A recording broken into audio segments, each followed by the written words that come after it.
What's up, everyone, and welcome back to Harmony. I'm Crow, and I'm joined, wrong side, I'm used to the other side. I'm joined by Demo. Demo, it's my favorite time of the week. It's woman time. I'm so happy. Okay. Yeah, look, Women's League, I've personally never been here before, but I'm looking forward to seeing what the girls have got. I've seen little bits here and there. Actually watched one of the games last week, whenever there's a kill record being dropped as well. So it seems to be a good time to get in and get casting. Yeah, especially after our first two games were kind of crazy upsets. We did not expect Admin Views to beat Silly Slinkies, who is comprised of mostly of winners from season 1. Yeah. And then Girls on Fire, our first place team, lost to Thirst Trap, our 4th place team. So we had two huge upsets. So heading into today, we have two teams that we did not expect to see in the upper bracket final starting us off. Yeah, and obviously with this upper bracket final, whatever team loses, they still have another chance. Because we do, of course, have that loser bracket. So, yeah, Girls on Fire, they're going to have to sit and wait for a little bit and see exactly where they're at. But yeah, Silly Slinkies, I'm pretty sure that they forfeit that game against Girls on Fire. Yeah. So, yeah, it's a bit of a surprise because obviously the Silly Slinkies team, like, they won it. They won most of the tournaments that have been going on for, the past couple of years. It was always the kind of players like Marm and Goddess especially. That's that kind of duo, wasn't it? So, yeah, surprising to see. Yeah, I think there was a scheduling issue, and they ended up just not being able to play. So Girls on Fire get that freebie. But as you can see, even though they were upsets, they were incredibly hard fought. All 4 of these teams actually played really well in their quarterfinal. Now we got Admin Abuse versus Thirst Trap. We have EU versus NA. Actually, because of Silly Slinky's forfeit, we have 2 EU teams and 1 NA team left. So I gotta support Admin Abuse. We gotta keep NA superiority. Sure. I mean, of course, delusional NA is quite classic, isn't it? That we're really upholding. But EU all the way. You got 2 teams in there. And look, here's the teams on the board. You can see the record. I think if you're looking at this from a perspective of you haven't watched any of the games, you'd probably be thinking this is a mismatch. One team is clearly better than the other just based off the record and stuff like that. Yeah, Admin Abuse were honestly pretty consistent. I think their only 2 losses were to Silly Slinkies and Girls on Fire. So I'm pretty sure they've beaten Thirst Trap before, but Thirst Trap also out of nowhere. 7-1 the last time they played. Yeah, might be. I think Thirst Trap just might be best of 3 demons. I don't know, because they look like a completely different team in the quarterfinals. From when they were in the best of ones, like out of nowhere, they were firing on all cylinders, even with 2 subs. That's the more impressive thing too, is they had 2 players subbing in because Jess was at ALGS, and then I think it was Kitty was also not there, who are 2 major players for the team, and instead they had Jane and M, I think it was, and Seriously ended up breaking the kill record like you talked about before. So the fact that they won with 2 subs is crazy, but I'm sure Admin Abuse are pretty hungry to keep that NA crown. Well, yeah, I mean, it all comes down to just what you're like in the day. And obviously, with subs coming in, it's up to the subs to impress and make an improvement. Here's M. You can see not a lot of games, albeit 3 games has only been played. But look at the plants. That's what I'm focusing on. 10 plants in 3 games. That's pretty darn good.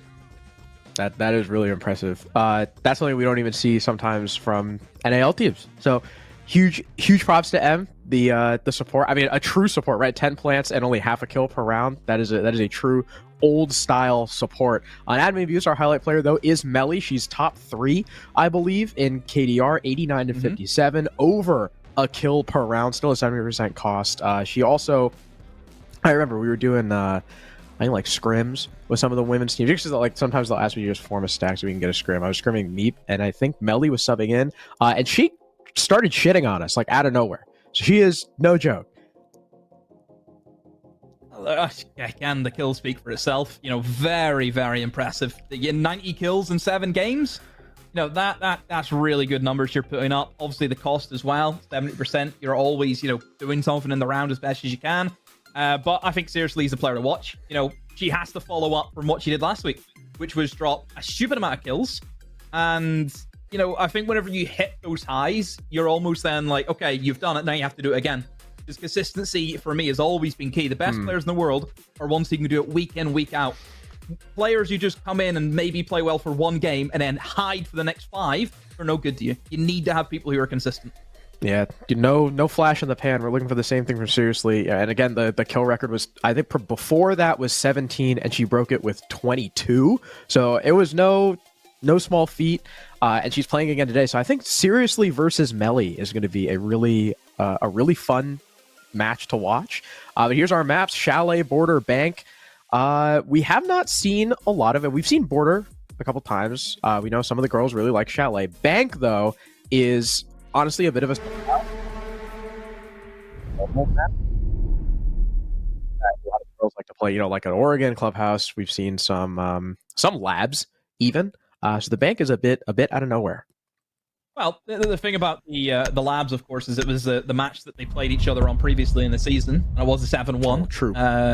So I think it's wise that you stay away from that. But look, first of all, we're going to get 2 maps guaranteed, and both of the maps are very frag heavy maps. It's Chalet and Border. They're probably the 2 anomalies that you would look in the map pool and say, you don't need that much strategy. If you have really good gunners and they just play well, you should have very little issue. Chalet is a roamer heaven. Border, some of the power positions you can have as well are criminal on that map. So, yeah, look, I think the gunners, whoever wants to turn up today and shoot, that's who's going to win this. Yeah, same thing with Chalet. Chalet's got a lot of power positions like Library, Top Blue. You're going for a Master Hole and defending dining downstairs. But my favorite part about Chalet and Border is, like you said, frag heavy. They do have a lot of power position, but you can also get freaky. That's my favorite thing about Chalet and Border. But already we're seeing bands that we haven't seen a whole lot of this season so far. Brava. Chalet is an incredibly powerful Brava map because you hack Fireplace Blue and Solar Cam, and there you go. All your flanks are covered. Ram, also really, really good just for the basement, and even then, not all basement attacks use that Ram, so I'm wondering if maybe that's a target ban. Maybe one of these teams, or maybe Admin Abuse, know that Thirst Trap like to do that on their attack and want to take that away. Azami and Fenrir, though, incredibly normal. It does leave up, fun operators like Valkyrie and Solus and Tubarão that the attack is now going to have to deal with. One of those, Tubarão, already being played on bar. Kind of interesting that out of the trio I just mentioned, you're going to play Tubarão on this side in particular. I would have more expected Tubarão on like a basement, but yeah. Look, it's an operator that I play a lot, and I get a lot of grief from my guys saying that I don't use the gadget, which is true because I blatantly play that operator for the gun. That's the only reason I use that operator. And for the DMR, of course, with the ACOG, it's crutch, total crutch. But if she's comfortable on it, look, I'm not going to sit here and bash her because I do the same. So I can't sit here and be a hypocrite. But yeah, basement is where you see the Tubarão. Very, very strong with stopping the walls. But whenever it comes to the top floor, kind of hold, you're not getting any use out of that. You're literally playing it for the gun. 100,000,000%. Because if you're sitting here making strats, you'd be like, why do you have the Tubarão? I'm trying to think of. There is, like, you don't even really need hard breach for this top floor attack either. Like, you might need it maybe to open up office wall, but even then, I've seen teams do it without it. So again, hard breach isn't really needed. And look at the attack, not a sniff of it, not a sniff of hard breach.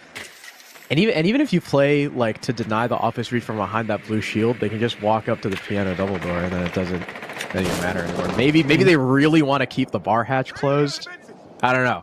But over by office side is where Admin Abuse are starting to drone through and starting to attack from. Drone from Cavi. Basket Case on the slant window as well, trying to keep Jess pinned down. This is another, we talked about power positions. This is a strong one if you're going from that master over side of the map. You keep the Legion pinned down in Chimney, prevent him from helping that guy on blue clear him out, force him down the stairs, and then go after the Legion. I'm very surprised that they went for this. You don't have Azami, so the position that Jess is in is extremely difficult. And even if Azami's banned, why are you not bringing the mirror? You need something. You need something to hold Library. Like, Jess is in such an exposed position. She has no utility to protect herself. Oh, it should just be a 1-2-3 jump and an execute here. Like, it should be very, very easy for them. They've already dealt with the shield too, the one shield. So I do agree. Azami not being there is a little weird. Sometimes we'll see 2 shields be supplemented. One on top blue, one on top fireplace, but they've only got the one. Jess is still hanging out here, though. Admin Abuse are not taking a very aggressive stance here, despite already getting rid of the shield. I guess getting scared by the fact that Panda is constantly freezing the floor, but finally it's Melly with the opening pick. Sanjaya goes down. That's the one. Mai dead. Not terribly early, maybe one disc or two still left in the pocket, and she's going to be the first one to try and challenge this Tuberau, but can't hit a single shot. The DMR does her in. Refrag, though, from Matt, looking for the other. That exposed Legion you talked about has tucked tail and hid inside of Library, but as she goes for the refrag attempt, she's taken down by Annika. Now a 4 versus 2 heading to the last 40 seconds. This is going to be tricky. A quick drop straight in. If that's Nat, isn't on the cavi. Big play. Just goes for it. Goes to the jugular, and then, yeah, last one gets cleaned up. Seriously. Look, just too stagnant from first strap. You know, they need a little bit more upstairs. You just can't be that exposed. You know, a Legion is not going to be able to hold that. And even if the guy, you know, in blue gets pushed out, which happened, you should still be able to hold that top floor successfully. Keep in mind, nobody went Library side. Like, Library was completely free to stay in if you're the defense.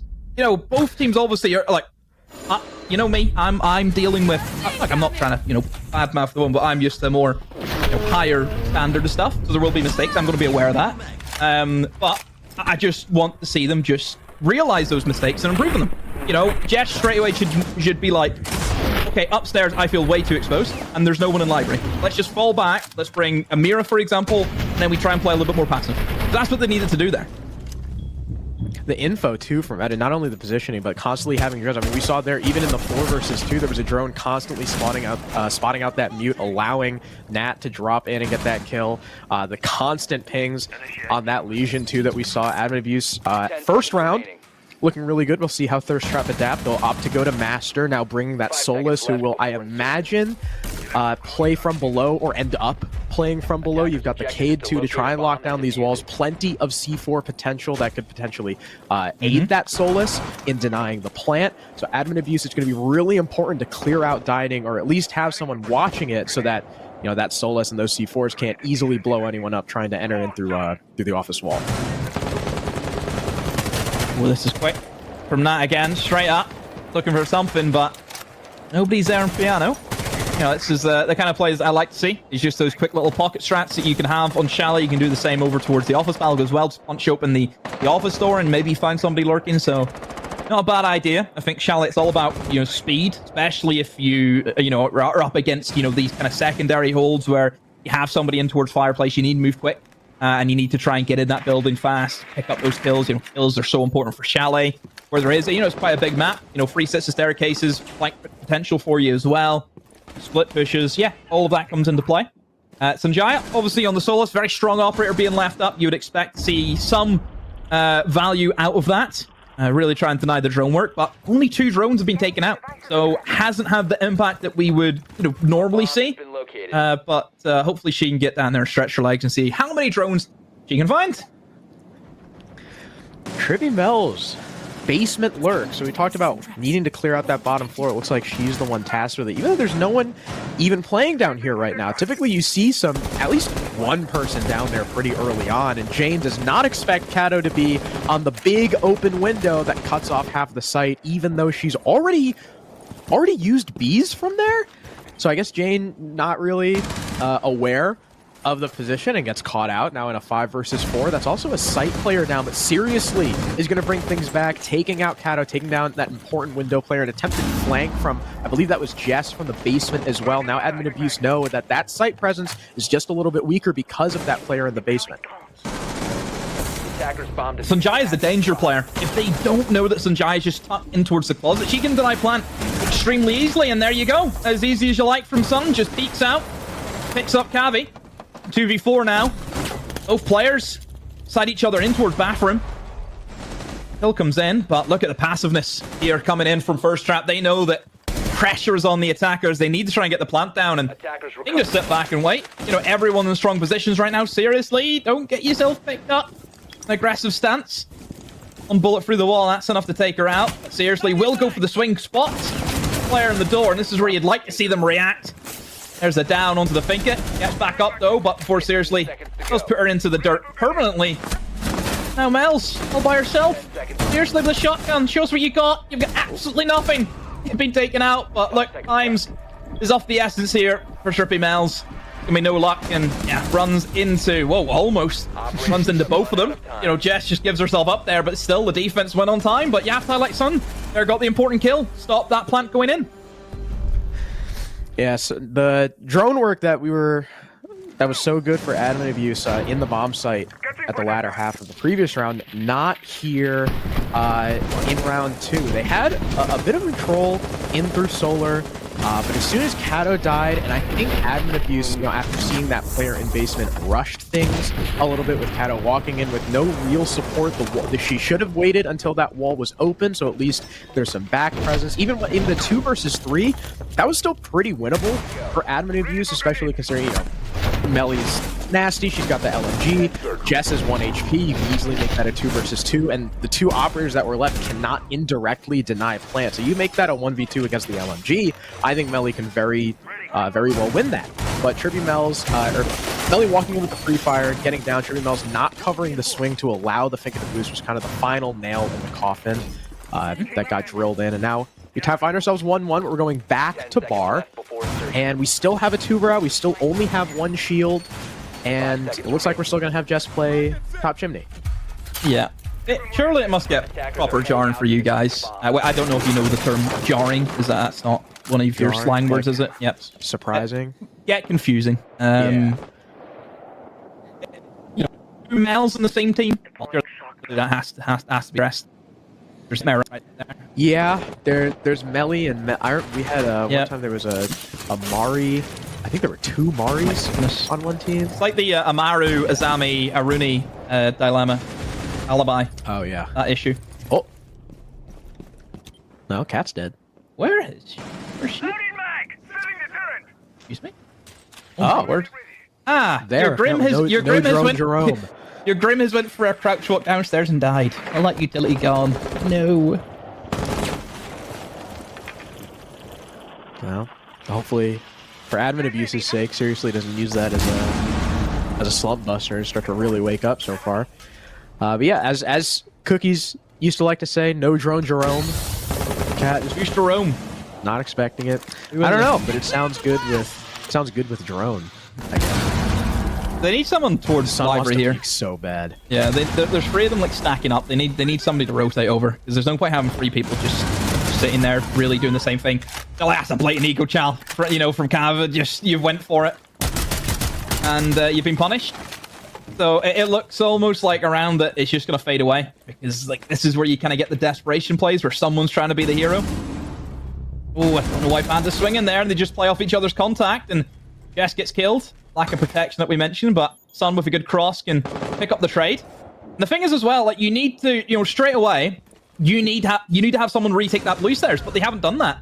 You know, you needed somebody to go up there. Maybe Jane could leave sight and play towards that blue, but they haven't went for that. Instead, they're just gonna pull back to site, completely give top floor, which again, it's a fine move. Whenever there's only 2 players left, and obviously with the hatch being reinforced as well, no hard breach on the side. You know, really, what is the Twitch going to do? Oh, they've actually left it soft, but again, you drop into a pit of despair. They know what's going on. I'd be very surprised if she had any form of information. You know, everyone is more or less just watching her, so it kind of shows that, yeah, she doesn't have a lot of info to play off. Frost holding the long angle. Ends up getting taken down by the DMR. 2 shots. And seriously goes down. And wow! Nice angle from Sun. All the way from... Oh, almost by, like, coat check. Anakin did not stand a chance. The issue there, I think for admin abuse was, 1, Thirst Trap didn't really give them freebies upstairs like they did last time. And 2, timing. Really? Nat went alone, ended up dying. Melly went alone, got 2 kills, ended up dying. And if Annika had pushed in with Melly, maybe they have a chance at refragging, who was it? Sun in Library Connector. I think they have a very good chance of refragging Sun in Library Connector, and then we're in a 2 versus 2 instead of a 2 versus 3. Or if someone had just gone with Nat, maybe those 2 kills could have happened earlier. You know, admin abuse right now, in the last couple rounds, the last 2 has kind of felt like they're getting ahead of themselves and playing very individualistic, which is not what we saw in round 1. So it's kind of like, what's happened between their round win and now? Well, I think it doesn't help that you lose the Grim immediately, and Grim is that too so strong for clearing that top flyer. Like, incredibly good. You put the Grim in towards Library, you can Grim off Fire, you can Grim off in towards Small Box, which is where Sun's been primarily playing. I love Grim. You know, there's a lot of things that they can do. And yeah, I think the lack of Library presence, you need like just one person there just to cut off the angles, you know, just another crossfire. Like, you've seen, you know, one person was on the double window upstairs towards Fireplace. One player on the blue window, another one coming in from Piano. That fourth player should be rotating towards Library. You know, that's what they need to do. They need to spread out more because they're just stacking up, and it's just so easy just to sit very passive and just kill one after another, which Sun has done extremely well in that last round. But we digress. Have recovered their diffuser. We do. Digressing is one of my favorite pastimes. Is it? Jess is dead. No, oh, Jess. did she get drone hold? Yep. Yeah. That's a year one classic right there. Oh, I love doing that. I'm really happy that that's one of the things they kept from Old Chalet. I do miss Old Chalet sometimes, but then I just imagine the Amaru takes that you could have done back in the old days. That little shitty single window you had. Straight through it. No problem at all. And yeah, look, Jess not having the greatest of time. Maybe too much Apex. Oh. Huge ping. Did they not shoot the default? Oh, wait, there's a valve. Well, Never mind. yeah, Forgot. there's all bulletproof as well. Melly was IQ. Yeah, there's a bulletproof looking at her. Oh, there is? Where? Yeah, in inside a dining, looking into main lobby. So she got picked up on the stairs. She was just sitting there staring at it? I mean, that's what Jess has kind of been doing a lot. A lot of the game is just on the cameras. Not having the greatest of games, 0-4 at the moment. Every round. Look, at least I'm happy to see Seriously is carrying on that performance from last week. You know, that's impressive to do. You know, you're at it again, and look, 6 kills now. 2 kills around. Really good. She also just had pings on that, too. It's going to deal a lot of damage to the Thatcher, who could have, you know, thrown an EMP onto that camera to facilitate a take, but it doesn't really matter now. Jane is dead. It's a 2v4, Annika and a low HP Nat. 2 players now upstairs and dining to make sure Nat's not going to gain any ground, not have fun if she wants to take this fight. I think Nat's about to go down blue. Nope, never mind, she's back. She's back to fight instead of teaming with Annika to try and, you know, maybe take advantage of the 2v2 that was on site. Seriously, finally does get caught out, but at what cost? You've lost 4 bodies, you got 30 seconds, not a whole lot of HP, stuck in a Banshee. Round is over. Thirst Trap with a 3-1 lead. Yeah, and another very strange round from the attack. They tried to clear above, didn't work out. And then the players, you know, the hard breach players who were trying to get the walls open, just started trying to run into sight, and they get picked off. You know, it just seems as though if they lose that first blood, which I don't even think they did because they lost, like, Jess died straight away. If the initial plan doesn't work, they just kind of go for like a kind of last second play that might work out. You know, it's risky Siege the way they play. Sure, it could work. You know, you win that engagement, you open up the site, it happens all the time. But if you lose it, you know, you're looking like the Joker. Would you start laughing? What? Joker laugh? Yeah. What kind of Joker are we talking? Which one? Who's portraying this Joker? I don't know. Maybe Heath Ledger? I mean, he's like the staple, isn't he? Love Heath. Gone too soon. Also, I think Mark Hamill, of course, has to get mentioned. Mark Hamill. My boy. Luke. There was also... Oh, I saw something about Mark Hamill. He also provided, 5 like... seconds remaining. I saw his, Attackers like, his objective roles, to and there was a locate surprising one. I can't remember what it was. He's in a lot. He does a lot of voice acting. Yeah. A lot of it. Was he... I don't know. Whatever. Anyway. He was Firelord Ozai in the hit show Avatar. Great show. Out of 10, my fiance and I Adaptation was watched okay. The first episode of the Netflix adaptation. It was okay. It was very confusing because they combined a lot of stuff that didn't make sense. Like, but my brain was just fried from it a lot of the time. But hey, it was okay. It was okay. It was okay. The One Piece better than the movie is crazy. Better than the M. Night Shyamalan. That we shouldn't talk about that. That was great. That should fade from really good Earth from existence. Oh, Rap Schwalk here. This is honestly, you'd be surprised how many kills you actually get from like the position Nat's in, looking up. I do it all the time. Somebody always peeks it. You just sit there and hold it, and oh, never mind. This time Nat goes to peek it, and Sun gets the down. Oh, Finka though. Finka. Wow. That's counting her lucky stars on that one. I'm thinking that down came probably through the floorboard and Sun wasn't able to see it. Jane looking to take fights against the solar window and the big window at the same time. Kat's got to be very careful. TCSG is incredibly powerful. She's got that upside down rappel she can work with. Melly, in the meantime, a bit alone on the piano/ivy balcony. No one really there to support her. She does have drones. And what a shot from Kat. Opening pick goes the way of admin abuse, but there's Melly, who is alone on that balcony, now dead, and there's no refrag potential. So what admin abuse just had, they just killed the guy in Master. That was huge, but now they've lost their balcony address. I mean, where is the pulse right now from First Trap? Because they should know this is a solar type. Like, everyone who's towards library should just be getting back to site immediately. It's plain and simple to see, and here we go. Finally, they're starting to rotate back, but look at Trippy Mel's already inside a bathroom, using the Grims to her advantage. How do they're not going to stop this plan. This plan is going to go down. You've got a guy in the double window. Yeah. 3 kills. They just didn't react quick enough for First Trap. As soon as Jane dies there, Jane should be able to call. Oh! There's people on the double window, which has done brilliant work. Kat was obviously going to go for the ace here, as expected, and his guess is outside. Yeah, way too late. Chesley going for the big window run out. I think Kat was going to go for it, but look, they just didn't react enough. Jane should be calming, saying there's people on solar window, there's one in double window. It's going to be a solar type. As soon as Jane dies, people need to start taking positions. They're not going to go library. That's all it comes down to, and Kat should get the ace, but no, Jess denies it. Oh, the default was up. Well, yeah, because nobody pushed library. Yeah. But, I mean, they're still going to lose the round regardless, but, Jess even gives the kill away, but, yeah, you need to call it out. For Shally top 4 attacks, it's very obvious what they're going to go for. It's either library or solar. That's the 2 attacks. If no one's towards library, then you know it's going to be solar. But I think that comes down to your IGL. You get fed the information of where positions are, and then you make the call. It's solar take, guys. Everyone rotate. I wonder who the IGL for this team is. Is it Jess? Any questions all around. Jess is the first one that pops to mind just because she has all that coaching experience and stuff.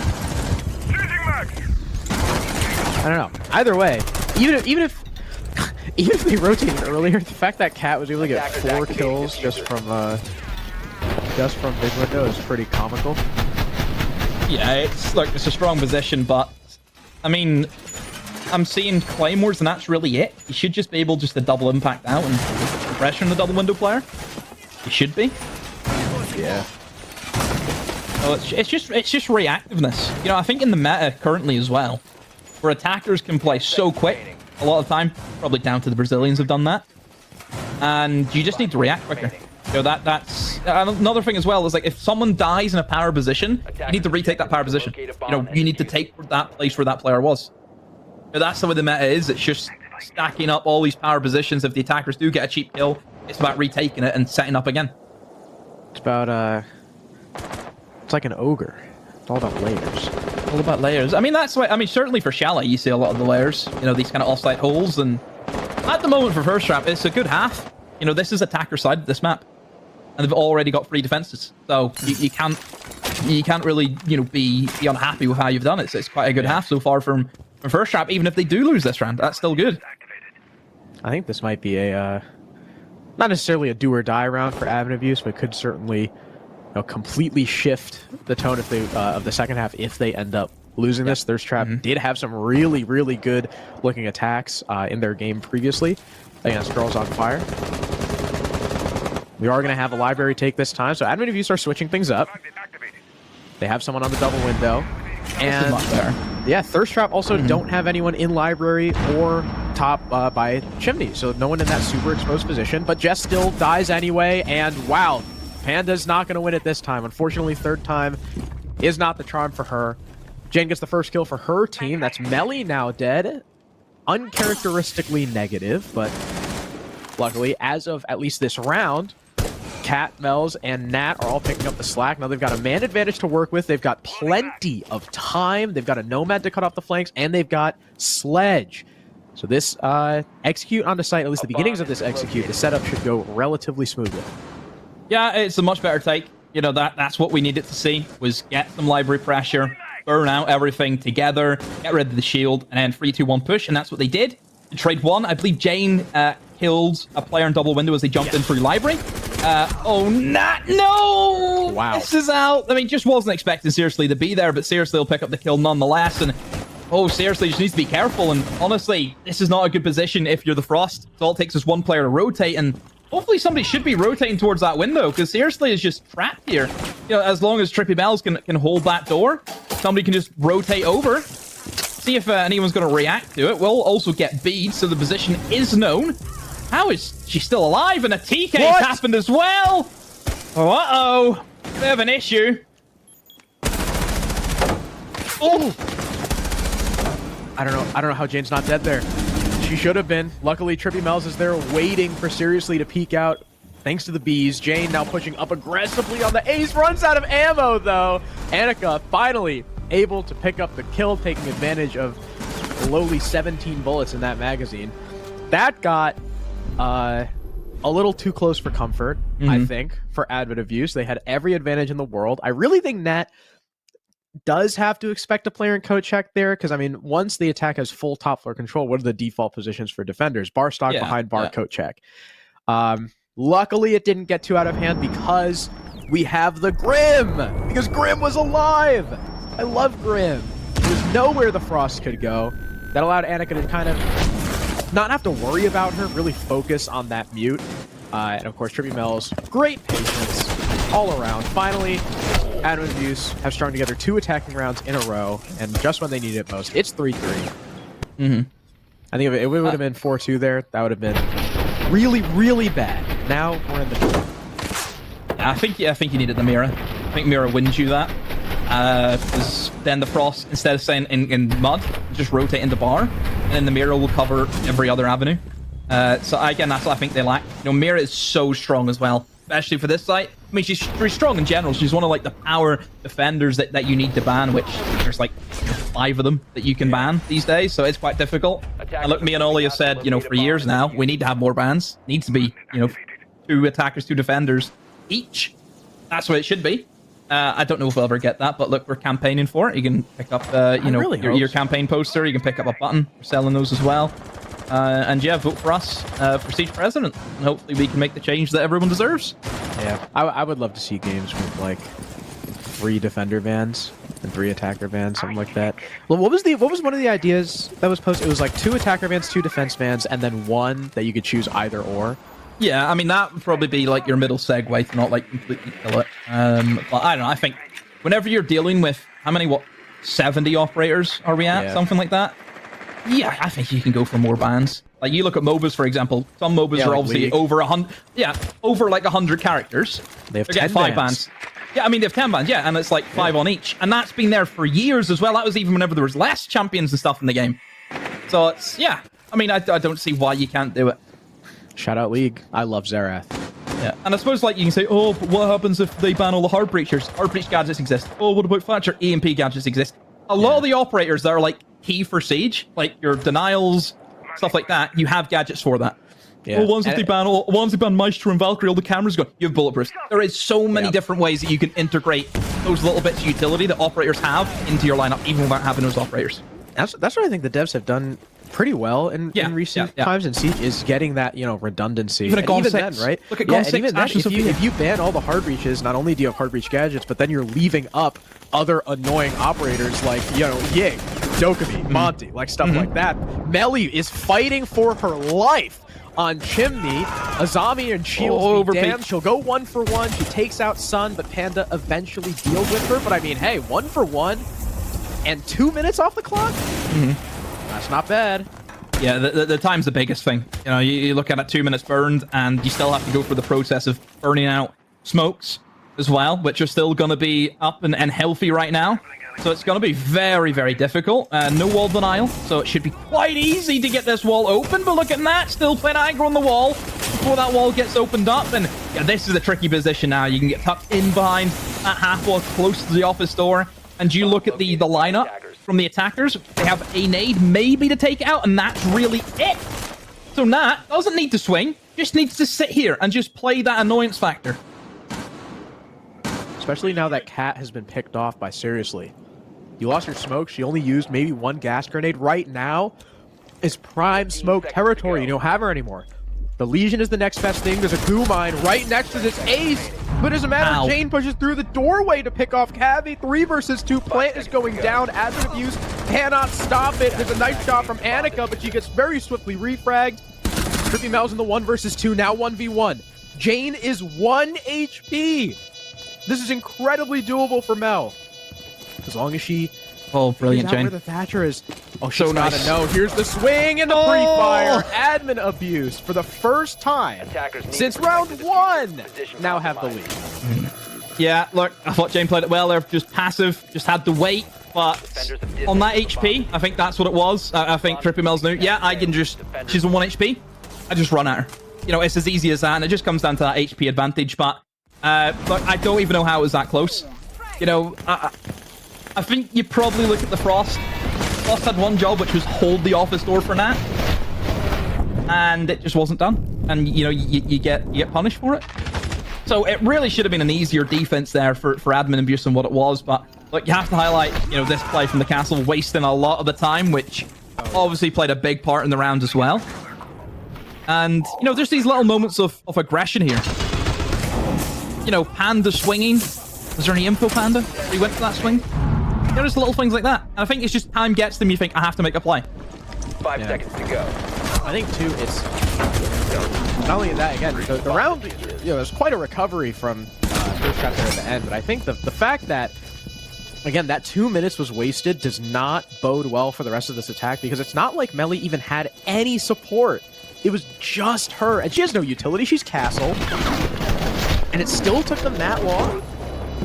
That it's a little bit concerning. Really, the only help she had was Nat being able to watch her walk up from the hallway. But there's so many other angles the attackers can come from. There's, you know, the office spout, you know, that double window, library. You can walk up main on her. That's probably your best option for a pinch. Just walk up main. There's no one playing downstairs. But, yeah, like we said, admin abuse now have the lead. They'll go dining. Another site where you're going to have to defend the top floor. They've brought the Valkyrie this time. A curious lack of Solus so far for admin abuse. I feel like this is also a prime Solus site. But they want the Melusi and the Frost and the Castle instead. More traps, more ways to deny Thirst Trap entry rather than deny the plant. Maybe, you know, working off, again, that time delay. Instead of, you know, trying to waste down the time and deny the plant, just waste time up front and then bunker down on site and force them to funnel in you. Yeah, I mean, I'm always curious about, like, operator selections, because it does feel as though, like, a lot of players will just pick, like, the same op just because it's comfortable for them. Yeah. Like, I look at Panda, for example, Sophia. I don't think it's an overly strong operator. Like, I think there's better options than, like, a Sophia. Like, if you want to clear people out and, you know, bring soft breach. But I think it's just a comfort pick for her. You know, Jane on a Thatcher, for example, as well. Like, she's always on a Thatcher. Just little things like that.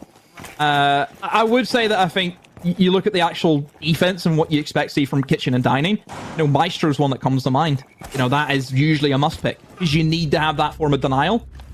First pick goes in favor of Jess. Will be upstairs, and look, those little plays, I've told you before about those cheap little kills that you can get help out massively on a map like Shally. Especially that particular kill, Cat, one of the top fraggers for the team, also one of only 2 C4s now off the board. We've talked about so far every plant attempt so far that we've seen, there has been no indirect denial for. No impact from below, no C4 from below or over the wall, you know, no Echo or Legion to stop it. There's been no indirect denial. Period. Is Legion your go-to plant denial these days? I'm just saying, like, are you losing many right? rank games with that strategy? You could, for example, right, when Nat was playing Legion in that Let me bring the Ela mines. Let me bring an Ela and just throw them at the planter. You could. I've done that before. It's viable. Nice one. Nice But one. like, for example, like the Legion mines, if Nat had put the goo mine, instead of just throwing it, you know, wherever, and backing off, if she'd thrown it under the breach, that ace wouldn't have been able to plant. She wouldn't have had to worry about it and could have focused on the first. I don't know. I was just kind of grasping at straws just to find something that could work for one of these teams, because, like I said, we haven't seen any indirect denial at all. Panda walks in, goes 1 for 1, looking for the other. The Good Valkyrie trade. will not find it. Like you said, good trade from Sun. Now 2 versus 3. Flank attempt from Nat, but You hit sight, she hit spotted sight. out. They know the Thatcher is going to almost lose the fight. Now it's all on Melly. 1v3, 50 seconds left. Thirst Trap still have the sledge at their disposal as well. They've got nades, claymores, smokes. They've got everything they need to make this a successful execute. They've even got drones. There's no world in which Melly should win this.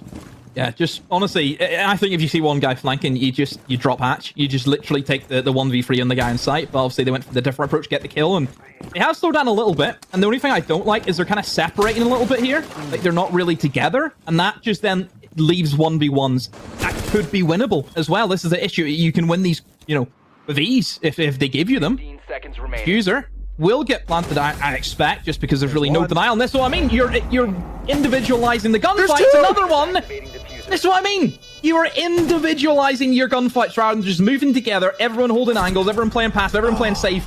Thankfully, Jane will clutch up and get the kill. Her teammates made that very difficult for her, because look at Jane's HP as well. Yeah. You know, this is what I mean. Whenever you know you're in that 1v3, check where the person is, and then just push together. Honestly, you can play for the kill if you want. Yeah, that was... Oh, if Melly doesn't look in the wrong direction there, I guarantee you she wins that. But yeah, I don't know why you wouldn't play for the kill there, especially when the time is so low. Yeah, and you know only they're had solar. you only had the one drone too. Melly could have repositioned in that time, and if she was like ratting there and ends up killing the 15 planter, seconds remaining. you have no chance to win that round. When the time is so low, just all push together, go for that kill. If you all push her at the exact same time, there's no possible way for her to kill all 3 of you. Going for the plant was risky because of this. It should just be two dropping hatch, one person down solar stairs, and that's it. It's done. Like it's as easy as that. So yeah, very surprising, but still a win's the way. I mean, close. I mean, both teams, you know, they're getting just barely winning out these rounds today, you know. And the thing is as well, it's such like a roller coaster. It's like you're watching a TV drama. You know, it goes in one way, then it swings the other, and then back in their favor, then back again, and then finally they end up winning. It's just wild. Attackers are moving to defuse the bomb. Because we've had, so far, each team has taken 2 rounds in a row once, which is why we're at the tie game. And I feel like the next team to do it is going to end up thinking about how back and forth it's been. Why would you sit on cams there? That might have been the worst spot to get on cams ever. Oh dear. Well, that's a rough one. Yeah. What you gonna do? I mean, already, again, the first opening kill goes in favor of First Trap. So that does set them up, you know, quite nicely. And we'll see how Admian just can do again with losing that first pick right from the get-go. And they have that upstairs hold that we seen last time. We did 3 bulletproofs. I didn't even notice. Yeah, they are. That's a lot. 2 That is... C4s and 3 VPs. And the Vault cams as well. Do they need any more info? I mean, Need Tribute more Mel's kills? hasn't even put her down yet. Where are the castles going? I'm interested in why the castle's being brought. Because castle for kitchen and dining, it's like, what are you cooking with it, eh? Where are the castles? Are they all in sight? Where are they? There's one trophy window. One for a window, which can be 2 sledged. west Another main. window, which can be sledged. Another one that can be sledged. So all of these are sledgeable windows. There's the only C4. Probably the only one left, I guess, after Annika died. I mean, at the very least, again, a lot of time has been wasted, though.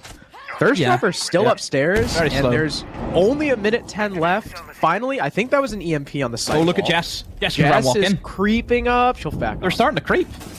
Are they just trying to walk into sight? Can't do that if people are upstairs. Now Jess is They'd going be able to push it. Yeah.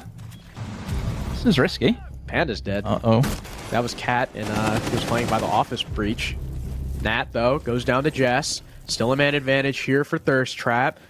Cat getting aggressive, spots one for a second, is still somehow alive. She's wasting so much time. They're all There's together. 35 seconds. They have to do something. Forget about her. You can't afford to do this.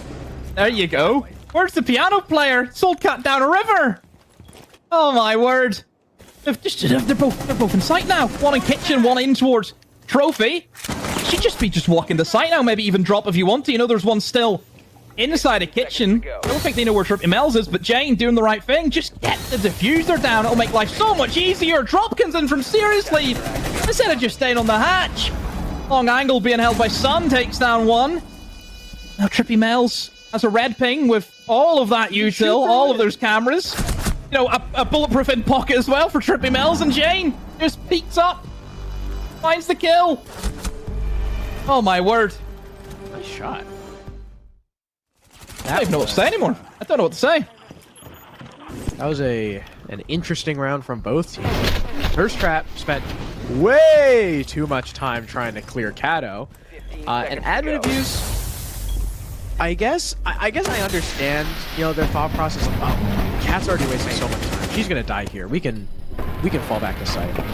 But in this situation, when you're down, when you'd feasibly you're down a 4v2, you gotta double down upstairs.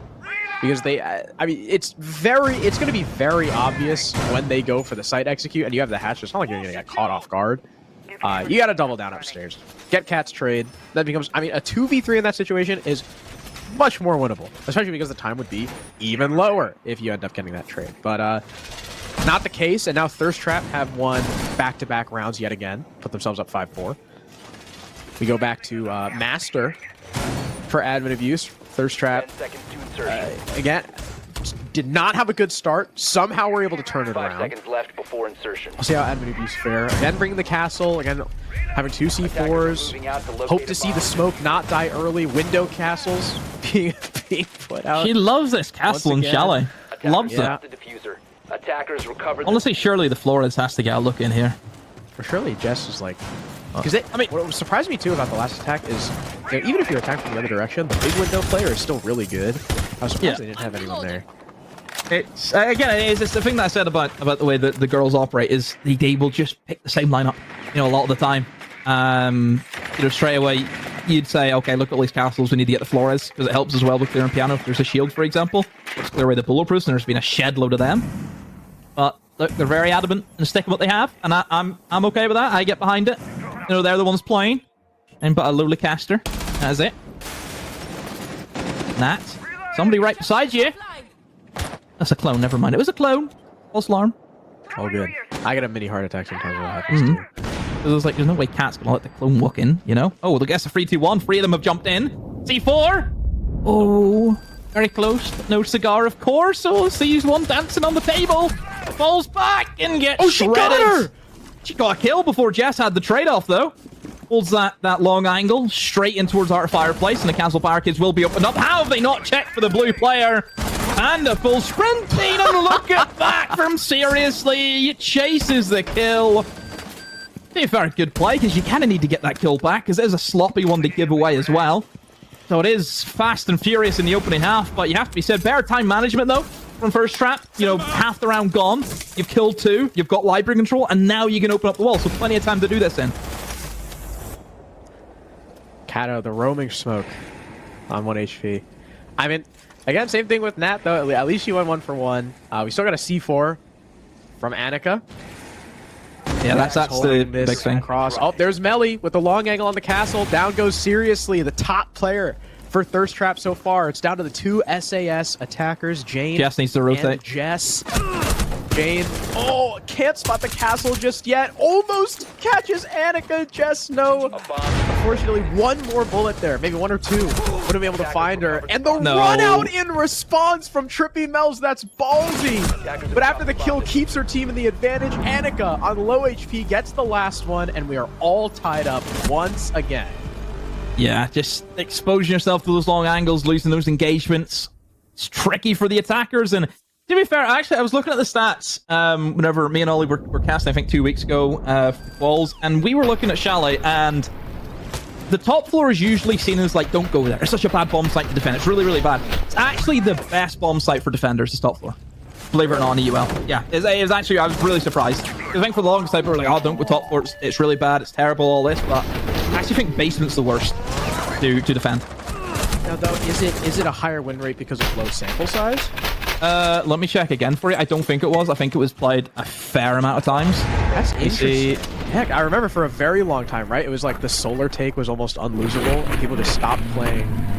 People just stopped playing upstairs and switched to basement, which was also pretty good for a while. And I guess it just sucks. Well, yeah. Well, basement it's just really easy to attack. You open up main breach, you go around, you open up long idle, open up trench, and walk in and plant, and the defenders can't do anything because it's just with Grim and Ying and stuff like that. Capital, you can't play pillar anymore. You just can't play that position. Blue is so easy to Grim off or fire off.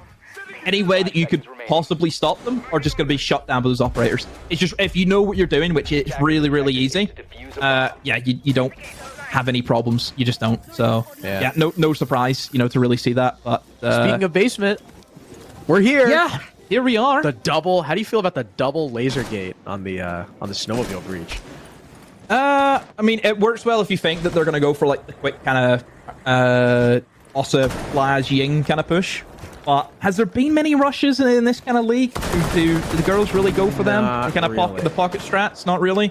Not really. Again, this castle, like, they love the castle in Chalet. My word. Yeah, I don't know. Yeah, Also, I'm just looking at. I was looking at the LCQ. Snowmobile's been played 5 times. Attackers won every single round. Wow. So it's pretty crazy. Pretty funny. And yeah, 57% defense win rate for the top floor. Bar Nice. sitting at our kitchen dining 56, bar gaming 57. So it's just really the basement stinks. Yeah. The speaking of the Aruni gates stopping a rush, if they just EMP the wall, it doesn't stop the rush anymore. So I don't really get the Aruni gates. I mean, maybe stopping. Where's the maybe cage? It is for util. You have Cade and Tub for basement, which is like really easy. You do. You know they brought 2. they don't play Maverick. They know this. Thatcher can't do anything against the Barrow. You just trick it well, no issues. So very surprising. I love the tuber out with no Cater Bandit. And then where did Cat come from? She is Wamai. On the prowl. What's going on here? I mean, this is just good just to have this position, because unless they clear away the flanks, she can just sit here and just be a menace. They're tucked in the corner now. No drones. Never mind. And there's a nowhere. Oh, they had a drone. There's a ping on her. Did they? What's the ping? Wow. Where was that surprised- drone? I'm surprised that they got flanked in the first place. Real. Somebody swinging breach. Surprised Nat's dead. Yeah, I think she just swung the breach. Annika has a dangerous position, gets one, but is instantly traded off. Great Now trade. we get dead off screen. It's all up to Trippy Mel's. And the plant. And the plant. Oh, like you said, where's the plan? Maybe son. do they have info on her? Down goes the Son. thermite. It's a 1 versus 2. It Panda, seriously is what are you doing? Trippy Mel's, maybe she can isolate these 1v1s. She spots out seriously over towards Connector. Panda finally going to get this plant down. There it goes. Situation just went from bad to worse for Trippy Mel's. Again, spots out the ace by Connector. The Play your Twitch is trade. not Play your playing trade. with her. Play the trade. Don't Mel's, swing. you gotta make You a done this move. last time. Oh, here we go.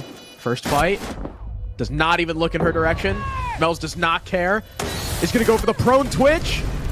And doesn't pre-fire. It's seriously to kill her anyway. Even though they had, I think that bulletproof was still up. And they had full info. You got to make a move there. He's wasted way too much time doing nothing. Honestly, I'm going to have to sue this league. Because I'm starting to get high blood pressure. So. My word. I just worry. No Panda just go off the plant whenever the player's in blue. No one near. Just little things like that. But. Oh, 6-5. 6-5. First trap. One more round and they take their chalet. Yeah, that bulletproof was up the whole time. Like this, great kill. But then, like, seriously is in connector because you just saw her, and you have eyes on the planter the whole time. I think Trivium just did not play that well. The one. I, mean, I still think it's difficult though. Like whenever somebody's already in towards pillar, one person connector, I think it's very difficult to retake. Especially if like seriously just plays passive there and just doesn't move until you get that confirmed kill. Very, very difficult. Because you're still a 1v2. Yes, one player obviously has to plant on the attack, but that player still had 30 seconds in the bank where she can get off the plant and still kill you. So it's not an easy one. But now for Admin, just they need a strong round because first trap, you know, they've done a lot of heavy lifting in the first half where they were able to get those free defenses. Admin just have only won 2 of them. You know, this is where they now need to get their third, or else that's what it comes down to. Is one team were better on the defense than the other, and we mentioned before Chalet being an attacker-sided map. Yeah, it's that's just what it comes down to. Now thirst trap up 6-5 on map point. This is their map pick, isn't it?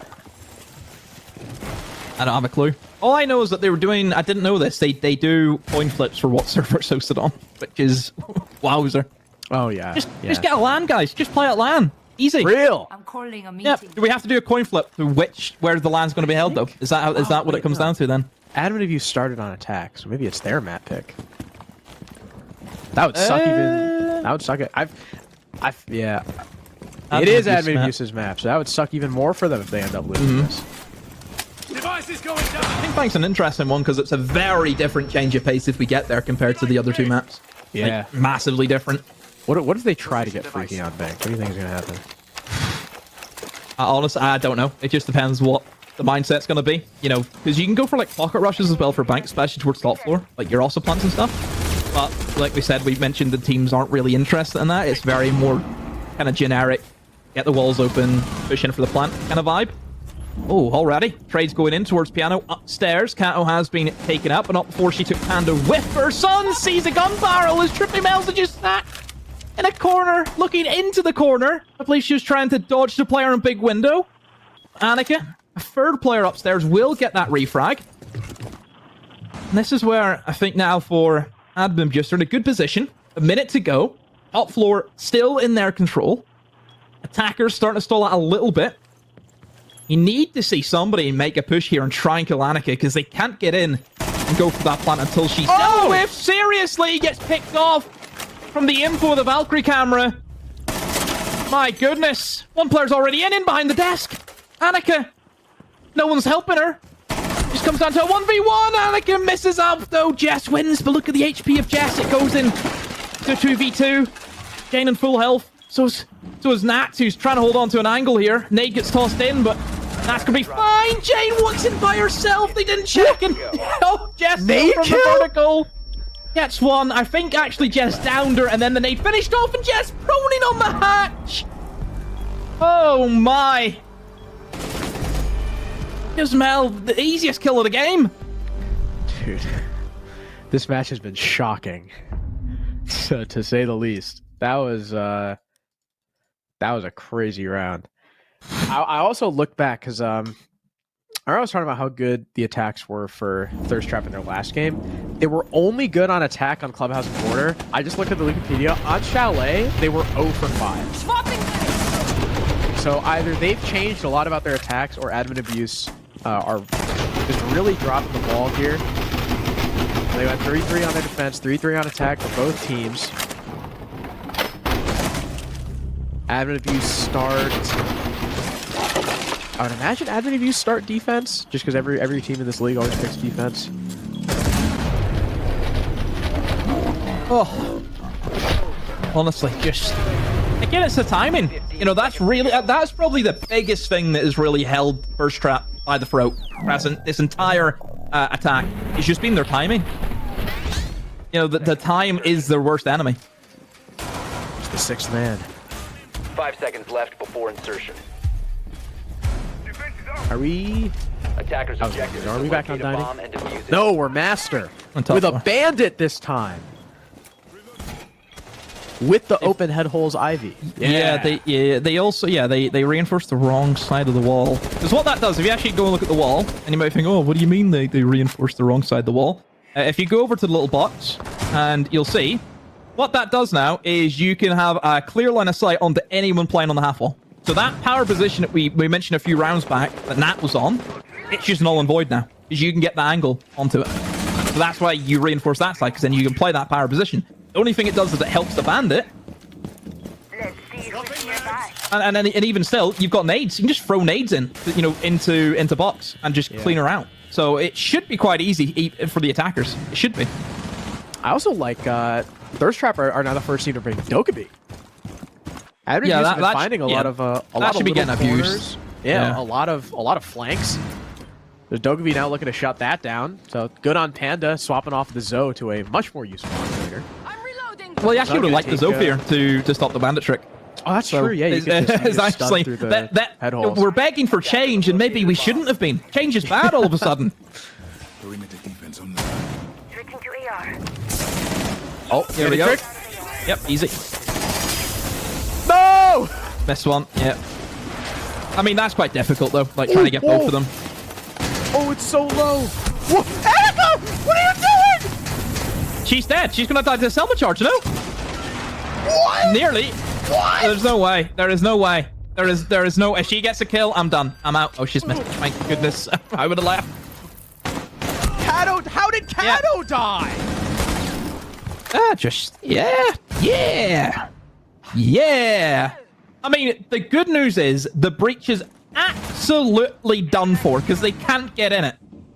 You look at it, it's the term I would use is absolutely shattered. That's what the breach is. But it doesn't matter because they're just killing everyone. Yeah. Look at I don't even know how you call that flawless. I don't even know. Like, oh my god. I love seeing that. That was the craziest. I love this game. I love this game. Fat, or I guess the opposite of a fat finger. Thin fingers. Her battery button, so she doesn't. I mean, I personally haven't seen Annika's fingers before, so I can't comment on the situation. And then, dude, I love the bandit fucking pulling her forward into the line of sight. Like, then you've tricked that, and then it's just. If she hit the C4 there, that would be crazy. I would have walked away. You can solo cast the rest of the night. All right, 7-6. Dokkaebi now for admin abuse. Yeah. Woohoo. Let's not have Cat solo no drone in and die first with drone. That's the change we need from admin abuse.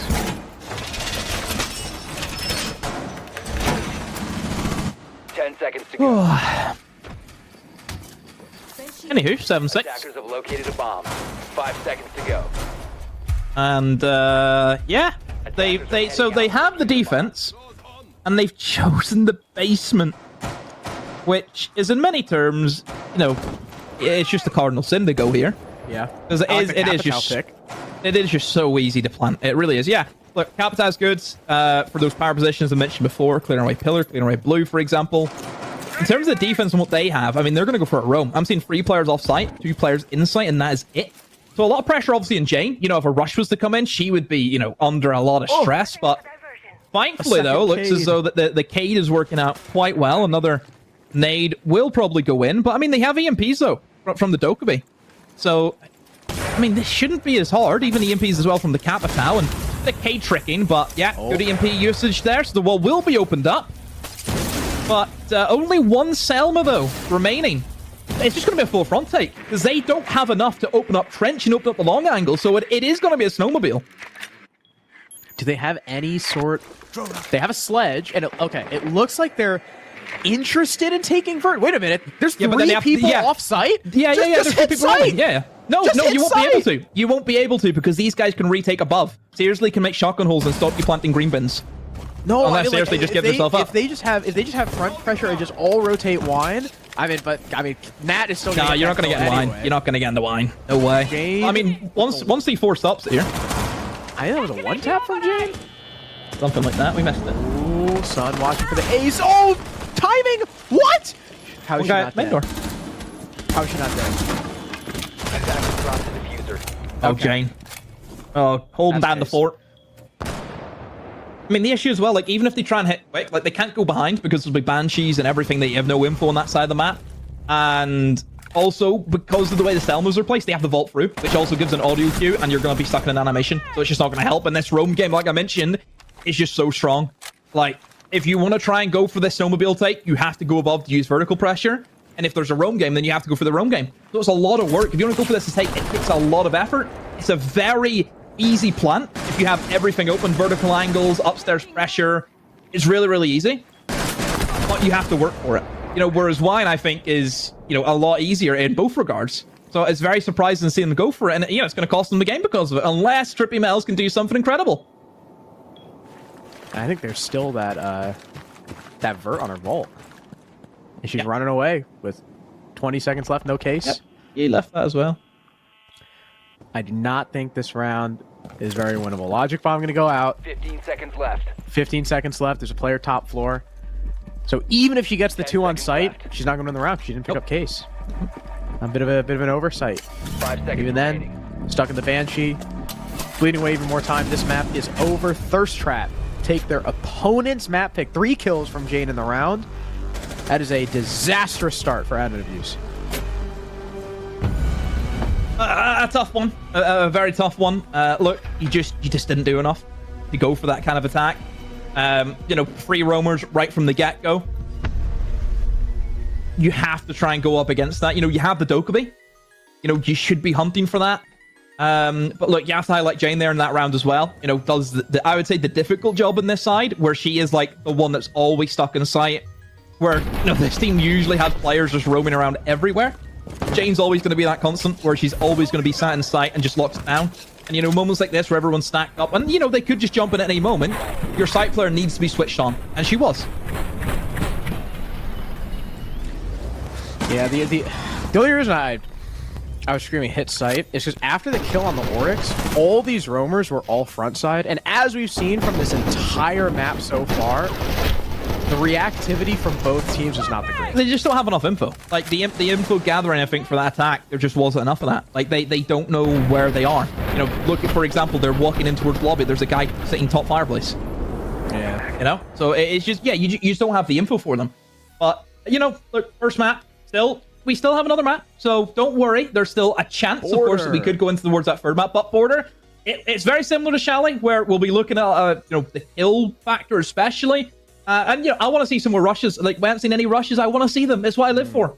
Archives rush. A bathroom, teller's window rush. Yep. That's a good one, too. I just don't know if any of these girls are going to pull out Glaz or Monty. I think, you know, look, this is where I think the girls, they need to stretch their flexibility. They need to be able to play these operators. I think Border, there's a specific way you have to play it. And a lot of it is going to be fast and heavy. So that's the way they have to play. Well, stay tuned for map number 2. We will be back in just a few minutes with Border. Welcome back. Map 2 is on the horizon demo. We just saw a very, what was the word you used? A jarring map 1 between these two teams.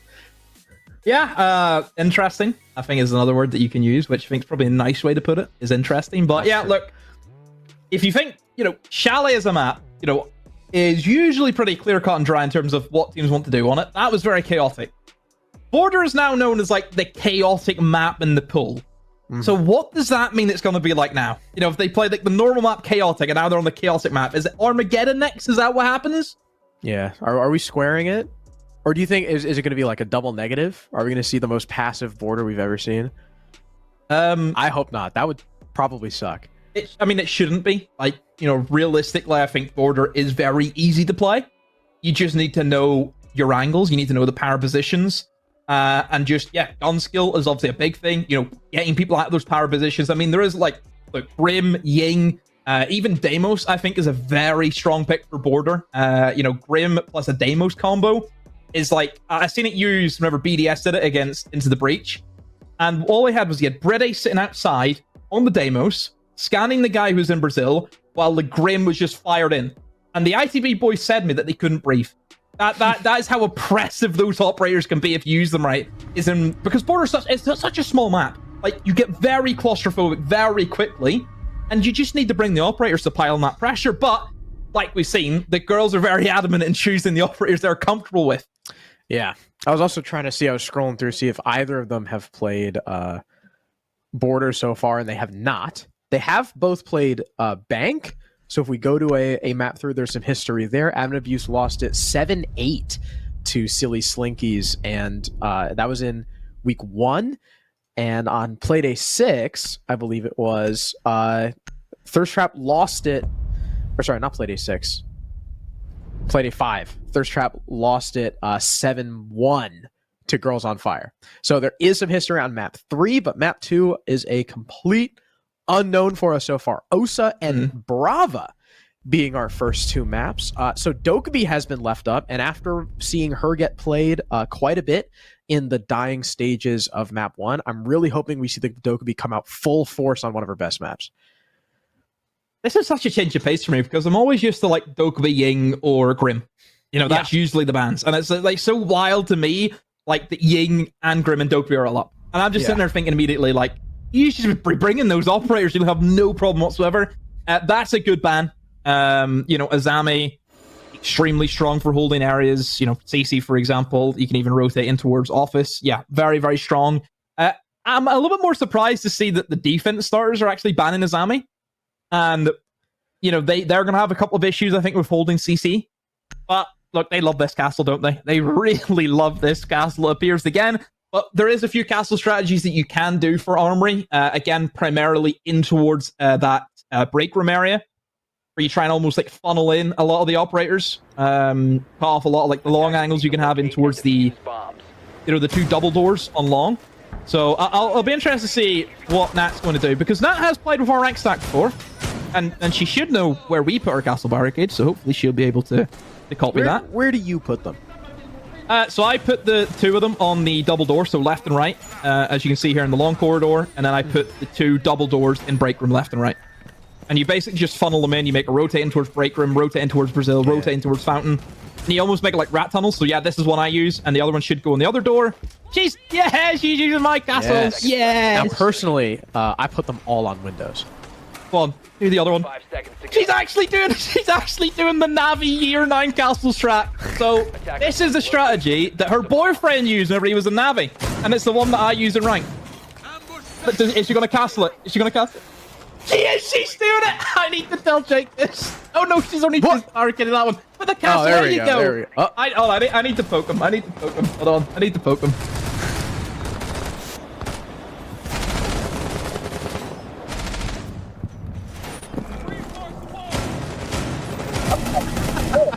Well, Dokkaebi's in first round, and she instantly tossed him. And there's the second. And she's probably thinking to herself, what the heck? Well, one goes down really easily thanks to the Gone 6. Bomb has been located. But then there's another castle barricade staring her. It's like, you know, the video of like the guy takes the sunglasses off, and there's another pair of sunglasses right there. Yep. She's dead anyway. Oh, there's no way you've died to that. There's no way you've died just panda prone. Oh dear. Oh dear. That's a rough one. I mean, if you actually look at the attack, I mean, they're just playing it very simple. You know, you just go from east, which, you know, fair enough. I think you kind of look at this hold and you say, in theory, it should be quite easy. You've got one player in sandwich, and that is it. You know, nobody else is really in too much of a strong position. Mostly because they've lost Nat. You know, and Nat is like the castle break room. You can almost like try and rotate towards east as well. Like you can provide like a lot of coverage as well, and almost like that kind of light flank attitude. You know, if Nat was in break room right now, Panda couldn't do this. I mean, there is still a player inside of break room, but it doesn't look as though Kat was actually going aggressive for it, which really she should be. You know, Border, I said before, you need to get your gun skill, you need to play aggressive, and Kato should be able to do that. You should just be able to fall over and straight in towards break room and be able to flank Panda, but the call comes in. Is that enough maybe to catch out Kato? And no, it's not. There you go. That's what we needed to see from Kato. Very well played by her. Annika with a follow-up too, and just shooting at Kat, lines up her teammate after the kill is already found. We find ourselves in a 2 versus 2 in what could have been a 3v2 for Thirst Trap. As now the attack and the defense seem to have hit the brakes. Trippy Mel's playing over towards small office, right by that middle half wall. Melly playing towards archives, way in the back by AC window. A bit of a dangerous position if anyone on Thirst Trap goes for the door, but it doesn't look like they will. Seriously wanting to truly clear out Fountain with the assistance from the drone. Make sure there is no one left off the bomb site. And also go ahead, open up this main wall right behind the bomb chassis and allow her an easier avenue in to go for that plant attempt and allow Jess to cover from radio window. Trippy Mel's opening just another hole, maybe allowing her to peek in another angle through over towards that planter / cover. Melly still playing very close, 10 seconds left. Jess not going for the passive cover, instead taking the aggressive stance, and she gets punished for it. It's all down to Ace. She goes 1 for 1, and Melly clutches up with 2 kills. Admin abuse with the first round. Yeah, Jess just goes aggressive there where she doesn't need to. You know, all you need to do was seriously get in for the plant, which she did. She was in the position, but then Jess just overextends where she doesn't need to. So, yeah, I think Jess just needs to play passive, hold the line of sight, hold the angle. You don't need to swing the door as the way she did. You know, little things like that. Obviously, the team kill didn't help either. So, shall we just put this down to that dash of Jess round right there? 10 seconds to go. Is that how is that? That's what you put. How did we lose that? Ah, it was Jess. That's how we lost. But wait, she's on our team. Oh. That's what I'd look at anyway. I really don't know why she just didn't sit on the window. She just has to sit. No, you don't even have to sit in the window. You just sit on fountain or just sit inside of office and just hold the cross. Like, nobody can get seriously without getting free Jess. Yeah. Unfortunate. 1-0. Avenues. Although, you remember the same thing happened on Chalet. And then... Very true. And then things changed. Very quickly. Annika's on Castle now. Do you play Castle on this site? 5 seconds left. Not for this one. like We do play Castle on the ventilation and workshop hold. I like to play Where... on windows. Yeah, what we do for the ventilation and workshop one is everyone goes upstairs, we open up all of the floor, and I castle us all in top floor, and we just sit and hold it like that. Did you see it in action? This is by the way, it's my favorite map. This border, like by far. Really? Yeah. I feel like Love playing it, love watching it, just everything about it. That's an unpopular opinion. I mean, yeah, it's just great for me. I don't know what it is. I just love it. A lot of people who don't like Border. How do you feel about Coastline? Nah, it's a rank ban. Ah, It's a rank ban. I miss Coastline. More Could you imagine castles. Coastline in comp with like Fenrir and Solus up? Would that be I mean, awesome? there's a lot of maps you can look at and just say, yeah, it's slightly broken with some of the operators. So I think we've got the map pool definitely correct.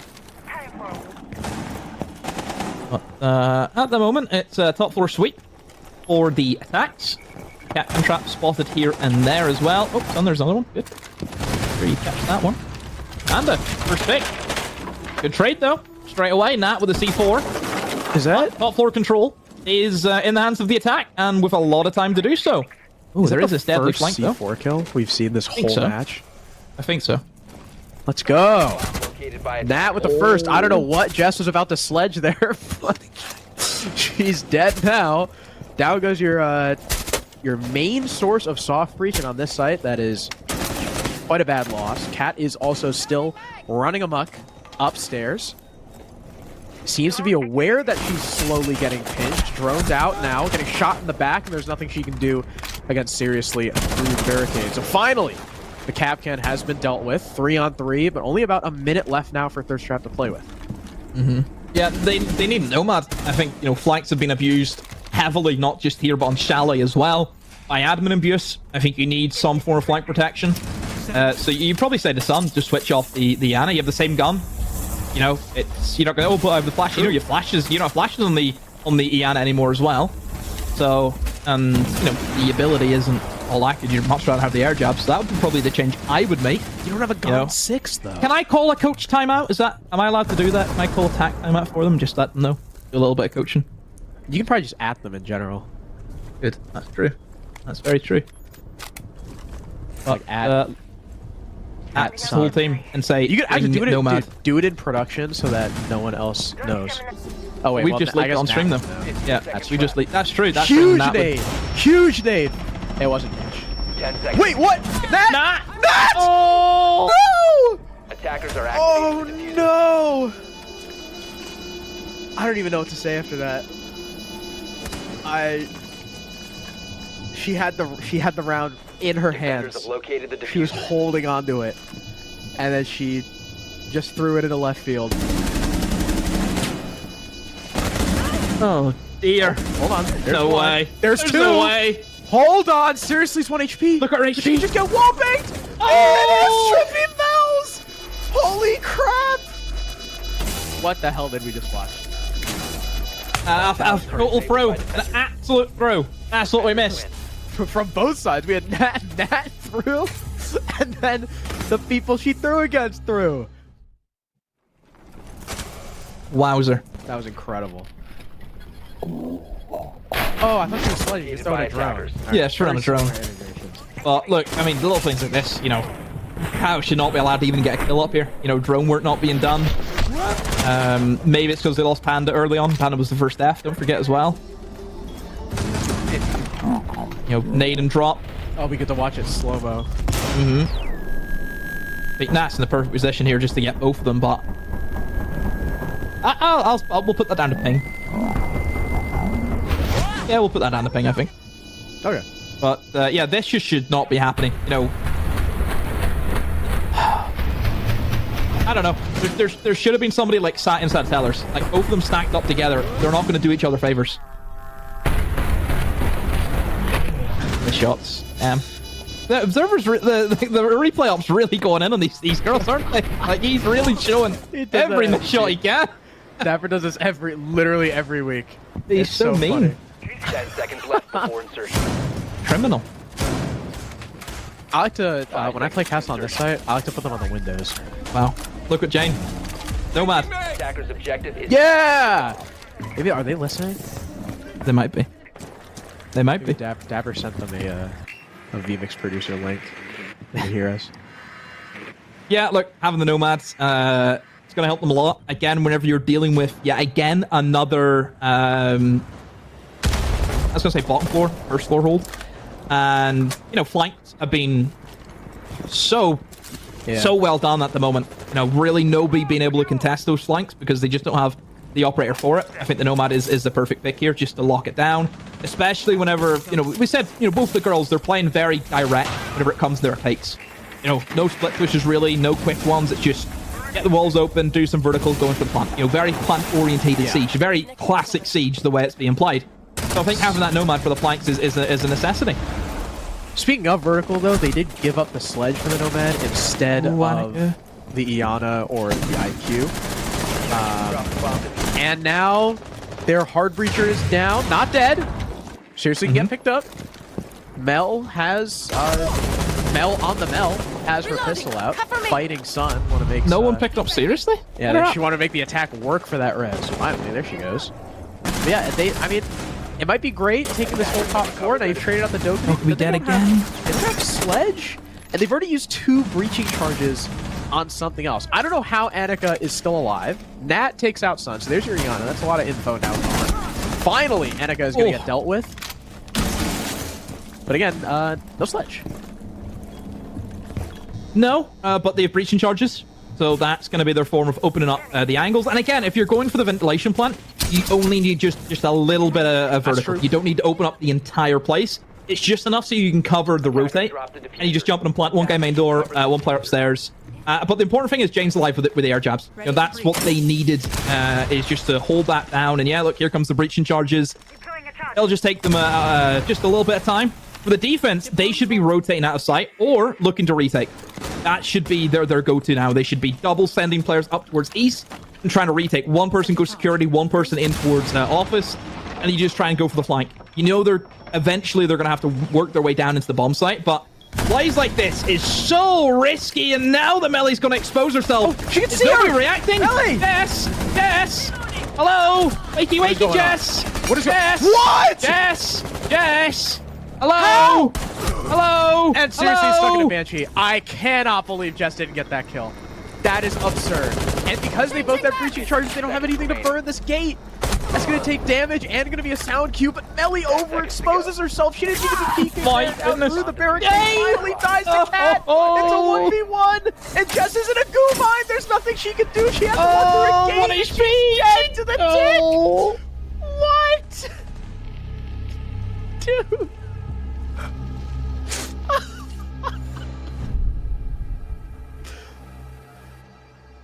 But dude, border has been a treat. You're right. This map is awesome.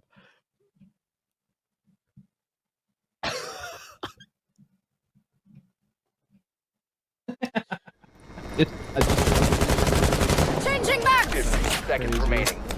Dude, Jess took like 80 damage from goo mines and 10 seconds to go. and a laser beam.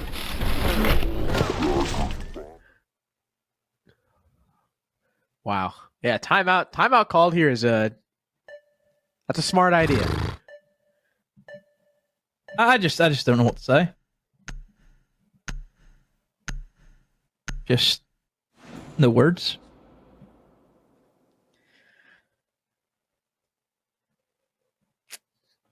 Sound of silence is great sometimes, just where you don't have anything to say. Like, well, what am I supposed to say?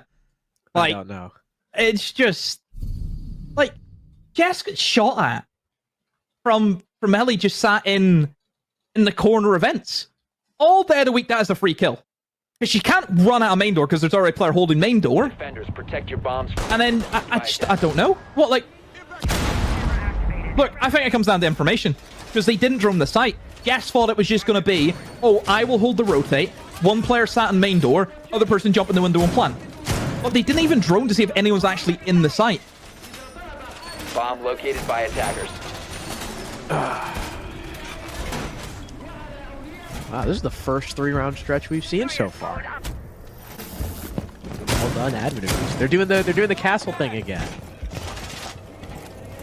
10 Only this time, seconds I think too. Last time they did the castle thing, they didn't have the break wall open into the hallway. Feet up. I think that may have been what Nat was doing when she was getting Attackers shot at under the objective castle is to barricade. defuse So the she's bomb. done it. She's done it first things first now.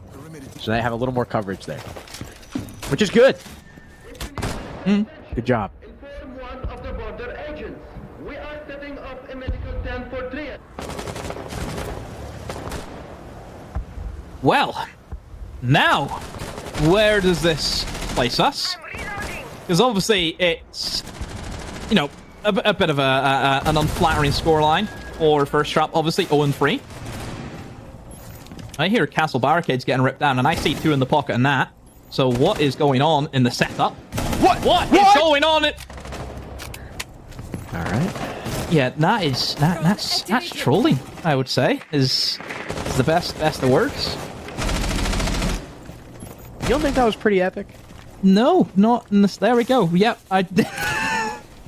What is she?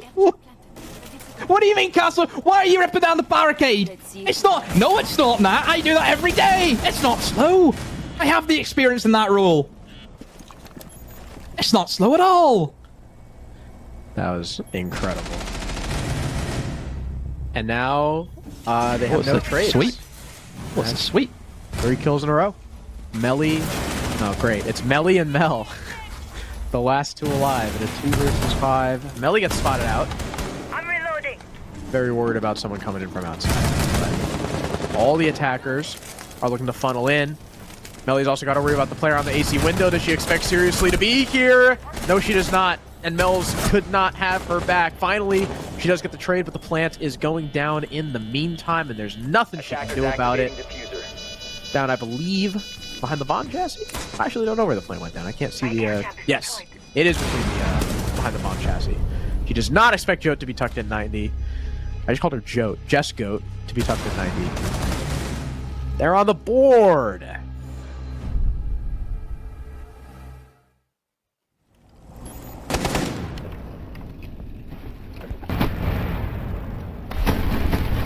Well, this makes things a bit of a game now. Because finally we get a bit of confidence showing through more than anything. First trap. You know, that for seriously, for example, that is confidence in its own. I mean, seriously, obviously dropped the map record on border. We've seen that. Attackers need to locate and defuse as many bombs as they can.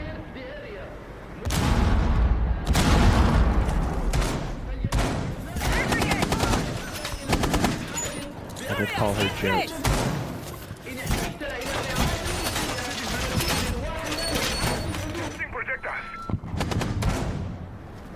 All right, Nat, I believe in you. You got this. You can set up in time.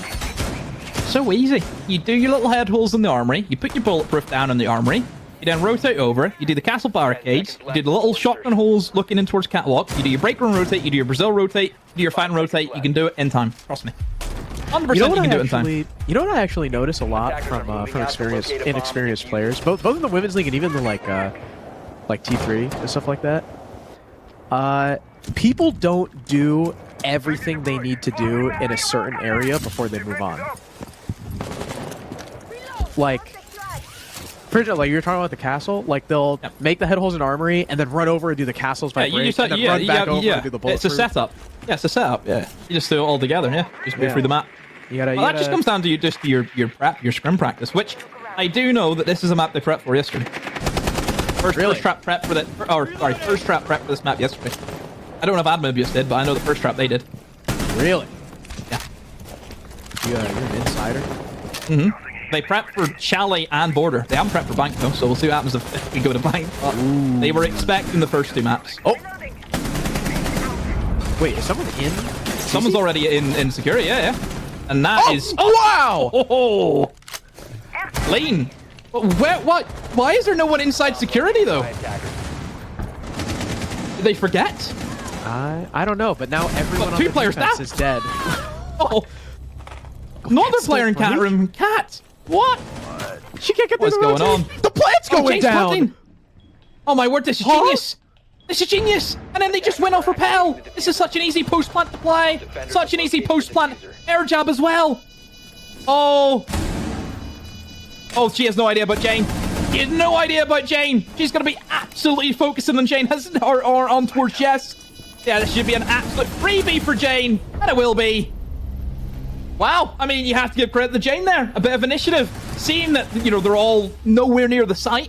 She can just walk in and plant. No feet holes as well. Nothing stopping that plant going down. And then she just sits passive. I mean, she does bait Jess there blatantly. She just went with a fishing hook. She just put Jess at the end and go, you know, get me something nice. But I don't think Jess will mind to get the round win nonetheless.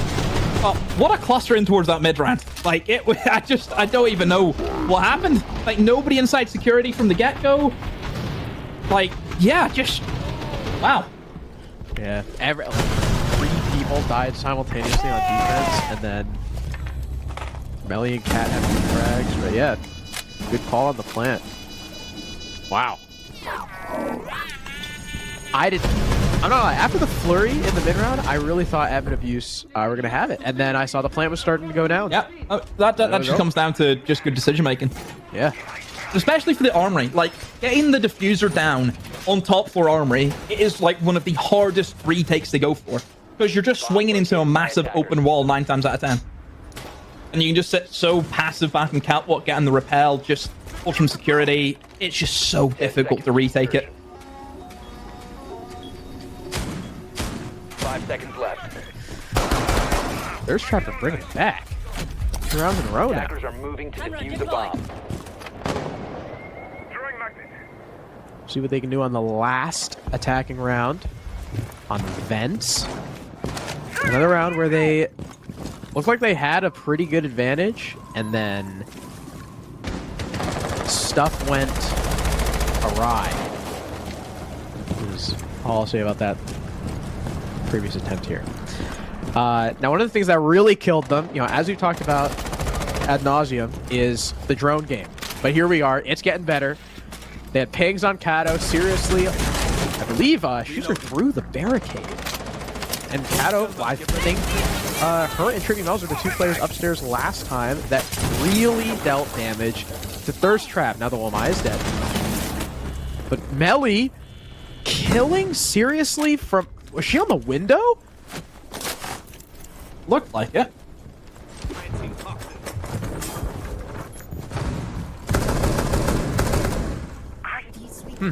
Ooh. This is scary. Drone ready. Well, 4v4. Minute 45 left. Cap jam. Oh my word. Oh, they have a fuse. I didn't Both even of them. realize. Yeah. The fuse for me, whenever I see a fuse, I immediately think, what are you doing? I just think fuses. Absolutely. Yes! And no way! Annika went completely misstrong. Jess has been baited again. Oh my word. Jess had no idea someone was these stairs. The 2v3. I mean, look. They've switched off the Nomad and look what's happened. Yeah. Flank central. Apparently they even had I think they had the cam. That's why Mel's just shot it. So either... Cam's no good if no one's on it. Yeah, either someone was just not watching flanks or didn't comm. But it cost Jess's death, and I'm kind of sad about it because I wanted to see Fuse. I like hearing the noise it makes. It's fun. But 3v2, 50 seconds, and the only vert that's going to be done is with these breaching charges. Looks like all the defenders are nestled pretty comfortably in their respective corners. Nat is going to go for the barricade on the window as well. I love doing that. Glad to see that come out in the Women's League. They do have info on Mel's. She'll be forced to back off, but the Thatcher can't catch her, and she's back in the bomb site! A missed opportunity for Thirst Trap now with 20 seconds left. Melly picks up both final kills, admin abuse, stop the bleeding, and take the half 4-2. Yeah, good recovery there, just to see out those 4 rounds. And look, again, flanks. That's what really cost them there. Big time. I mean, again, lack of droning today has been a big issue for me. You know, how is Annika getting away with that? I have no idea.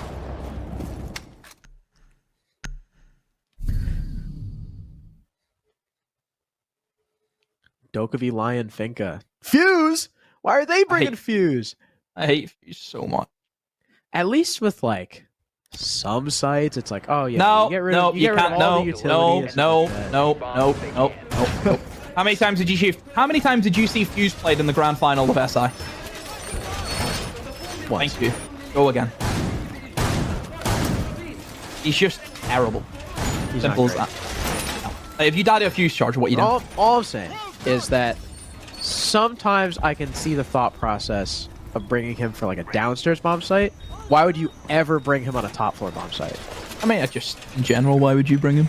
Like that to me, at least there's like there's logic to be found in doing it through the floor, getting rid of all the utility on site. I don't see the logic in bringing him where there's no vert at all. So, well, there's no castle either. So it's like as soon as you put one of those on the window, you're just gonna get fried. Unless they're gonna put it like on the... Well, they can't put it on the main breach because there's a bandit. How is she 1 HP?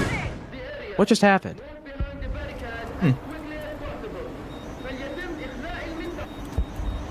What? Oh, was she on the filing? Was she on the filing cabinet and fell through the hatch? Did she fall from the very top and then fell down? I guess so. That's crazy. That's crazy. Anywho, I mean, no blood shed as of yet. Everyone's still alive. And I think the biggest issue is the lack of EMPs. That is going to be a bit of an issue, considering that the defense have fully reinforced triple wall, which we don't see often, really. And even fully reinforced armory. You know, we need to see some form of head holes, because you're just giving the Actus way too much in favor of the attack. You know, open up the wall now is going to be really, really easy. Nobody contesting. Sun almost gets caught out there by Cat. Annika takes down Panda. And the kills are starting to run in now for admin abuse, and First Trap are massive disadvantage, and a great angle being held from below. Jess takes out Annika. However, the trade is there. As looks as though that Nat has picked up a really long angle kill. Yeah, over towards Sun. Missing the head holes to try and stop them in. You know, usually this wall to Nat's right should be opened up with head holes just to stop this from happening, but instead Jane's going to try and play close with the SMG in hand. Misses shots though. Shotgun being pulled out, but it's not enough as Cat was pushed in through the main breach because they knew that Jess was below. Yeah, it's just way too easy for the attack. Nobody from the defense holding anything of value. Where's your Brazil hold? Why are you giving all of that away to the attackers? I'm on outside. I feel like it's been a while since I've seen all those walls full reinforced. I mean, like you said, And again, I think that's just like Attackers need to locate partly and like an defuse as inexperienced many bombs player as they thing, can. where you're thinking to yourself like, oh, we're gonna bunker down. It's gonna make us so much safer. But it's like, you know how, what was it? Emzo used to say, holes work both ways. Same thing with reinforcements. Like, the safer you get, the safer the attackers are too in taking control. So, and they're gonna do it again. Full reinforced trip wall, and I'm sure they're probably gonna full reinforce armory too. Can we take a look at armory wall real quick? There we go. 10 seconds to go. More free control for admin abuse. Yeah, look, nobody in towards Brazil. 5 seconds to insertion. I mean, you need to have more of a hold than just a roaming solace. And that is where we're at. And Defender is exposed. an impact for 2 drones. Don't know if that was worth it. But look at this. Like, just no setup towards Brazil. None whatsoever. Just an issue. Like, it really is.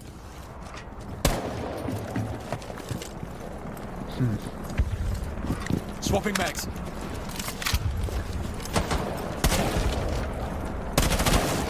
Oh my word. Fused. Oh my word. Yeah, someone's just got picked off on the table. Yeah, that was really close. See, she should be having head holes here to cover her, but they don't have the head holes. There's 3 of them stacked up outside there as well, to be fair. They also just opened the wall before they cleared the CC players. I mean, so seriously, didn't even ban the trick. Yeah. But I guess there's the... It's surprising. there's kind of the head holes now. I mean, no one's playing half wall. It's not as clean. I think it exposes your full body. Which is the only issue. However, the down happens. Is there a finish off? Doesn't look to be the case. Of course, you can't just think to stim yourself up. And that has happened. So, let's just back up. But again, just look at all this control and look at the time. So easy for the attackers right now. Oh. Bells really wants to walk in here. She can smell it. Nobody half wall. There is someone just to her right, though. Yeah. It'll be Jane, I In think, is it? small. I believe you're correct. She's also got the smokes. All right, never mind. She's down. Here comes the swing from the Womai, but Annika's got the cover. A perfect 1-2 punch from the attack. Panda dies off screen. It's a 5v2. Jess is down below with Solus, but there's a hard floor that they can plant on, and seriously is nowhere near the bomb site. Hold on, no, neither is Nat. Nat, you gotta get in there. Seriously, picks off the low HP Melly. Finally, Nat finds her way over towards the bomb site. Is she about to plant on the...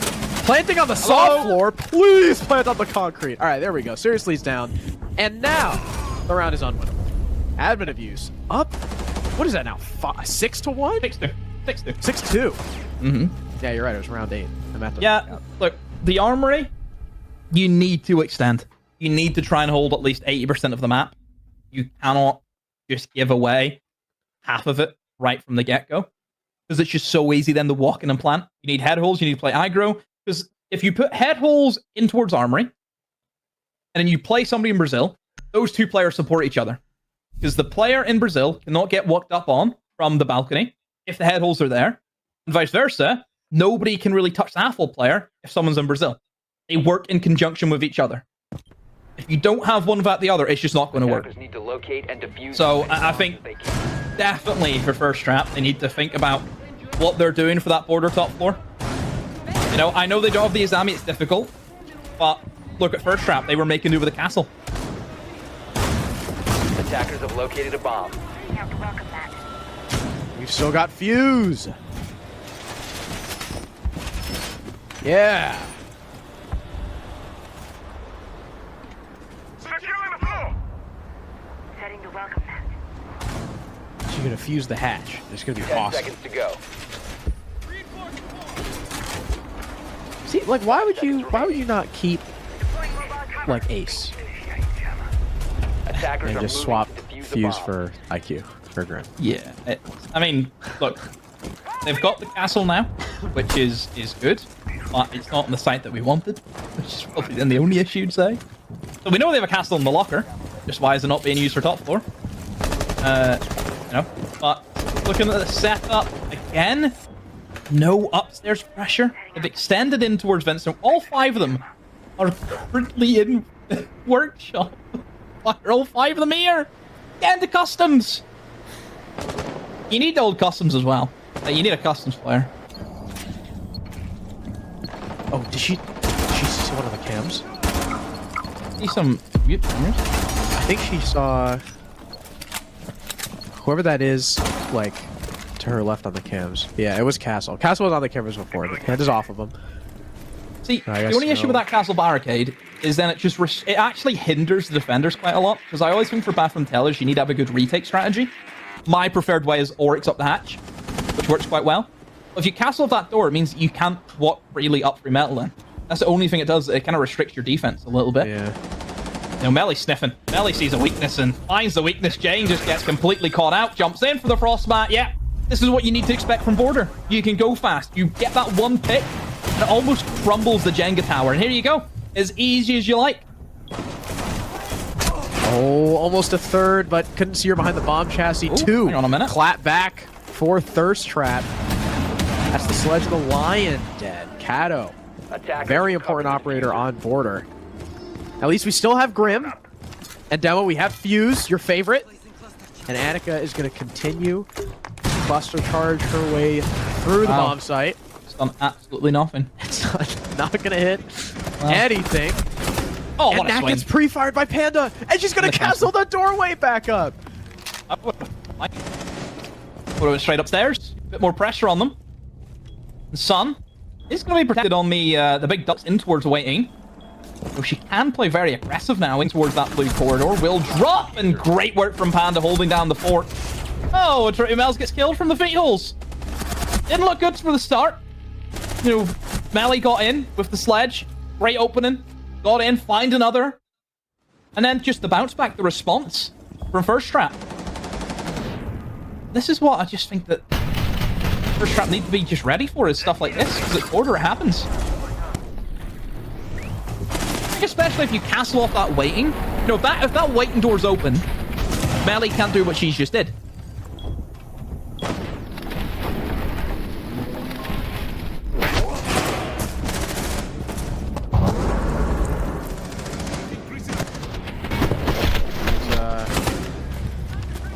Last three were not playing together. Like, I could also potentially see the fuse. You know, if you were to fuse that, like, someone else should be dropping off of that. And you probably shouldn't be the one with the case. Because it's like, like, the way they're trying to use fuse right now, it looks like, is to flush out of position. But it's not, you know, you're not Kappa Tower or Grim. They're just going to walk away from the nades and then walk back when they're done exploding. If you're going to do that, you have to act on it immediately. And they didn't. And then Annika dropped alone because Nat was all the way on metal stairs where she really didn't need to be. I mean, all of sight. Yeah, and that's down to another info thing. They shouldn't be able to drone outside and see that. It was just free. There was no one the diffuser. at all. That was a free soda machine plant, really. It didn't happen. And Thirst Trap now have the opportunity to start a comeback. It's gonna be a lot to do though if they want to make that comeback happen. There's the first round. They need 3 more though. Need to get the that 6-6 mark, of course. But boy, it's one of those Border games just that you sit there and think, how is it happening? You know, again, we're seeing this strat, which is honestly very similar to the one that I was telling you about, where you kind of just castle upstairs, everyone plays above, and you just open up every vertical angle you can find. It is very good. It is actually very good. I enjoy it quite a lot. So, yeah. Only thing is, look, again, minute details. Move that single castle barricade out of archives and put it on the double door on office, and open up office. It just gives you more room to work with as well. That's the only thing I would say. But at the moment, it's working well for them. Sledge will open up the castle barricade now. A C4 prep from the cap can. You can see Jess. He has stood right on the archives door. Somebody just was to walk over there. Pressure, but no, that's castled as well. Panda is able to take out Cow. A permanent yellow ping is being deployed also. But there we go. Jess will swing off that yellow ping and get a kill. Look at this from seriously such a basic camera, but it's doing a lot of work. This round is flown by. 1:20 left, and we only got 2 players remaining, and they're still getting spam pinged over and over and over again. The fuse charge, the savior of the round, is going to come out and force Jane down the hatch. And she's got hard breach charges. She's going to go ahead and open up that wall. Try to give them an avenue to plan, but of course, you know, Panda's right there. That's not going to work. But she'll drop down, interestingly enough. I guess just wants to figure, you know what, we have enough kills, we have enough time. Or we've wasted enough time, we'll just fall back to site. Better to play safe, better be safe than sorry than to give up 1v1s. Trippy Mel's and Annika. The latter of which is now below 50 HP. Yeah, this round is pretty much over and done with. I mean, Jess is just going to kill it. Jess is going to kill it dead, you know, because they don't know where Jess is. I think Annika, if she tries to push in towards that hatch, it'll be a freebie for Jess. And Trippy Mel's have to walk in towards blue.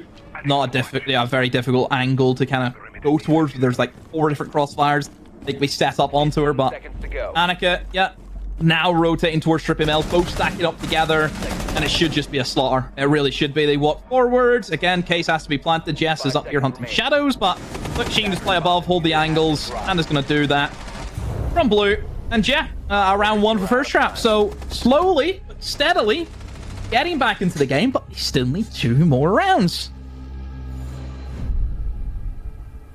It's not impossible, though. We're getting closer and closer. That was just really, really good info for Thirst Trap on that Vault Cam in office and around the map. They were able to collect so many kills just while Admin Abuse, you know, attempted to walk into the building. The power of info. Now we're on Armory. Do you think they're going to full reinforce all the walls again? And give free control to Admin Abuse? Attackers need to locate and defuse as many bombs as they can. They really did it. Look at the selection. I'm not convinced that that's what they're going to do. There's 2. Can we get a 3rd from Panda? Petal. Oh no, wait! Don't tell me she's just there to try and hunt rooms. No. No. I need to get in there. Can I get something? I actually need to get in there. I actually need to IGL. 10 seconds remaining. Get head holes. Get the Brazil going. 5 seconds. At Thirst Trap. I mean, Stop the only thing they have everything. going for themselves is they've brought in the Cade. Attackers' objective is to Oh, they don't even locate rotate over here. They might be able to get away with a Cade trick. Because Cow, I would say, has played in very aggressive positions and has died first a lot of the time for her team. Wow! Attackers recovered the diffuser. Oh. I mean, honestly, seriously, lottery numbers for tonight. Can you send me them through? I'd love to have a go. Wow. Oh And my word. another one! Oh my word! Guys. Guys. She's on one again. She wants the map record again. She wants to beat herself. See what I can find. Is the comeback happening? The specs I mean, look, this is the thing now. It seriously has just became activated. And we've seen her do this last week where she literally put her team on the back. If this happens again, my goodness. And the way she's playing it could. It really could have. If she is just going into it now where every gunfight she hits her shots every time, there's nothing that Admin Abuse can do. This happens all the time, even with the males. If one person is just absolutely on their game, winning every engagement, you can have the best minds in the world. You can have the best coaches, best players, whatever it is. You will lose it. Period. That is it.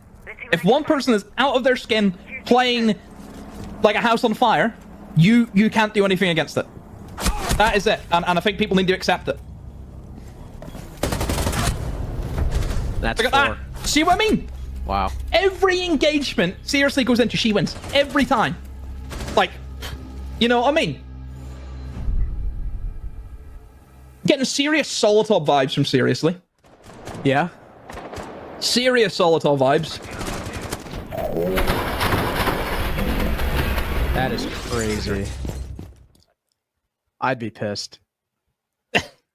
I'd be typing in chat after that one. I'd be like, "You're blessed." No, just don't worry. I mean, it's just Nat. This is right. So Nat, this is our, our advice to you. From our background, me and Harrison have been, casting for a while now, and our advice would be just don't die. Defenders protect Real. bombs from being That's it. used by Just attackers. don't die. Nat, if you want to live, and just don't let that happen to you, just don't die. Have a harder head. Honestly. What can we tell you? If this goes to overtime, dude, if Thirst Trap win this map, I'm gonna lose it. I mean, here's the thing, though, on the side of admin abuse, their Fuse kills have is started back. their kills and admin abuse have started to taper off a little bit. I'm not seeing Yeah. the same amount of kills coming in, and this is where, like I mentioned, if Seriously's just going to carry the team, she's going to carry the team, and that is it. That's the point of it. And I mean, if plus, Jane caves the hatch as well and can do a bit of hatch tricking, this could be strong for them as well. plus Thirst Trap have defense in overtime. Attackers' objective is to locate a bomb and defuse Yeah, It'll which is have been it's been the favorite side. Yeah. We got Jackal from that. They want to shut this roam down. But again, Not really a roam, it's just Seriously standing in one position, running out and doing picks. Jackal ain't going to help you with that. again, I don't really know. They got Fuse still. Yep, They could have swapped, Absolutely hates it. Fuse off for Jackal if they really wanted the Jackal. So It's more to see how they deal with the, with a Cade. That's it. In reality, it should be really easy. You just EMP where the Cade is and go for it. But if you mess it up, the round's cooked. Yep. So they need to make sure that they can get those Cade claws done and get them out of there as quickly as they can. You know what might have also helped? The EMPs. If instead IQ? of Fuse, they had IQ. Yeah. attackers have We can bring a located Maverick. bomb. That's it. Or just, how about just a normal Thatcher? How's that as well? Oh, well, bye, Jackal. I mean, Nat is on a bit of a bad trend at the moment. What did Even we tell if- you, Nat? It's Don't that opening die. pick like 6 times in a row. I feel as though it might be for Nat, so it's not been very good for her. Cow almost finding Jane as she just kept swinging to the left. Maybe she would have got it. Oh my Thankfully, god, they got the we claw. have seen. Yeah, they got the claw. Thankfully, that's going to hit its mark, and the hatch is going to be open now. So it will be a 1-for-1 trade. In comes the Fuse charge also. Picking up Panda's good pick. Second top fragger as well on the side of first strat. And Jane goes down. Again, this is the same position. Just what I mean. If you castle off that door, this is what Melly can do. If you leave that open, she cannot do this. And now Sun's down. Oh, admin and Fuse are about to lock it down, but Melly goes down to the bomb site. Look who's alive. Look who's alive. Seriously. I love this from Raid Jess. boss still up. I love this from Jess. Oh, Oh, I don't love it. I don't love it. I don't love fall it. back. Both players are so They're far in sight. off site. Here's the drop. Mel's is in such a safe Two in sight. corner. It's so safe. They're not And they moving. have no Plant's gonna go down. idea. Yeah. Attackers are activating the diffuser. Oh, here we go. It's gonna be one heck of a retake, Harrison. Just Let's see if they can pull it off. No, she needs to move. They need to do something. Just can't sit back. But here's the thing. Hatch wins. Hatch wins. I think, honestly, Jess should have just kept going above and should have tried to take the one-on-one upstairs. You get hatch control, this shuts down immediately. Seriously? Finds Kato. But I mean, this is the thing. They don't know where Trippy Mel's is. This is the issue. She is in, like, such a safe position, like you mentioned before. The other player should just be on the hatch. Let's see. Trippy Mel's holding onto the rotate. 12 seconds. This is going to be... Yeah, it's going to be over, Harrison. Not enough time on the clock. They didn't move quick enough. And it looks like we're headed to bank. Wow. So first of all, obviously it could have been done with other operators, but the Fuse actually kind of ended up being useful, getting the Electro Claw, opening up those hatches, and then the aggressive play from Kato and Melly, especially Melly, walking up towards the same window that she'd done twice before. And then the last two defenders were just way, way too far afield. 17 kills from Seriously, by the way. So she ties the second place kill record again. The positioning here for the last two defenders just not on par with what they've been doing for the rest of this for the defensive half prior. I definitely agree with you. I think Jess needed to to go for the 1v1 isolation, yeah. She either goes back downstairs and is 3 miles from sight and they lose the round and I'm frozen. That's okay. Why are you I think- frozen? I don't know. Sometimes Why- Phoenix does that where it'll Yeah. like, I'm still here. I'm still talking and my video feed is just Look, like honestly, it's that castle barricade. Melee was able to get 2 kills each round from it. That castle barricade needs to go immediately. Because it's so easy. You can just sit in that window and just pick up sightlines. So, look, a couple of issues, but still one more map to go. We have bank, but I'll, again, go to a quick break. I need to get some food, man. I'll be honest. I wasn't expecting to be here as long as what it is, and I have a flight 8:30 in the morning tomorrow, so... Oh, really? Yeah. So, fun. But look, we'll go to a break and we're back in a few. We're back. Map 3, the final showdown. One of these teams has a date with Girls on Fire, and the other will be in the grand final demo. We get bank. These teams have played bank before. They both lost. One of them lost a little bit harder than the other. Mm-hmm. Yeah, look, I think you look at bank as a map, it's very different to what we had already with Shelly and Border. Shelly and Border, all about your kills. That's what it comes down to. Whereas now, if we're even into bank, you're a lot more on the strat focus. A lot more of getting that plant down is a bit of a necessity. Still, I think top floor becomes a bit of a frag power map as well. I think it's some of the window play that you can have. So, yeah, I think it's going to be a different change of pace. And, yeah, it'll be interesting to see how teams want to approach it. Yeah, we've seen a lack of, well, we've seen some retakes. I'd say we've seen a lack of retake strategy on Chalet and Border so far, and that can be incredibly important on bank when your initial if your initial utility fails. It's always good to have that backup plan, like on basement. You know, how do you take top floor and get those guys off the hatches? When you're on CEO, how do you deal with the window pressure? So adaptation is going to be big on bank too, something that we also haven't seen a whole lot of on Chalet and Border. So who knows, bank might be just as weird as what we've seen so far. I think the adaptation is probably the biggest thing for both teams. It's like let's say definition of insanity, doing the same thing over and over again and expecting a different result. Yeah, that's kind of what it's been like. I think for both teams have been guilty of. I just think if you go for your initial goal and it doesn't work, just do something completely different and see if that maybe might be your answer. Because doing the same thing again, 9 times out of 10, the attackers are going to do the same thing again, or the defenders are going to do the same thing again. So it's all about how you adapt to your opponent. We have a good attacker band to start off. Wow. Hibana on bank. She is the hard breach, typically, when it comes to attacking basement. And now it's a lot more difficult to get all of those hatches open. Actually, it's still possible. You just might have to sacrifice one of your picks for an additional hard breach. Yeah, typically you'll just have slightly less options than you would before. Thirst Trap still banning Brava. Interestingly enough. It's a comfort ban, it looks like. That's obviously 3 in a row now that we've seen that happen. Who comfort bans Brava? Is she really I don't know. And the thing is, it's very strange because the longest time I've known Sun is that Sun's a massive Brava clutch. So I'm very, very surprised at that's being banned away.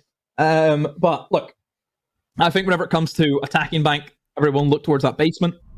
Usually, you always be won by the defense if you play it well, if you have all the tools at your disposal. One of those tools, though, is going to be taken away. Mira, great ban for that basement. But you still have likes of your Goyo. You have the likes of your Cade, Tabaro combination as well. Azami. Solus up. Azami. I mean, Zami's not too much of an issue, I think, on bank. Maybe open area. Open area is their good map, or is their good bomb site. But, Valkyrie? Yeah, Valkyrie again. But I think Valkyrie's always going to be a stable pick. It's very rare you see Valkyrie ban these days just because they're stronger operators than just some cameras. And again, you have a hard counter such as IQ into your Valkyrie.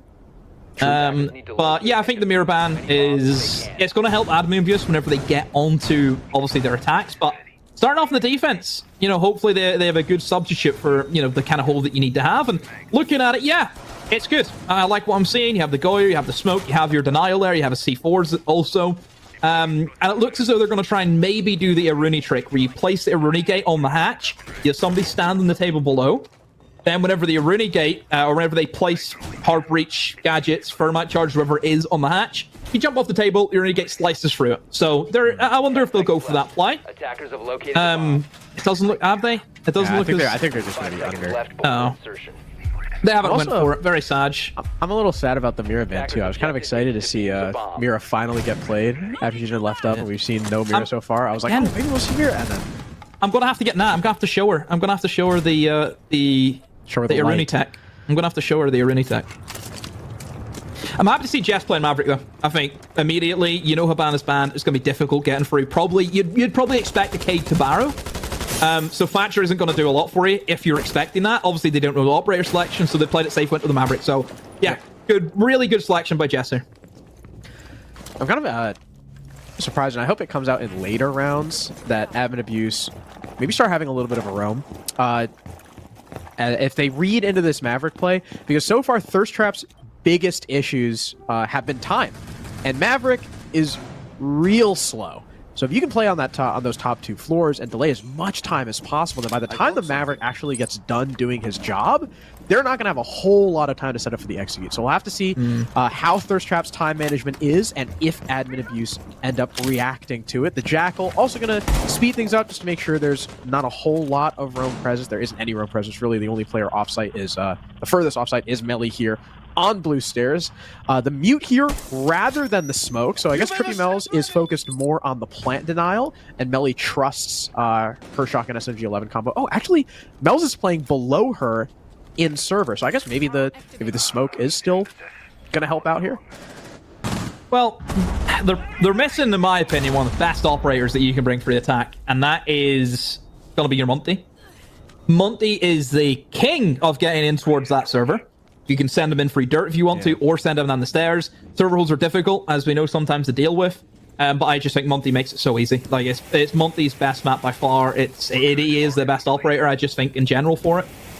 Interesting to see Jess actually open the back hatch as well. So maybe they might look for a bit of a split push, where you have a lot of people funneling down in towards main stairs and holding onto the hatch, and then also sending a unit down towards the back. So that could be an option for them. We will see the EMPs go in along with the hard breach gadgets. Will there be another cage being tossed in by Kato? Yes, it will. Like so the hatch, the hatch stays shut. So this is going to be tricky, though. They're going to have to go for a main stairs lobby drop. That's what they have to play with. And it's really, really difficult to do that. Already, Melly's going to get the kill on Seriously Nat. Also watching this hatch drop like a hawk. Utility about to come in from Jess. She's waiting on the back pushers to try and take in through main stairs in the other hatch. There's the flash. It forces Nat off. Jess gets down. Here's the pinch. Nat's dead, but they've lost 2 other teammates. Panda trying to bring things back, but Mel's takes her head off. And it's all on Jess. Fire separating her from the defense, but it doesn't even matter. Melly's going to swing in after getting the res. It is a confident first round from the defense. Oh, that was so close for the attack, though. I just think they lost the diffuser in quite a bit of a bad position, where it's right on the door to site coming in from like garage side. Whereas if you just had the diffuser, maybe on Jess there, for example, because Jess did really well, flashes out the player in towards Vault, gets into a strong position, and just can go straight for the plant. So yeah, it was just getting the diffuser juggle around to who should have had it there. That was really the issue. But again, for dealing, with what they had, which is really just the back hatch, because obviously, the cage they're able to get through in towards the open area hatches. They made work of it, but it's just very, very difficult. That basement, it just is. Like, I think turtling. I know you kind of mentioned about maybe a roaming. I just think basement turtle with, Goyos up, Cade, Tabaro, all those things you can use to slow down the attackers. It's almost as though you are roaming, because you're wasting a lot of time anyway. Now, speaking of roaming, Harry Demo Dempster. Why is everyone saying? Why does everyone, even the Americans are doing it? Every person, even people I would call my friends, say the full thing. It's fun. It's a fun. I don't know why. But we That makes no sense. We talked extensively about the fuse on border. How do you feel about the cav on bank? I'm a fan of the cav, to my stack's distaste. Look, if you get a confirmed interrogation, nobody can say anything. True. You are the best player in the lobby if you get an interrogation. But if you don't, then prepare to get abused. Prepare to get abused. It's as simple as that. For the record, I have got my dinner right in front of me, so I will be eating through this map. Unprofessional, I know. I don't care. I'm hungry. Real. I was eating a burger at the beginning, actually. So nothing will ever get in the way of food. I love food. I also hope Annika does something. That'd be crazy if she recreates the Eunice clip here in a women's league. That'd be pretty awesome. But she's slinking down in the basement for now, I'm sure, as Thirst Trap start outside stock and outside square. Now, Jess is the only hard breacher. A lot of times we'll see, Hibana and something like that on those windows out front where it looks like Jess is. I don't know how Seriously won that fight, but she did. Stood up. It was easy as that. Kato stood up and walked into the bullet, so... Cat. I mean, yeah, it's a good start. Cat said, I expose myself. Luckily, Melly's got the refrag, and I think dealt with that Iana before it burned gate, so yeah, Attack is going to have to use something else there. There's also no, the ace is on North Repel, so yeah, there's no pressure by, like, Kanto and E3, so that's a safe spot to play with the defense, I guess. Now a minute 15, and Thirst Trap still really only have control of stock. Yeah. I think getting in for the plant's going to be the difficult thing for them. This is where, like, an Ossa would help you out a lot. Just you can walk in with the shield, put it on the breach, and just plant with, you know, very little ease. Another kill for Melly, who really has been on fire, I think, this entire series. Oh, no. Oh, the Cav's been spotted. Yeah, the Cav has been spotted. This should be an easy kill for Jess. And it will be. Good work, good drone work. And Jess now has to try and push up the stairs. Bit of barbed wire. Is anyone going to be there to answer? No, Jess annihilates. Melly is you. Surely you would have fought Melly with a barbed wire. That would have been an easy kill for her, but Jess says not today. And now she's in a power position on the shield. The only issue is, look at the positionings, though, from Sun and Jess. Both of them are away from each other, not together. So potential refrags are not going to be there for one another. But maybe Jess doesn't need that. Jess finds another one. And look at the HP of Nat. This is a tricky one because, honestly, Jess and Sun, they're both on very low HP. Here comes the swing. She's outside. Where is she going? The DMR is there. Jess has to try and get a kill. And she does it. Jess, massive quad. Just kill after kill after kill. Look, Jess hasn't had the greatest series, but she's having a good map so far, and that's all that matters. You know, this event, essentially, this is a best of one. Just toss away the other two maps. This is the best of one now. Yeah, Jess looking to make up for last map, it seems. That was... I still can't believe Nat got a down there while she was outside. Here's that kill on the Cat. Stand up, perma, over those head level cubicles. Melly did her best on the other side of the map, getting 2 picks, but the info was also instrumental for Jess here. Not only did they have info on the Cav, but they also had info on Nat the whole time. So Jess was allowed to isolate the 1v1 on Trippy Mel's. If Trippy Mel's wins that, defense wins. If Trippy Mel's loses that, then it becomes... That's the kill. You know, that is the kill that basically changes how the round gets played. Like, it really does. I just don't know how Jess wins that. Like, Jess up in the barb, no info whatsoever, but just reacts so well. And yeah, I mean, Nat, she tried her best. Like, where can she go? She was trying to play the diffuser, more or less, wasn't she? Because she knew she had diffuser on square. But yeah, now we're going to go for the top floor again. And we'll see how this one plays out and see how the defense wants to adapt. You know, adaptation. Carter, why did I say Carter? I'm so sorry. I can't believe I compared you to that little rodent. Carter. Yeah. Carter's at least 2 inches shorter than me. He is, and he's also a lover of corn. He's called Corn Boy. Really? Or Pizza Boy. It's one of two that he prefers. He used to be a... Remember that. Exactly. That's why he wants to be called Pizza Boy. But I have some cracking images of that guy. He is actually a walking meme. Honestly. Have you seen the video of Carter dancing to the intro music? No, I've seen the video of him with his goddamn shirt off like an absolute maniac. I've seen that one. But I've also got another one. It was last year for like stage 1 of NA last year. And he found a broom and he just started sweeping up the entire warehouse. And I just started taking pictures of him. I don't know why. I don't know why he started just with a broom, just start sweeping up everything, but he's a weird kid, him. He's a weird kid. I love Carter. Future lawyer. Future lawyer. Cover me! All quiet at the moment on the western front of things. Nat getting a little bit aggro in towards Janitor there. If she can maybe pick off somebody in towards the windows. Sun, checking for the frost mat, seeing it's all clear. I love the follow-up from seriously, by the way. Just following in that Ayana clone. And she is now in a strong position. Oh no! And they're just running in the open. Again, Melly with this long angle in the UMP. She's on a field day. He really is. That's Twitch. Who's not, not necessarily terribly useful, but seriously is going to get the trade. And Cat gets caught wandering around in the hallway, even though Jane was in barbed wire. So another instance of not necessarily hearing it, but luckily Melly is still alive. Destroys Jane on the stairs. Just looking for the pixel here on Seriously, daring the IQ to walk back out, but instead it's a swing from Janitor from She uses a Mel's. They smoked her off, and she took advantage of it. Sun now trying to crouch walk through, does kill the Wamayan Janitor. She's got a foothold in the site, where you but going? dies trying to back out. I guess because they don't have the case. Where is the case? Did it die with Case is- 0 on the stairs? No, I think it was on the IQ. Oh, okay. I mean, I can remember. I mean, Melee is just she is sat in one position, such a static position, and she has just got 1 kill, 2 kills, 3 kills, 4 kills, just with ease. Just like Jess did in the previous round. Yeah, I just. Oh man, I think it's more impressive because she didn't have to move. Oh, Zero she sat did in the have one case. position. What was it? Yeah, look, this I thought it was guy's the got IQ lost and it. he just died on main stairs alone. Yeah. Bomb diffuser. Again, it's like I look at even. I mean, to be fair, it was such a great play by Trippy Mel. You know, Yeah. seeing that she was smoked ahead of her smoke, which was supposed to work in favor for the attackers, but she says, "Oh, that means it's going to smoke by cross," which is brilliant. Yeah, smokes can really be a double-edged sword.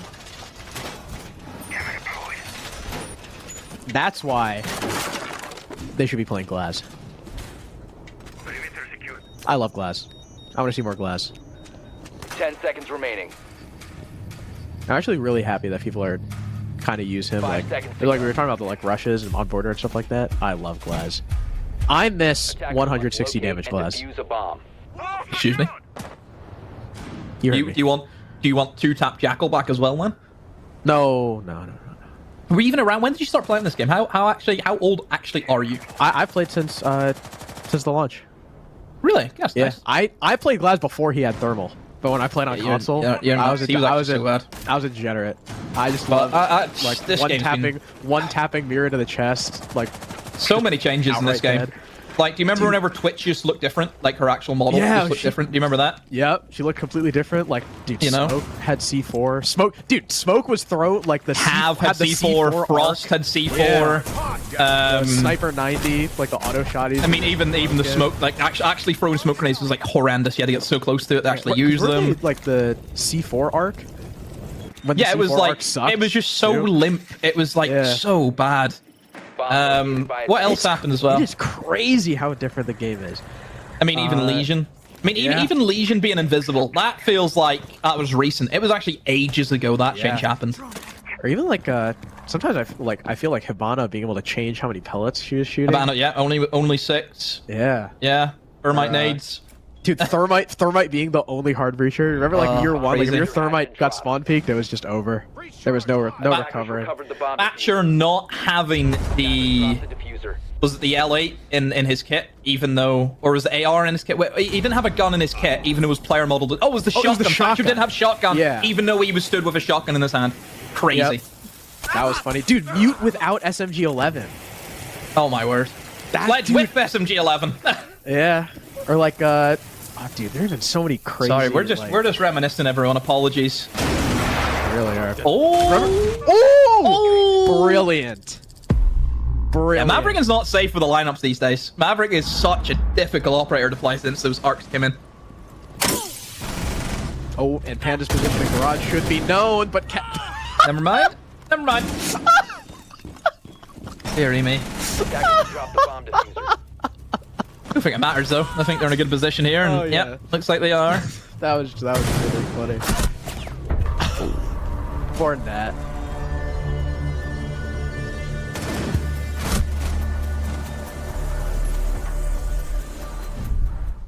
Oy. Well, that was a quick one. It all started with this. Probably the best opening pick that they could have asked for. And then Annika, I think Annika had 3 kills here too. Because there's the one right there, and then I think she got the very last 2. Maybe we'll have an Annika highlight map. We're on open area. Attackers need to locate and defuse This is always a as many fun bombs sight. as they can. Yeah. Usually it is one of the easiest attacks if you have a Monty. But they have a Monty just fuse. Yeah. Monty just walks into open area. That is so easy. You just bring them onto, he just walks in behind the table plants. Open up quad wall, can't do anything. But luckily they have fuse. Yep, they have fuse. Which is just... yeah. It's not... I mean, look, I mean, I'm not convinced about this, I'll be honest. Do you remember? Double barricading? 5 seconds Remember when left before Fuse, insertion. like his thing was just, it was random, and they would just like bounce across the map and Attackers kill are you? heading out to defuse Remember whenever you the bomb. couldn't was put it through awesome. reinforced walls? That too, yeah. Or when you could like shoot, Glaz could shoot through castle barricades, or you could make like little bullet holes, and you were untouchable. What That about was Cat fun. Can, where you would place down a trap, it would be a fluorescent red light. It would just and go the right across the screw door, and through the wall, too. honestly, you could be blind and still see it. Yeah. With the giant screw. That was always fun. Remember the beta? Blitz could spawn during prep phase? I mean, I'd love that. Actually, we should bring back. that in. I would love that. I mean, Blitz would get absolutely smoked though. This is the thing, because you just have somebody just watching for the Blitz. Like, it's not as broken as you'd think. It really is not as broken as you think. I actually think it'd be quite bad. If he spawned during Like- the prep phase? All it would be is it would maybe give you like an early way into the building, because he can get in early, just space spawns, but he's not going to kill anyone. There's no way. Absolutely. So it would be stuff like that. but- Dude, it's crazy how much the maps have changed too. Like old Clubhouse, when like Cash and Jim were completely separate entities. Yeah. I mean, even this map, for example, you had the sprinkler Yeah. system in the servers, which was just absolutely awful. You had the big bars in the vault as Old- well. Dude, old cafe when the bomb site was in bakery. I mean, old cafe with the top floor was just like the smallest bomb site you'll ever see. Yeah. I really think they should bring like a Nostalgia like, playlist. like a classic play, or at least make the old stuff available in like. If I was custom bringing back games. an old map, Old Hereford, because I think it's better than the one we have Yes, now. I do too. Old Hereford was so much Yeah. fun. Much better than the one we have now, 100%. I think Old House was better too. I liked Old House. Did you know? Yeah, I mean, you know what I was don't mind weird? House. And I never saw anything in the patch notes about it. So I feel like it was a shadow change out of nowhere. The floor on Plane used to be destructible. Like the very, very, very top floor, that used to be destructible, and now it's not anymore. Yeah. I never saw anything in the patch notes. They just changed it and then never said anything. Tries we haven't actually had a plane rework. Very shocked. I love Plane. I want to stay it as is. Just a big tube. Oh, there's All no right, way. She just got a Nah, free kill. nah. It's time to hang up the mouse and keyboard. You are finished. You are done. Nah, you're done. Just, yeah, she's finished. She's off. She's done after this game. That's absurd. Who's their On Doc, sub? no less. Whoever their sub is for admin abuse, get warmed up. You'll be coming in next map. Next game. Well, it depends if they win, of course. But yeah, that needs to give her head a wobble. Who else is on their team? I don't know. I think. Oh, a blue flank. A blue flank. Oh, nice. she didn't get away. 15 seconds. 3v2. Hang on a minute. Oh, there we go. Jess is stabilized. Jess has stabilized the round. Hold on, it's all Melly. Oh! Oh, no way. Oh, There's no way! There's no way! Wow, she killed her just before she hit it? That's crazy. Wow. What? Oh, I just... That was incredible. I mean... Look. What can you say? It's just... Melly power. Like, Melly's just playing out of her skin. Is she not? Like, she is just carrying the team.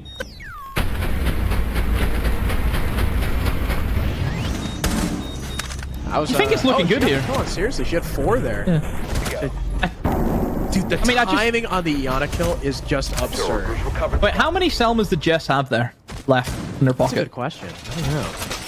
Let me check, because I think, you know, quad wall was completely reinforced up. It wasn't dealt with. Did she maybe use them on hatches? But then surely they had hard breaching gadgets, so that shouldn't have happened. Yeah, I'm looking at the Twitch stream. She was down to 1. She used sub of them it. for lobby side. She used them for like Hanto and stuff. Yeah. She needed to keep one of them for quad wall. If you're planting quad wall, you needed to keep that. 5 seconds left. Wow. What a clutch from Basket Case. Attackers' objective is to defuse a bomb. She's 11-1. I didn't even realize that. Holy crap.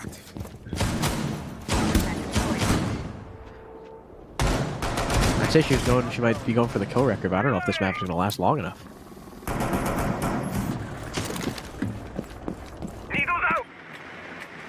Great song, by the way, Basket Case. Yep. That's a classic. I just noticed. So is someone like let's say, you know, like you've been saying, playing out of their skin? Is that a British phrase? Bro, you got a lot to learn. I'm Yeah, 'cause telling you. we say like out of your mind. I think this major will do all Americans a lot of favors. I mean, look, the your pros British absolutely love us. Your pros love us at the moment. Great weather, That's- great food. The great So, the great food part has been. I insane. think people like yourself, people like Carter, you all need to give it a rest. Parker, another one. You all need to accept what we are. We are absolutely brilliant.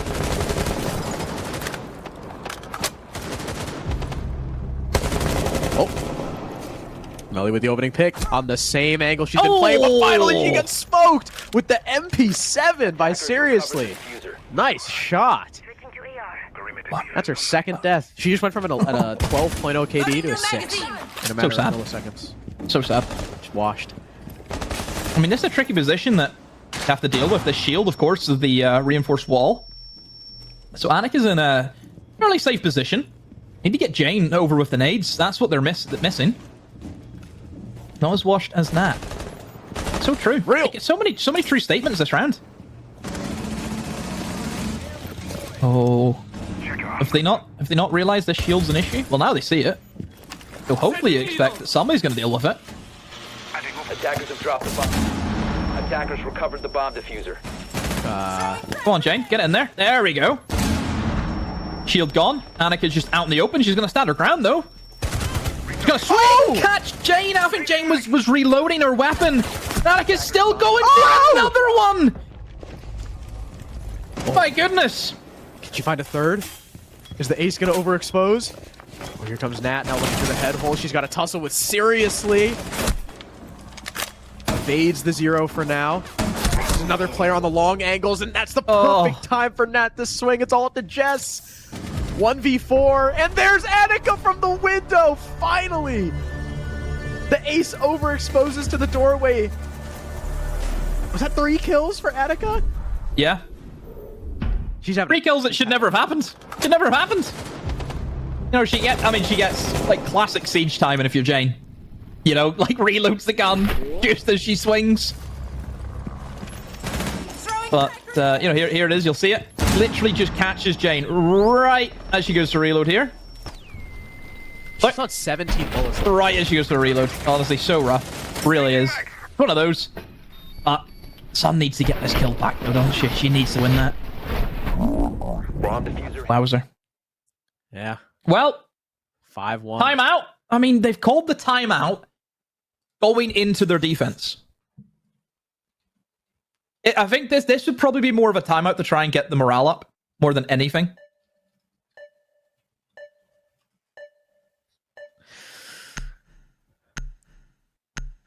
Let's go, America. Let's go America, apparently. I will admit, without England, there would be no America. Like, I gotta give you guys that. We used to own you. You guys are the... I guess We still do. You guys I would mean- be our fatherland, We still do own you in terms of international siege as well. Attackers need to locate and defuse bomb. unfortunately. Yep. But Same thing with, Brazil owns us both. Also true. Europe also owns NA and CS. And Who do you own? Who are you actually good against in any game? You know, see, okay, so you're good here's the at thing. fighting games. That's it. Yeah, NA is good at fighting games, Pokemon, and NA used to be the COD region, and then they fucking franchised it, and now everyone's NA, and there's no like international COD anymore, and it's boring. Yep. COD used to be so 10 cool, seconds to insertion. and now it Off the case. yeah, like dude, 5 seconds left. like there were Australian teams like Mind Freak, there were Asian teams that competed Attackers must in the World locate and Champs. defuse a bomb. And it was always a battle of NA-EU, and NA would win, like, you know, it would be like 60-40. I mean, So it wasn't It's the way, even, like, that it's the way it used to be dominant. for Siege as well. Like, you remember, like, Brazil, sure, they had that stint with Liquid, but even after Liquid stint, they didn't win until Invitational 21. Yeah. And it was like, oh, COVID doesn't count, you know, one of those COVID trophies. So it's one of those.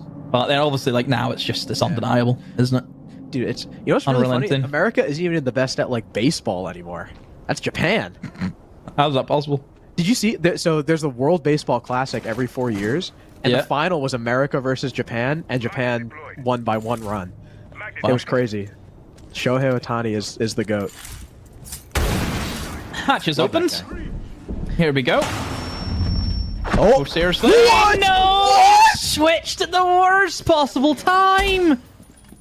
Oh dear, and that gives full server control in favor of the attacks, of course.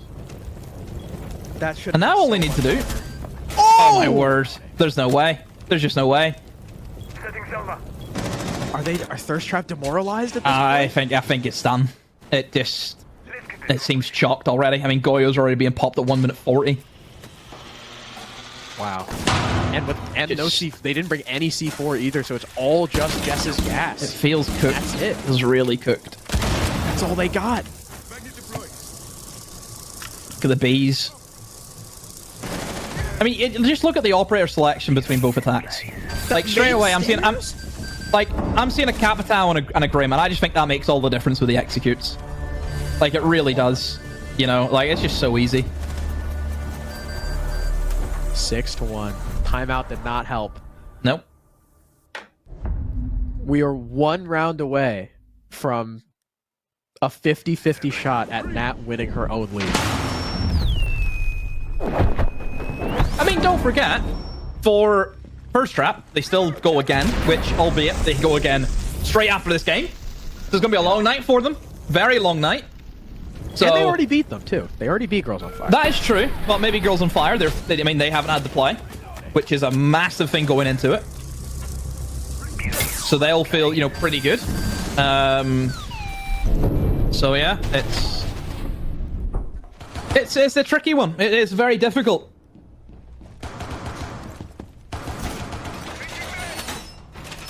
Wow. But here we go. Horse Melly. and cart. Millie is 14-2. Is that Melly? Is that Melly the horse? And then everyone else is in the cart behind? Is that what the observer's Maybe. trying to reference there? I don't 10 know. seconds to go. Definitely could be, but I mean, she's played out again. Out of her skin. You know what that means? 5 seconds remaining. Out of her skin. What else have we got? Yeah, I assume it means the same thing as like she's playing out of her mind. Attackers must locate Yeah. and defuse the bomb. What other ones do I say personally whenever I cast? Like Bloody British Brilliant. ones? Bloody Brilliant's a good one. Yeah, Bloody's a big British thing. Yeah, Bloody Brilliant. I can't remember. All I know all my little things I say. Attackers have located a bomb. I know there's a lot of because we hang out with Sternab a lot. Oh yeah, the American Sternab- British man. Yeah. Sternab will say a lot of The British man who's blatantly American, but sure, we'll go with it. he'll still say a lot of it like tosser, like are you mad? Yeah. Things that Americans just don't say. Attackers Love have Sternab. dropped the bomb diffuser. Oh, but down goes Nat. That's the Thatcher. Even though the walls are already open, so it doesn't really matter that much. But well, Nat's also 2-6, so maybe it really doesn't matter that much. Yep. Melly and Annika are still alive. Oh my word. And there we go, double digits for Annika. Double digits, yeah. It's impressive. 24 kills between them. The rest of their team has 10 combined. So it's like, it's just very top heavy at the moment for Admibius, but I don't think they care. Whenever you're running 6-1, it's very dominant display. And it's just nobody from First Trap stepping up. In the kill department, nobody stepping up. I love the soulless the one drone. The one drone.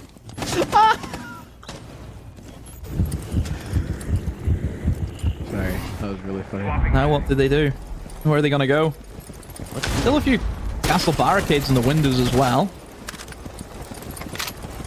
I mean, they don't really have any form of kind of ranged destruction apart from the one Selma that they have. And oh no, Jane. Oh, Really bad game. And everyone's dead. There's no way. Jessica all by herself, and she's been caught downstairs way too many times. And she'll be punished again for it. Nobody being able to control Melee. It was just took the game by storm. And that's how you carry a team. That's how you put on a performance. But you have to mention the sidekick Annika in that game as well. Standout with some of the kills she was getting. Oh yeah, But just a washout.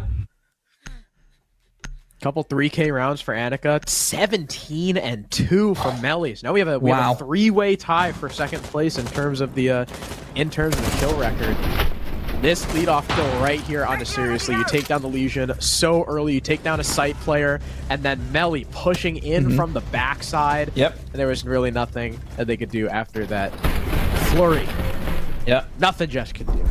7-1, which is the same scoreline that Thirst Trap already lost this map to. So they're 2-14 in terms of rounds on bank. Do we do interviews here? Can we get Nat in? Surely there has to be an interview. If you're not doing interviews, you're missing out. Can we get Nat in the call, please? I can conduct an impromptu interview. No problem at all. We have not done interviews yet. Master in here. I want an interview. You need an interview. You need it. It just doesn't feel. Do we have a? It doesn't feel right without it. Do we have a third VMix spot? Let me see. Oh yeah, she's in production. Interview. Come interview. What we need. No one else should probably say no. But let's see. Let's see if she. Do we have a third VMix link for Nat? Yeah. Let's see if she'll go for it. She probably won't. She hates us. Yeah, she does hate us. She's not fucking with us.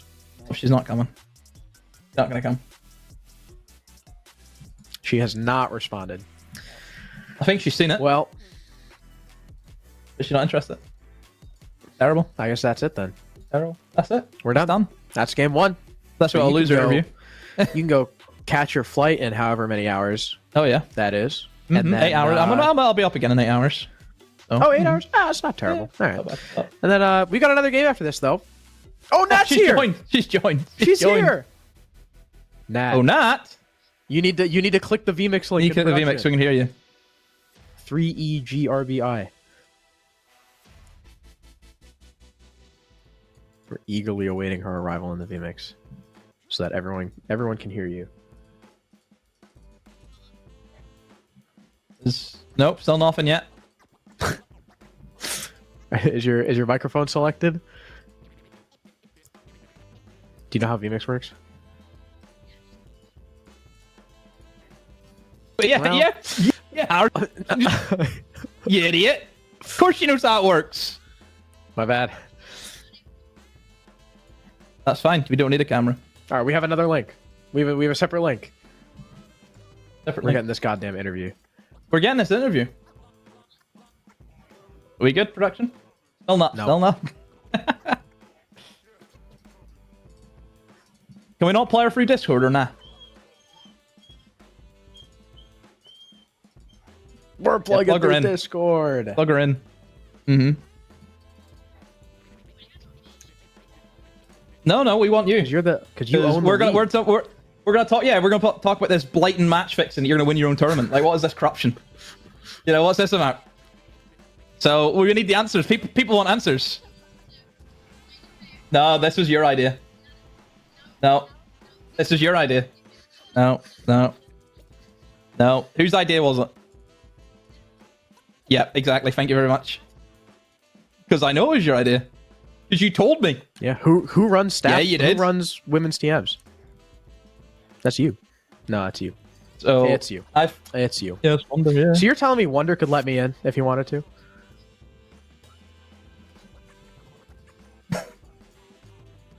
How are we doing, production? We good? I think production had a heart attack. I think production's dead. He had an aneurysm. Mm-hmm. So Nat, you're telling me Wonder could let me into women's TMs if he really wanted to? Why not? I would pay money. But why? I would pay money to be in there. I would pay so much Me and money. Jake can play. Nah, can me and Jake can play? Why not?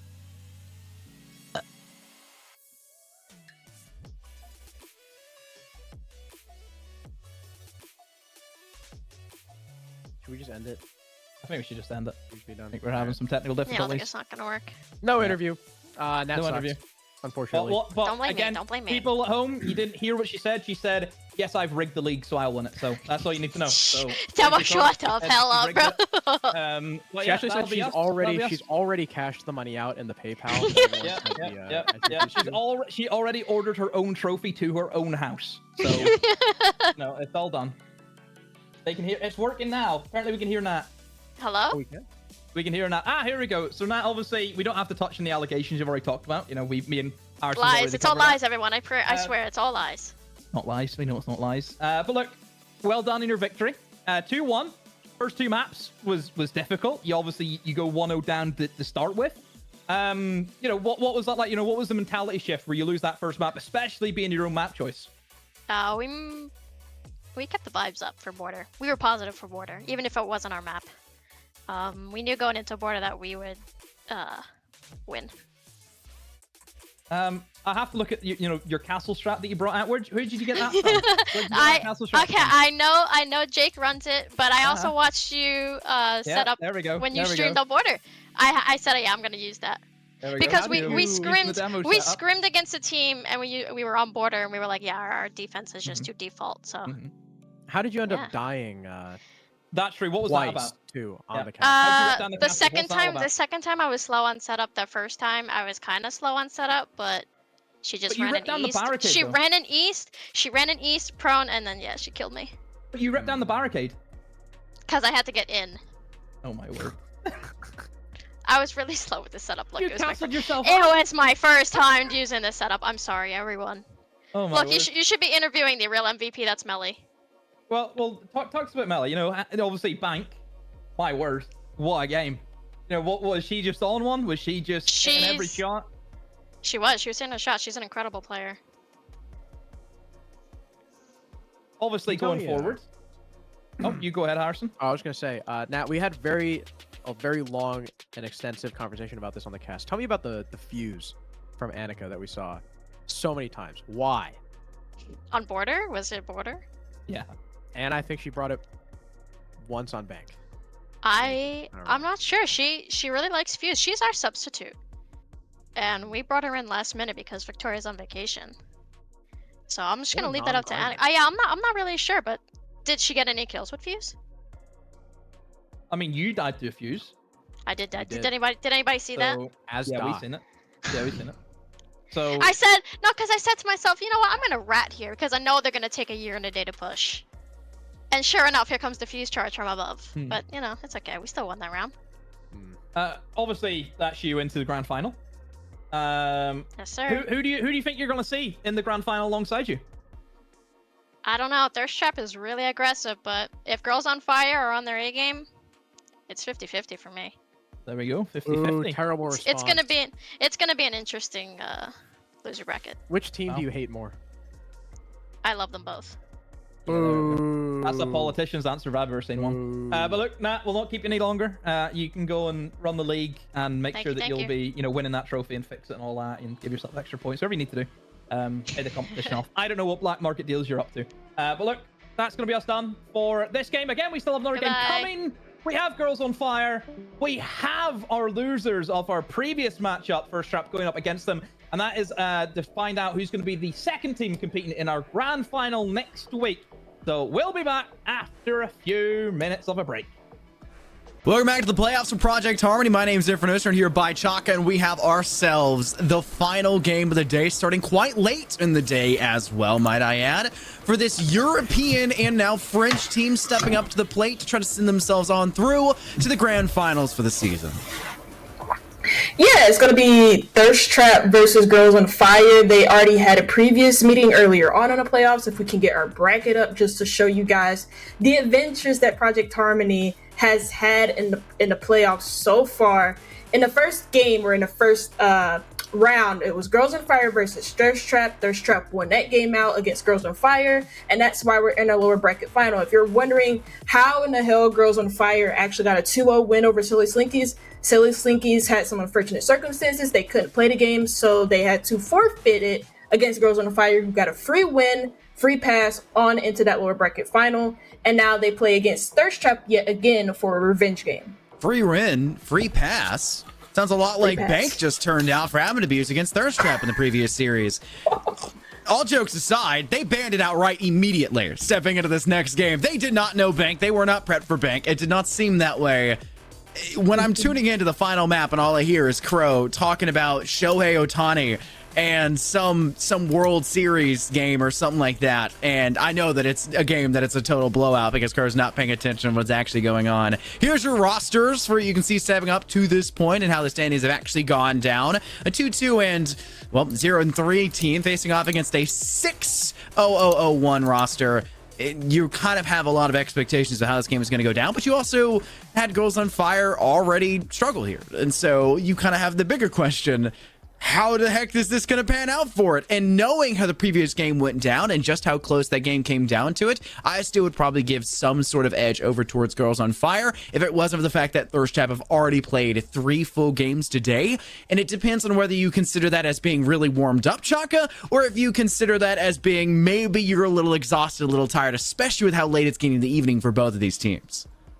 Yeah, I mean, you could count it as more of an advantage. You already had your game. You've already had your warm-up. And for teams to already have their best of 3 warm-up, I don't think there's going to be much fatigue because the players on Thirst Trap are very experienced. We already saw the highlight player for Thirst Trap, which was Sanjaya over Seriously, who had a pretty decent series or a pretty decent map on Border. But on the other side for Girls on Fire, you have Yuling. And actually, no, she is going to be playing today. I'm thinking of Aichi, the captain for Girls on Fire, who's not going to be playing today and instead is going to have somebody else stand in for her. Yeah, interestingly enough, you'll have to see how that necessarily changes the dichotomy of how this game is going to pan out at the end of the day. Do you consider that a big deal? I think so. It's your captain. If every player you would arguably be losing, having the captain off the board is probably the worst case scenario for you. But let's take a look at is this the MVP player, I believe, for it, right? For last week? It's a whole lot of great statistics here. Jane is being really highlighted here. No doubt, we're not skipping this. We're really pointing this out here. One job, big bucks for Dap here. And apparently can't get it figured out. It's okay. We'll move on. We love him. But here's your map veto screen. Like we said, Thirst Trap banned, instantly banked. Did not want to play it again. They did not know it well enough. They were not comfortable with it. And they're very much so going to opt to no longer play it. Girls on Fire followed with Consulate. That means they're going to Clubhouse and Chalet for the first 2 maps. Labs, Cafe, Skyscraper, Border were then followed up to be banned, leaving only Oregon remaining. So a very standard select 3 maps and about as tried and true as you can get for R6. Yeah, first map for Clubhouse is going to be very interesting because Thirst Trap all season have been very flawless on this map. I say very flawless. You can only just be flawless, not very. But regardless, flawless on this map. Out of the 4 games that they played on Clubhouse, they have won every single game, especially against Girls on Fire in their first playoff games, in their first playoff game in the first round of Project Harmony Season 2.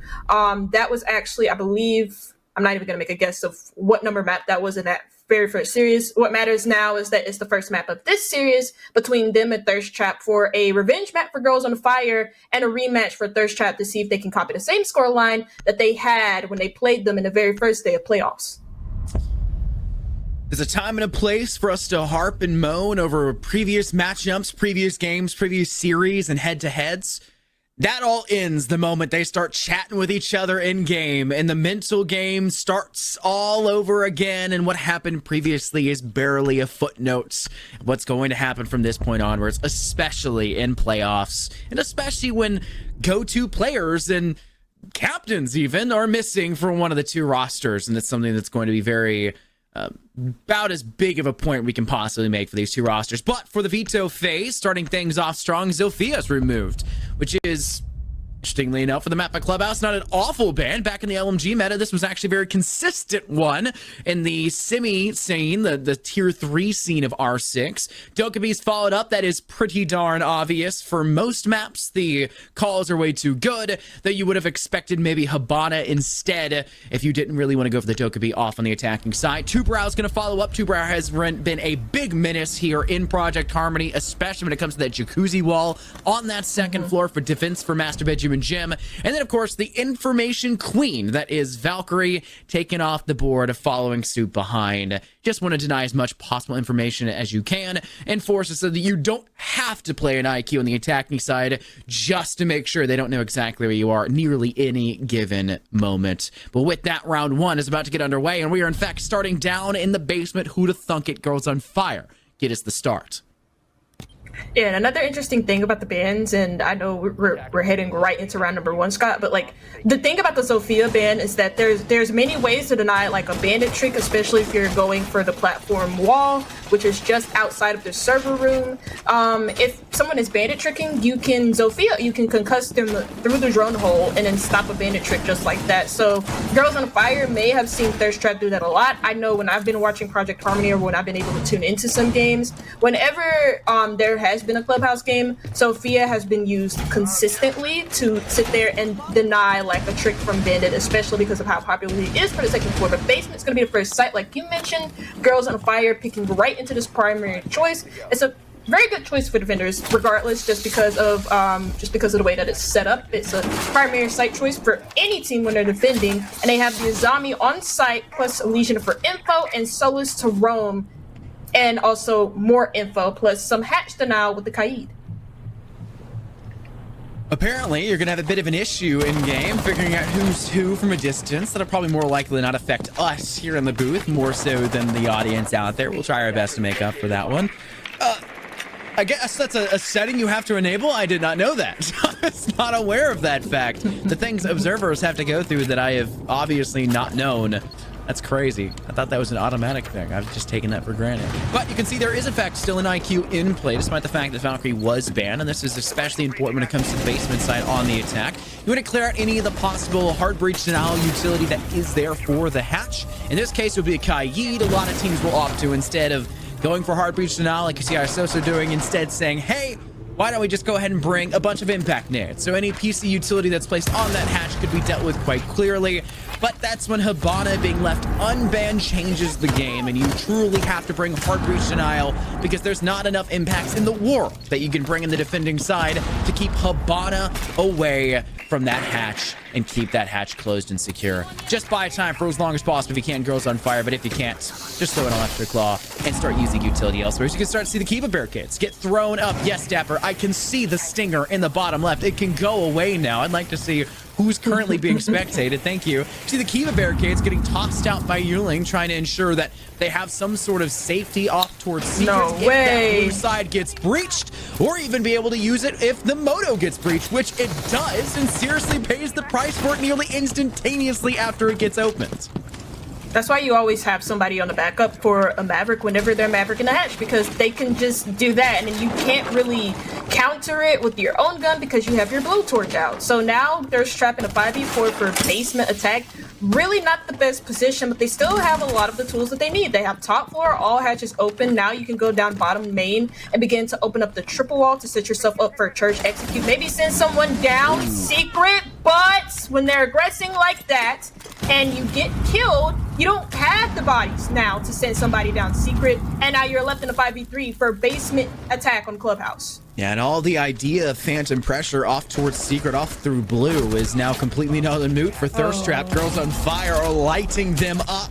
And Jess is coping in the in-game chat, saying bullets just don't work anymore.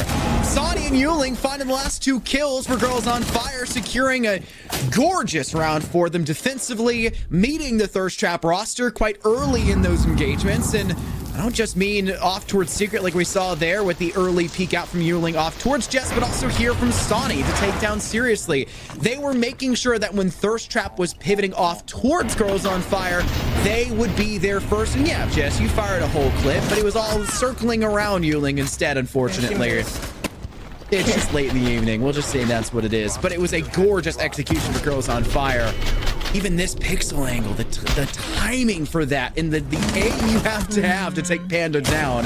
Flawless round for Girls on Fire, and they set the tempo for round 1, but they can no longer return to the basement, Shaka. They'll have to stack up the second floor instead.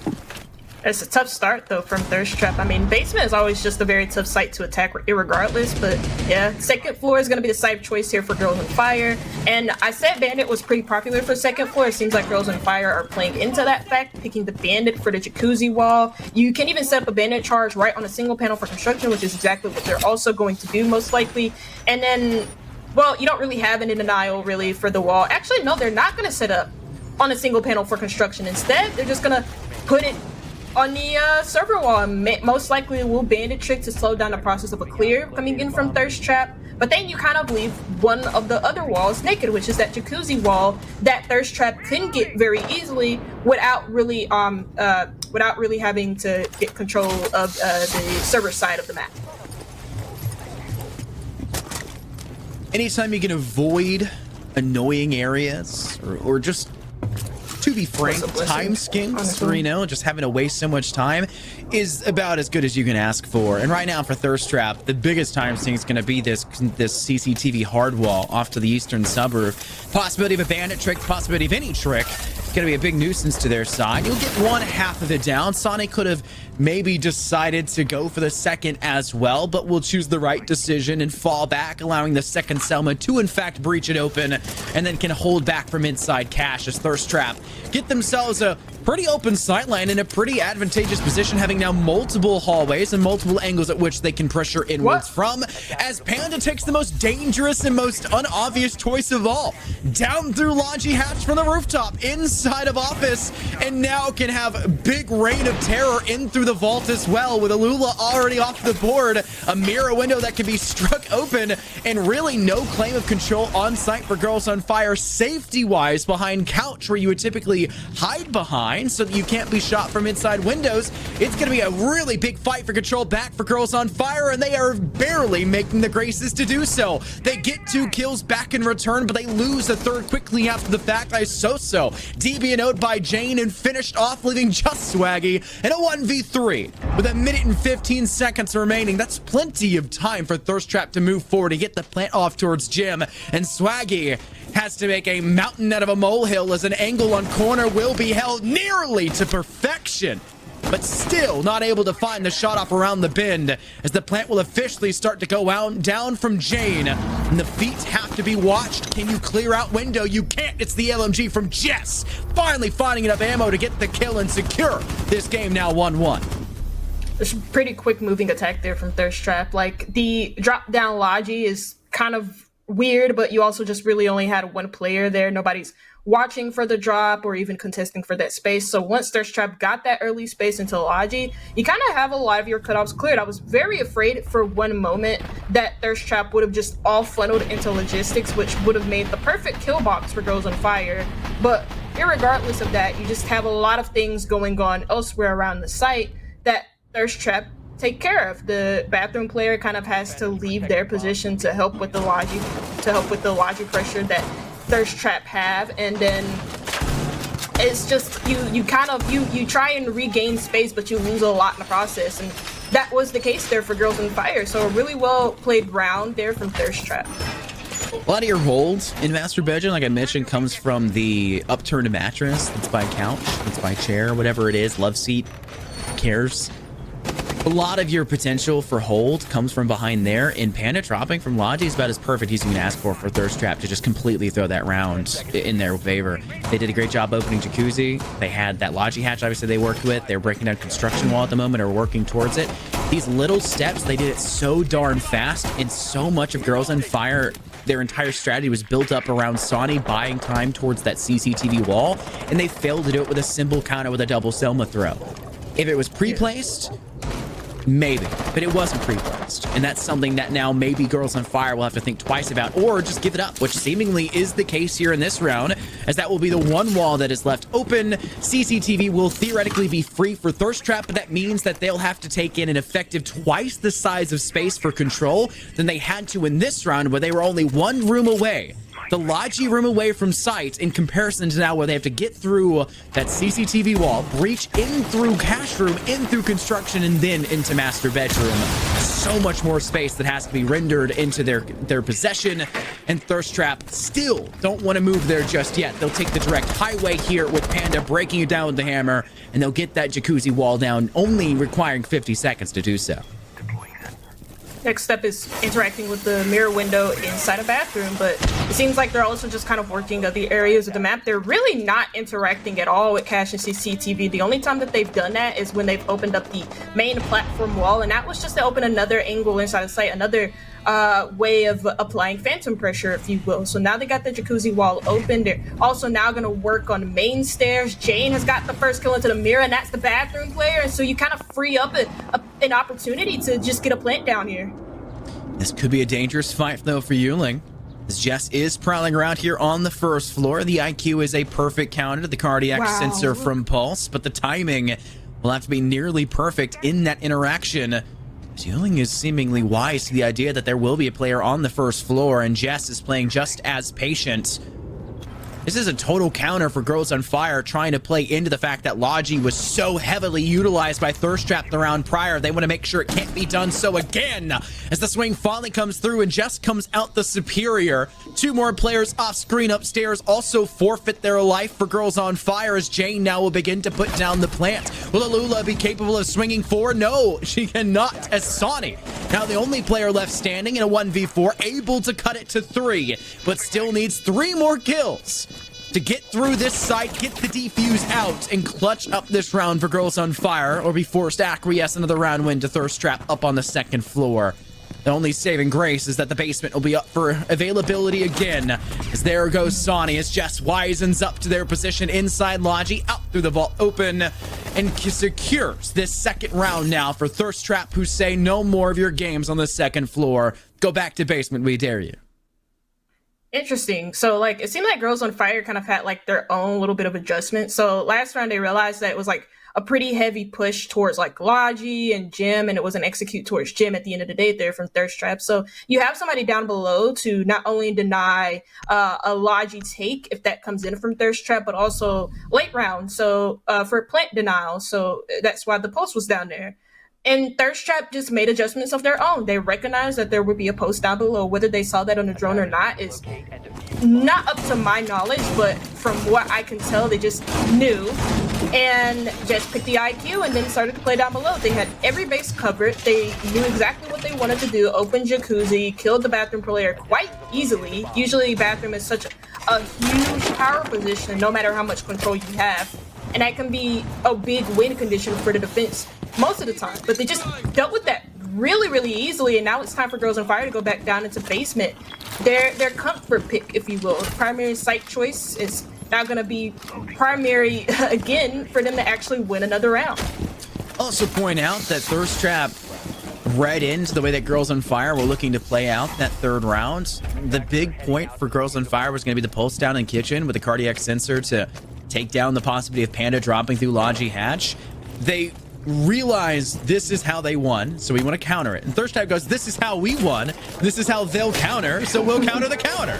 It's a game upon a game upon a game. It's a mind game, truly speaking. And it isn't Scrabble, it's no wordplay. This is just straight down to the basics. You have to think a little farther than your opponent. And now Thirst Trap have to remember what went so wrong just 3 rounds prior. And Girls on Fire, the way that it went so well for them was they got in the face of Thirst Trap. They played into their attitude. They played into the aggression they were bringing forward. The hatch break on Moto already being there and ready to take the shots again seriously. The play in off towards blue, where you had a great swing from Yuling to take down Jess off towards break room. Thirst Trap know they need to be aware that Girls on Fire will get up and close in their face and even be ready for the possibility of a roam game late. But they've already lost Panda in the first engagement, and it wasn't even from Girls on Fire being caught off guard. They just waited around a corner and got the kill, and now they get kills with EDDs because seriously, unfortunately, didn't have a drone nearby to alert them to it. They weren't aware of it. And Jane has to refrag Isosa, who eventually does fall, but it's still a Girls on Fire lead thanks to that EDD. Oh, you know what? At least they have the fuse. What is the fuse gonna do? It's just gonna remove a lot of utility around the hatch, but it didn't get rid of the Kaid Claw, and I think it's because of the way that the Kaid Claw is placed. It's placed on the other side of the hatch, but now that they've gotten it open, or now that they've gotten rid of it because of the fuse cluster charges, now they can begin to open up this hatch. But they're already in a 4v3 and attacking with a man deficit on the basement site when there are just so many positions to clear. It's gonna get very messy really quick from Thirst Trap, especially if they can just try and find the kills that they need to pull off this execute. One person's going dirt, another person's bottom main, and then somebody's gonna prepare for a hatch drop. Interestingly enough as well, Thirst Trap don't bring the sledge, nor do they bring a buck, which means they're pretty much reliant entirely on Jane to clear out the floorboard in Central Hall, but Jane has a lot more responsibilities than just that. They had a pocket breach. They also have to make sure they can refrag the loss of Jess off towards dirt. They do get swaggy, but there's a secondary player lying not too far behind them. Yuling as Sonny closes out their 1-for-1 of Sanjaya just off towards Moto from the central staircase. So many cutoff angles, so many positions that need to be completely held for Girls on Fire, and they lost nearly none of those gunfights, Chaka. Just a perfect execution for Thirst Trap, setting up long, slow, brutal styles of play early, and then not taking nearly any of those in the actual execution in towards sight. Girls on Fire do not fall for the phantom pressure. They do not fall for your long, methodical play style, and they say, we will move around as much as necessary down inside the basement. Nearly any side. We've seen them be quite mobile. We do not fall for it, though. They'll get their second round to tie this series back up. They cannot, though, go back to the basement, and I do not want to see them go back to Master Bedroom and Gym. They'll rightfully go to CCTV instead, which is the first time I've ever said I'd like to see CCTV instead. Yeah, I'll be completely honest. With the way that they held the second floor, in particular Gym Bedroom site, they were very heavily set up towards CCTV and cache, which left a lot of gaps open around the site. So if you want to hold CCTV and cache so bad, just play the site, which is what Girls on Fire are exactly going to do. So they pick into this site. They have the Azami available because Valkyrie and Tuberau are banned, so they have a way to play the power positions onto Raptors. They have the Jaeger to support that, plus the Bandit. And since Sophia is banned, your Bandit tricking is going to be a lot more volatile and a lot more effective, but I say that, and they have a Thatcher instead. The craziest part is, Girls on Fire put so much emphasis towards cash in the first round they played in round 2, and Thirst Trap completely ignored it. Then they put half of their emphasis towards cash in round 3, and Thirst Trap completely ignored it. It doesn't seem like anything they do is going to change how Thirst Trap plays out these rounds, which means you just need to play to your strengths anyways. You can't try to force a gameplay style from them. You can't try to make them make adjustments on the fly. They do everything in the prep phase. They do everything in the round prior as they discuss what's coming up next. You have to realize that and play a little bit more counterintuitive than you necessarily would. Here's the exothermic charge to go off in time. That it does. And Isoso fails to get the Bandit breaching, the Bandit tricking, working perfectly for those batteries off on the CCTV wall, creating a perfect sightline now for Thirst Trap in towards sight and to flush Alula out and away from Rafters, where it's oh so dangerous as a defender to continue to lie here, even with the Kiba barricades up in front of you. As the drones get sung forward, Alula can clear out at least one, but now the nades will start to sing their way forward. You have the sightline denial utility, but do you have the rest of the utility as the Capital firebolts rain down upon you, and Alula's starting to feel that pressure. Thankfully, still ADS is in position, making it so difficult, and if they can't clear her out, no one can. Yuling with the first frag to seriously. Lulu still has one Kiba barrier in the back pocket. You can really cut off so many angles, and yes, you can shoot the Kiba barricades to sit there and deny these angles, but still, there's a lack of explosive utilities, things to deal with these Kiba barriers so effectively, and the help from bottom garage is going to take out Sanjaya, a player that I think was on the platform wall, rotated. No, actually, she was in bottom garage to help with the push onto Raptors, and now that she's dead, you're left in a 5v3 man disadvantage with no ground gain and a lot of your utility used here if you're Thirst Trap. 45 seconds left, and Thirst Trap feel no closer to this objective, Chaka. Even with the drones starting to pedal their way forward and get information off towards Cash, losing yet another of Panda off towards Sani. Will ultimately spell a disastrous scenario for Thirst Trap to be within. A shot opportunity for Isoso, and somehow, some way, Jane comes away with the kill instead. As the narrowing moments now of this cash room and CCTV side ticker closer to the end, it's Thirst Trap in a 2 versus 4. With Jess and Jane the last two standing, and control over the site quickly dwindling as you've got to engage in fast. Jane steps forward, Jess able to line up too, but the diffuser off in no man's land, and it won't matter anyways. Alula off in Raptor, still not dealt with, secures the final kill and puts Thirst Trap, unfortunately again, 2 losses in a row, and now stepping up to the site I would believe that we have now seen fail twice for Girls on Fire to try to tie this thing up. 3-3 at split for halftime as round 6 gets started. 15 seconds left. Notice something over the last 2 rounds from Thirst Trap that's kind of been like a big issue for me. It's just like a lack of info on certain players' position. They just had no idea that somebody was trying to retake bottom garage, nor did they have anybody playing in lounge. And that kind of doubled onto the fact with their difficulty in taking the Raptors' position. So now they have to attack into the second floor yet again. And if Girls on Fire can just actually just hold the site down instead of leaving so many gaps around the site or in sight, this just may be possible for them to hold, because, you know, we saw that they can do it on CCTV and Cash, but it's a question of if they can actually do it on Gym Bedroom, which for the last 2 times that they've actually played this site, they've lost it. So the answer is astoundingly no, but maybe the castle will help them in denying the direct site take that Thirst Traps have been going with to aid in the bandit tricking on the jacuzzi wall. I can't even begin to describe what has to change for Girls on Fire on this objective. Just play more sight. I mean, they can't though. That's the unfortunate predicament they're stuck with, and there's only so much room on site. There's only so many safe havens they can lie within. If jacuzzi gets breached, they can't stay in gym whatsoever, because highway control would then render all positions there useless if you have to step back in towards hallway and escape out through elbow. Bathroom is a null moot point anyways, because yeah, you can sit in there, but the second utility gets broken open from jacuzzi wall, they're gonna start dumping that explosive utility in towards you instead, and you have no way out of it. Because if jacuzzi's open, you can't escape from there if highway control is under Thirst Trap's position, which truly it will and should be, as it's totally free for most teams to take. There's just not much truly there for Girls on Fire positionally that they can counter. And Isoso's taking the most dangerous of routes. Yeah, they have a rotate hole. They're sitting inside gym, but they realize jacuzzi's been open, and that means they can no longer stay inside sight. And that leaves absolutely nobody actively in position on objective, bar Isoso, who has to stay there. Wanted to run towards construction, but unfortunately has to remain on site. And even from that position, able to find a kill, which is shocking enough. Down goes Panda, who maybe grew a little bit overzealous. That's your sledgehammer. That's your breaching utility that can help you with those castle barricades now off the board.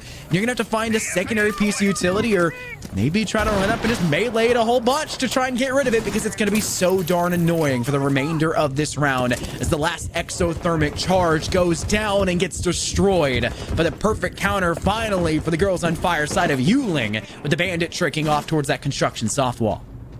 And no EMPs means that construction single wall is going to stay open. You lose your very first pick. Of course, the sledge being gone, and like you mentioned, dealing with those castle barricades.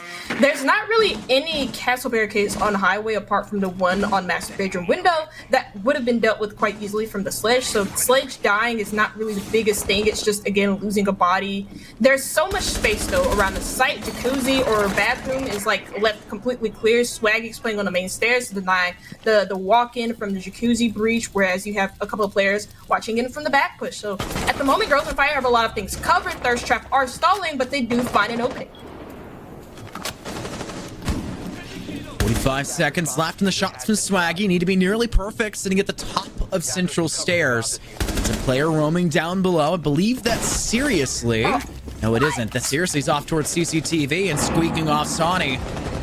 And there it is off screen. Finally, Swaggy also dying. It was Jess down below that's swinging forward. And they don't just find one, they take down a second quickly afterwards. Isoso, who found the first kill of this round in a dangerous position, now has to find a second as a player step forward in towards sight. Sanjaya gets taken down. Soso can't get the shot initially, and the shotgun eye to S can't either. And it started to be so darn dicey, and it ended even further so. It just is not their objective. Girls on Fire try to play the other one. I know no one wants to down in bar and stock, but at some point or another, the second floor up in Master Benjamin Gym just ain't it. And this map is going to have to be it for the second half. As we now rotate over where you're on the attack against this Thirst Trap defense. Nobody needs to be subjected to a bar stage defense. Don't do it to him, Scott. But I mean, 3-3 half for Thirst Trap is actually like pretty good starting off on the attack, right? Now you get to play into the defensive half of Clubhouse, which is the better half of Clubhouse statistically. It's always been this way. Defense has always been great on Clubhouse, and regardless of what site you're playing on, even if it's like second floor gym bedroom with how like small the site feels for the defenders and you really not having any safe place to sit, CCTV and Cash, same case as gym bedroom, basement's like really good for defenders. Bar stage, even at one point, I don't even know what Ogon's doing. Oh God, what is this? Good one, Ogon.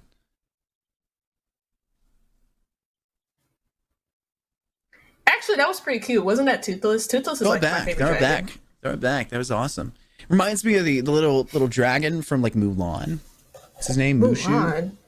right? Mushu, little voiced by Eddie Murphy, right? Is it Eddie Murphy, right, for the original Mulan movie? Yes, I think so. That's what it reminds me of. It does look like Toothless, though. It probably is based on Toothless, but You haven't seen a Toothless meme, haven't you? I probably have.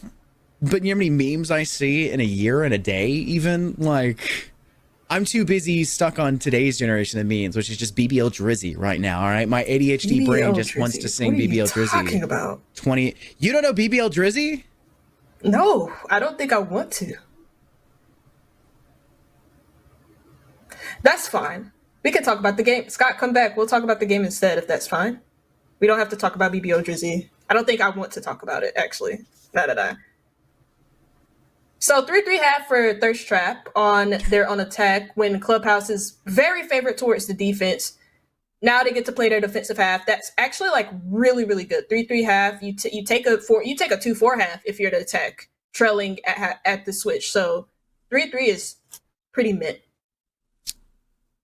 Yeah, it's plenty fun, especially when this is a team for Thirst Trap that struggled early in the season. I know Harrison and Mason went on and on about how they obviously had glaring weaknesses for both their defense and attack on the map.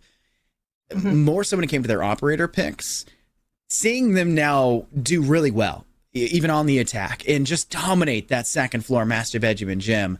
It's really good to see the progression, the stages they've stepped through as a team and as a roster. Whether that's the fact that it's no longer week 2 or week 1, or it's the fact that they've now been together for 8-9 weeks and are doing really well in all up to this point and even further beyond. I don't know. It's just really refreshing to see them do so much better. As Ogon, I am back. Thank you. I did actually really like the little BRB screen you had or whatever that was for having your game crash. That was quite cute and adorable. We did miss the first half of this round. Thankfully, no one's dead in the first half of this round, which makes sense. It is the basement hole, so. Yeah. And also, I don't think nobody from Thirst Trap was really roaming, unless you count seriously maybe hunting from drones across the first and second floor, leaving there only to be 3 drones left for Girls on Fire. You find a 1-for-1 trade inside of Dirt, but you don't get any control for it, and so now Thirst Trap, really good position, coming to execution in the last minute. This is tanking my jab earlier with the firing a whole mag and missing everything. Seriously, 10-4. Could have been 10-3 if Yuling hadn't gotten the shot off the exact same moment. And this isn't a ping difference. They're pretty close. Arguably. I don't know how close EU is to France. Pretty close. Thankfully, you don't have to study that much in America for other countries because we're the most important, apparently. 2 versus 4 now as Thirst Trap defensively are faltering.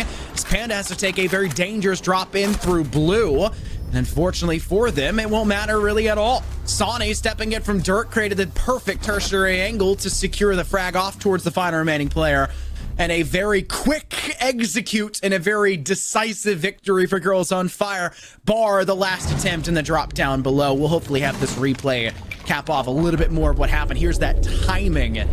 Yuling getting the flick up just at the right time. And that's maybe how that first battle we saw in round 1 could have gone, and vice versa in a different world. Swag and Sonny trying to get killed there. There was that drop. It was a blue hold from Panda. The drop that came down from Alula just moments prior. But it still wasn't enough to give Thirst Trap the victory. It's just a really hard angle to hold on to.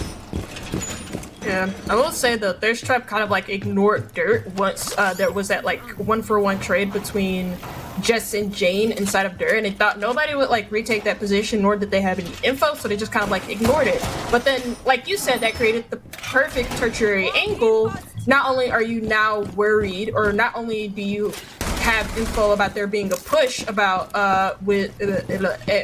on secret towards blue and generators, you don't really have much info about what's behind you, and so she just provided the perfect backstab, the perfect distraction, and Thirst Trap for some reason just weren't none the wiser. Will that be able to be replicated? Will that be able to be replicated? Okay, we'll work on that. We'll figure that out. It's way too wordy. Can it be replicated? That's what it should have been. Can it be replicated? Stepping into round 8 as Girls on Fire now have to re-attack the exact same objective they just failed on moments prior, and should be the easiest objective to defend for Thirst Trap side. Unfortunately, I'm not seeing too many changes in terms of their setup. They do no longer have the Mira window, which is something that could be very important for the overall switch up for this strategy. Everyone else, Jess, Seriously, Jane, and Panda, all are on the same exact operators. And Sanjaya has switched up off that Mira and is now over to the Melusi instead. And Sanjaya has had a very cold streak of a game, it seems like. I think Jess is just taking the glory here. Just 0-5. It's a little bit rough, but that's why they can stick you on utility roles, and you still fill into a perfect role. It's R6. That's what's so darn good about it. So back in the same exact spot here in Bar, off towards stage, where just last half, we saw an EDD kill that actually cut off a lot of the important players that were transgressing in towards the objective for that thirst trap offensive that ultimately started to fizzle out a whole lot sooner than we've seen Girls on Fire now do here for the one round we've seen actually culminate forward. They'll start to break down that Moto hatch with 90 seconds remaining. They haven't even gotten kitchen, and I don't think they're going to do it at this rate. They just want to step in direct towards Central Hall.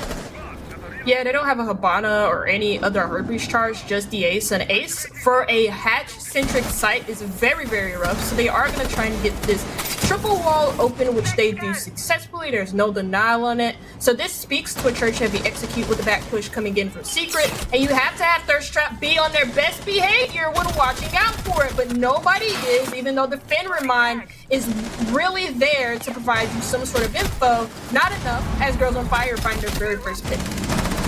Ragged right back, though. It's Justin Seriously finding huge success to take down both Sonny and Isosa.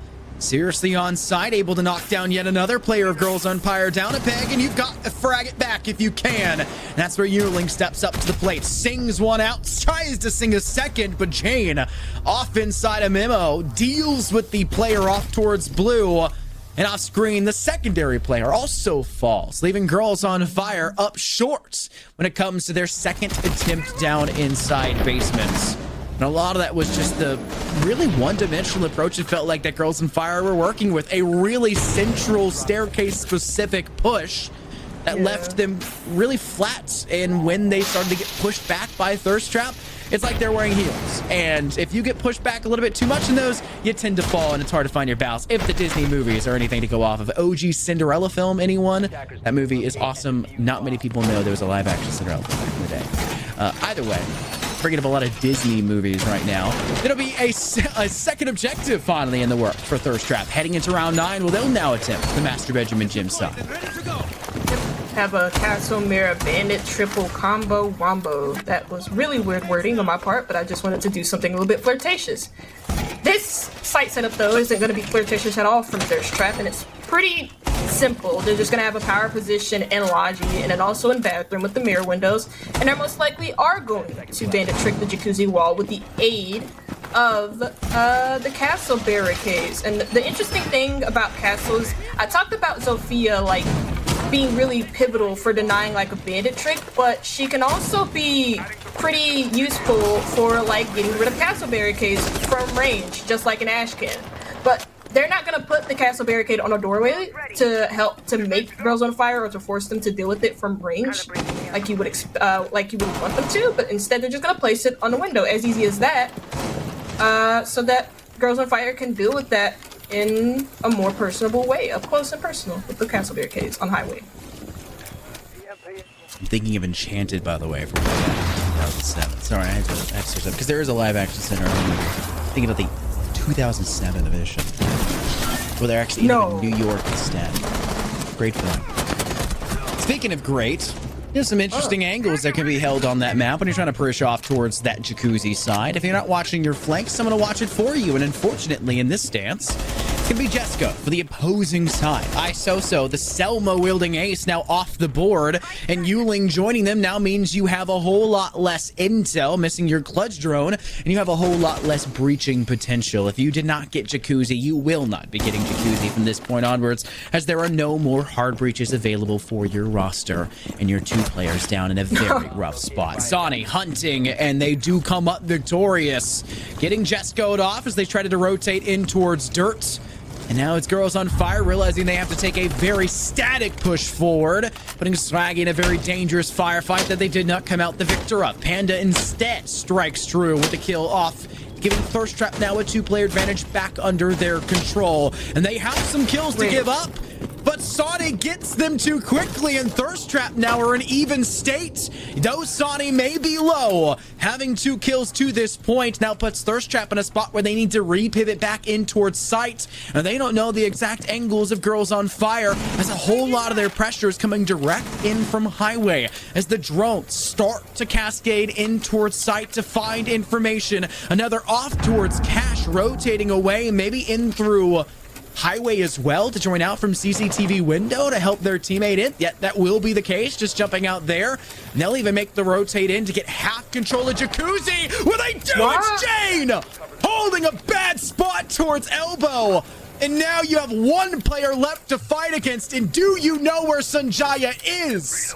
This is the only chance Sanjaya has to go from an 0-5 up to this round to a 3-5 exit. But with 20 seconds left, time is running out. Sonny's dusted, shotgun in hand. Alula survives the initial pellet spread, but the secondary shots can't hit true. Alula comes out surviving and thriving with their teammate out for the count on balcony. What a round coming out for Girls on Fire. Sanjaya did everything right in the 1v2, took care of the cover, and then had her sights set on the planter, but just a very rough round to lose overall if you're Thirst Trap, because like they didn't really have a good read on what Girls on Fire were trying to do. They didn't know that Case was just outside of Jacuzzi. They didn't hear the rotate from Alula going outside of Jacuzzi. Funnily enough, that's very audible if somebody's like dropping down from the roof onto the Jacuzzi itself, or even just on the stone floor on the balcony. You can hear that, but for some reason Jane just didn't hear that, and that's just a misplay. But, you know, unfortunately for Thirst Trap, Girls on Fire now 1 round away from putting themselves on match point, and you have just a good site to do it on. This site is pretty attacker-centric because all you really need to do is get the platform wall open in CCTV, and then just get Raptors control. But once you have the platform wall open, it makes it so much easier to challenge onto Raptors.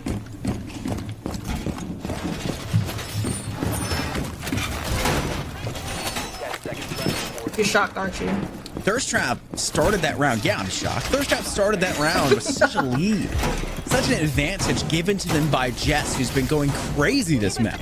Like I said, apparently he's really angry with me for saying in round 1 that, yeah, you tend to miss. It's going to happen. And has since then come on fire for 12 kills, 2.0 KD. Easily the best in this lobby, bar Sonny, who doesn't have as impressive of a KD, arguably, but I don't do math. Who really knows at this point? I think it's theoretically better. I don't know. But you're looking at just 1 player striking gold for Thirst Trap, and somehow the rest of the players lining up for Sonny. 2 kills in a row should not have been allowed. Lining up so quickly for them as well would have been a really bad problem. And Thirst Trap have to take a page out of Girls on Fire's book. They have to get in the face of them, and they do so here well. They got the hard breachers off the board last round, and they do the exact same thing here by knocking Isoso off the board with both of Sonny's pocket breaches already being utilized in this round. You now have nothing available again for Girls on Fire. What can they do besides take the most flat approach possible? If they haven't breached that wall down, they're never getting it down, and that will unfortunately be the case as a second swing comes for Panda, and they go untouched with it. What a round for Thirst Trap. It's a 5v2 less than a minute and a half in.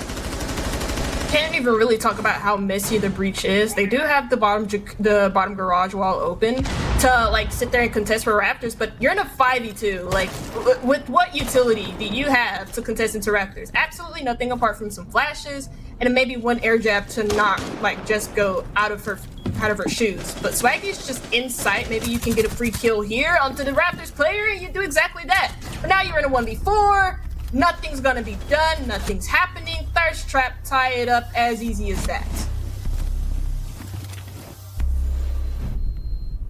It's a game of back and forth, a tug of war between these 2 teams. And I think we may have another OT scenario like we had earlier today in the series. Definitely not on Bank, but earlier today in the series, I think it was map 1 you said had an OT game on Chalet of all maps, which Thirst Trap will be returning to for map 2 of this series as well. So maybe Girls on Fire could be feeling that pressure, not wanting to return to a map that Trap obviously are pretty good at if they were able to get to OT on in the first place, regardless of if it was a win or a loss. don't matter. It's something you don't want to give back to the other team, but something you do sometimes have to give up. Sonny, I don't know. 15-5 is really darn impressive, but when your hard breachers consistently are being taken down in these rounds, when you are desperately needing them for a second floor attack, it doesn't really matter what you bring to the table or how good one player does. It's rough. And you've got to find a way to keep them alive, I guess. Didn't even have the decency to finish the breach neither. Like, it's crazy. You go And, down so-so, you know, and you didn't even let the second Selma charge go off. That's crazy. And you know, it's funny that her unfinishing that breach just allowed their strap to be like a little bit more aggressive because, like, you know, headshot, one shot, headshot is like a thing in Siege, but like it's pretty hard to hit the head sometimes. And when you have your whole body being protected by the lower half of the wall, you can just like swing out and get a kill, and it's up to the person on the platform wall to try and kill you. And that just didn't happen for Girls on Fire. But it's gonna be a much expansive roam game. We haven't really seen much exploration outside of the site from the defenders in this game so far, or at all, from neither Girls on Fire and Thirst Trap. And you have somebody set up on the second floor that's seriously by herself as a soloist, which makes a lot of sense because you can hunt drones, waste time and resources here from Girls on Fire on their own attack. Whether or not you can waste as much utility as possible, or if you're gonna have to play a pure gunfight. My goodness, today for me, huh? Well, I gotta sleep just as much as the Europeans right after this one. Whether you have to do a utility expenditure battle or go pure gunfights like we saw Girls on Fire have to do previously in the final few moments of some of these rounds of the second half. The early stages are tending to be more so of a drought. It's just about taking control of space. It's about claiming control and trying not to get cut off on a flank, which is something Thirst Trap have been pretty keen on trying to do against this Girls on Fire roster in quite a few of these rounds. This seriously is up on the second floor, hunting for something as Girls on Fire have spotted them out now multiple times. Seems to be just a battle between Sonny, who is the best player for the set of Girls on Fire, facing up against Seriously, who is pretty darn good, but that utility can be quite easily spotted if it is charged up and currently hunting for drones. As this drone is being saved and being watched for the right timing, there's a second one for the information, Seriously having to be forced away as Sonny hunts up for the potential kill. Girls on Fire having to waste so much time here, Chaka, to deal with a single player up on the second floor. It seriously almost had him. It still gets them. What is going on, Yuling? That's an uncharacteristic miss from you. Oh my god. And that is a huge time sink. They wasted so much time trying to hunt her, and they don't get anything for it. I mean, like, have they even been opening up hatches? I mean, yes, they have. So they have all three of the hatches open, or at least the ones that I'm seeing right now are Kitchen and Moto. But you still have the roamer. If you go for this execute and you just let them flank you without having really a lot of cover, this is really bad for Girls on Fire, and they just keep losing more. When times get tough, they tend to get tougher before they start to see any sort of limelight, and that's the case right now for Girls on Fire. The only chance for kills must come in the final 20 seconds as time is ticking against them. 6 players on the field, Father Time joining in against the 2 remaining. Make it 1 for the side of Girls on Fire. Isoso, who took the kitchen hatch a while ago, but has found no claim for control since then, quickly being rushed upon by the remainder of Thirst Trap. They get their 1, but it's a trade that's fruitless as Jane finds the TCSG kill through Kool-Aid. Gorgeous round for Thirst Trap, and Girls on Fire spent too darn long on that second floor hunting for a player that could have had no impact if they had just decided to plant away from Hatchkas and away from sightline control of the second and first floor by taking it way more direct. And yes, you're right, Yuling should have killed Seriously way prior to that, but Thirst Trap get away with it with a freebie, and this round comes as a result of it. Yeah, should have just killed her right when she was in construction, because the seriously didn't even see her because of how fat the hollow is.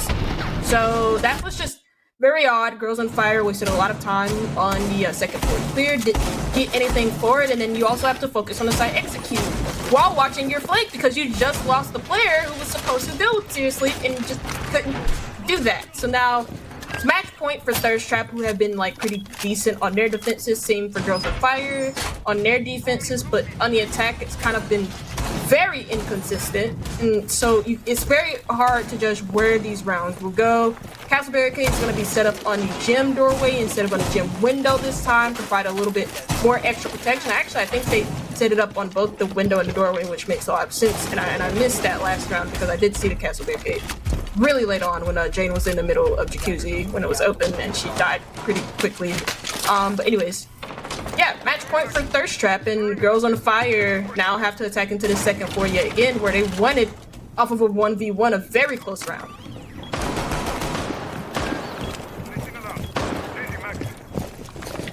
No matter how close these rounds are, we can all admit this is a really good first map of this final series, leading into the grand finals of Project Harmony. The winner of this series, not this map, because there's still 2 more possible maps after this. The winner of the series goes on to face in the finals. Could be a rematch for Thirst Trap, a grudge match, so to say. Because this is a grudge match for Girls on Fire, right? I mean, this is the team that knocked them down to the lower bracket of playoffs. Unfortunately, looking like that very well could be the team that drops them out of this first map as well. No, I believe this is Thirst Trap's map pick. So there's something that could be said there. And I also could be corrected because I could be wrong, so I'm trying not to say things that I don't know 100%. I'll still put it out there as feelers. 1 minute into the round, and Yearling unfortunately bites the bullet, not proverbially, quite physically, in an early engagement that does not go in Girls on Fire's way. They'll have a defensive powerhouse of Thirst Trap waiting. Despite Logi Hatch being open, sight lines are plentiful in that direction, and Girls on Fire will be hard-pressed to find the space to drop there. It could have been much worse. They could have lost the ace instead, because Soso has been quite privy to dying pretty quickly without really effectively using her breaching. But the thing is that Jacuzzi wall is completely closed, construction wall is completely closed. They do have a breaching charge to get that single panel open, but they have no utility to counter the bandit charges on a Jacuzzi wall to get that open. So this is going to be a very one-sided, very one-dimensional push. And Girls on Fire not only find a kill onto the opposite player, but they also find one on their own team. Sanjaya and Waits on the Waits finds another, and it's even worse for Girl on Fire. How much more can things go downhill? Time will have to tell. It's match point for the first map, and Girls on Fire are TKing. Alula swings wide to bathroom, and though takes down Jane, Panda refrags it. Your position mostly known. The damage doesn't count! Panda! Distance does not matter when you can aim straight to their head. Gorgeous map. A very back and forth affair. And somehow, someway, Thirst Trap take their map pick against Girl on Fire, who had probably the best start to a map you could ask for. A flawless first round. And since then, a very tumultuous affair to close out and lose 7-5 before they now head over to the map of Chalet that Thirst Trap have already played today and gotten to OT with against the team that's guaranteed their ticket to the grand finals here, Chuck. Open. Thirst Trap continue to flawless run in Clubhouse. 5 wins out of 5 games played, and now they get to go on to their opponent's map pick. Like you mentioned, Chalet, they've already won it. They've already had the experience of playing it just earlier today. They've had their warm-up on that map.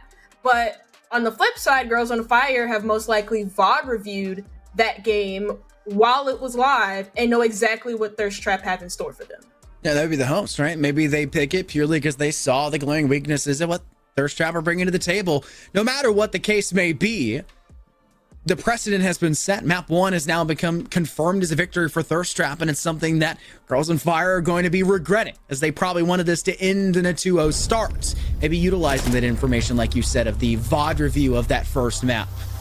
We'll have to see if that does pan out to be true. As we jump into a quick break before Map 1 and Map 2, don't go anywhere. We'll see if Project Harmony ends off this season prior to the grand finals in a 2-0 affair, or if Girls on Fire can close in a victory and send us to a third map. Map 1 has ended, and a new face has joined us in the caster booth. We give a big shout out to Shaka for filling in for Map 1. In comes who was scheduled today and decided not to show up on time. It's Map 2, and it's Klimps now joining into the booth. Yeah, go ahead and hide your forehead. It's okay. It's not going to hide so much, Scott. I hate you so much. That's just not true. It is true. Clubhouse, though, is over, Mason. You've missed it. But Map 2, of Chalet, my favorite map in all of R6, in the map that Thirst Trap actually took a victory over in their first series today. The only victory they took in their first series today. They get to play it again after they just won map 1. This doesn't bode well for Girls on Fire. Let's hope they cooked up something and VOD reviewed as the map was going on in hopes that this would be different. How many broadcasts this brother has been caught snoozing through to give me the shade, Snoozing through? Scott. Have I ever slept through a Unreal. broadcast? Have I ever? And I you've was at late least, to a like, been finals one asleep time. during like when you were supposed to be there, and then I have to like call you 14 times. That's never happened. Check the That messages. is I don't think I've ever had that happen. that is so Actually, fake. It's not even real. It's not. You're not I've even never. real human being. I don't think I've ever had that happen. Who Actually, are you? Like, who is I've been this guy? shopping one time when a finals is supposed to happen. That's about the only time I've ever been late to something. So, This guy is so. and I still showed up like 3 minutes before we were supposed to go live because I thought the broadcast was an hour later. Whatever. Yeah. Whatever. Well, anyway, I'm glad to at least be in, and I watched the rest of this match play out. Thirst Trap obviously taking that first map win, looking to get some, well, at least a little bit of revenge back and potentially have a revenge game against admin abuse. I believe, if I remember correctly with how the bracket played out, it's been a minute since I've looked at it, but didn't Thirst Trap and Girls on Fire play back in the semifinals last week? Right? And Yeah, Thirst Trap they did. beat Girls on Fire? Yep. Right? So in theory, that would be the expected result, but I know it was a very good match between the two teams. Map 1 was obviously very, very close. So thank you for showing up the bracket. Yes, so Thirst Trap, Girls on Fire obviously have had some history before. Thirst Trap did win out of that match. So going to Chalet after Thirst Trap won it earlier today, I don't know if it's the best call for Girls on Fire, but I respect the guts, and maybe they've been able to look at how Thirst Trap has played their Chalet, and since Thirst Trap didn't really have much time in Interesting. between the games, they won't be able to change much. Thank you, Dap. He's More panicking bracket. in Show our it again. ear. He has Show now it messed again. up multiple. He's messed up multiple screens since I've been in. He failed to have the correct information on for last game MVP as well. Like, it just, there was no stats available. This guy is just Poor a Jane. troll. We didn't get to see how good Jane truly was last week. As we get this tiny, tiny screen with a black border and everything. That's very interesting. Super cool, Dap. I really appreciate you.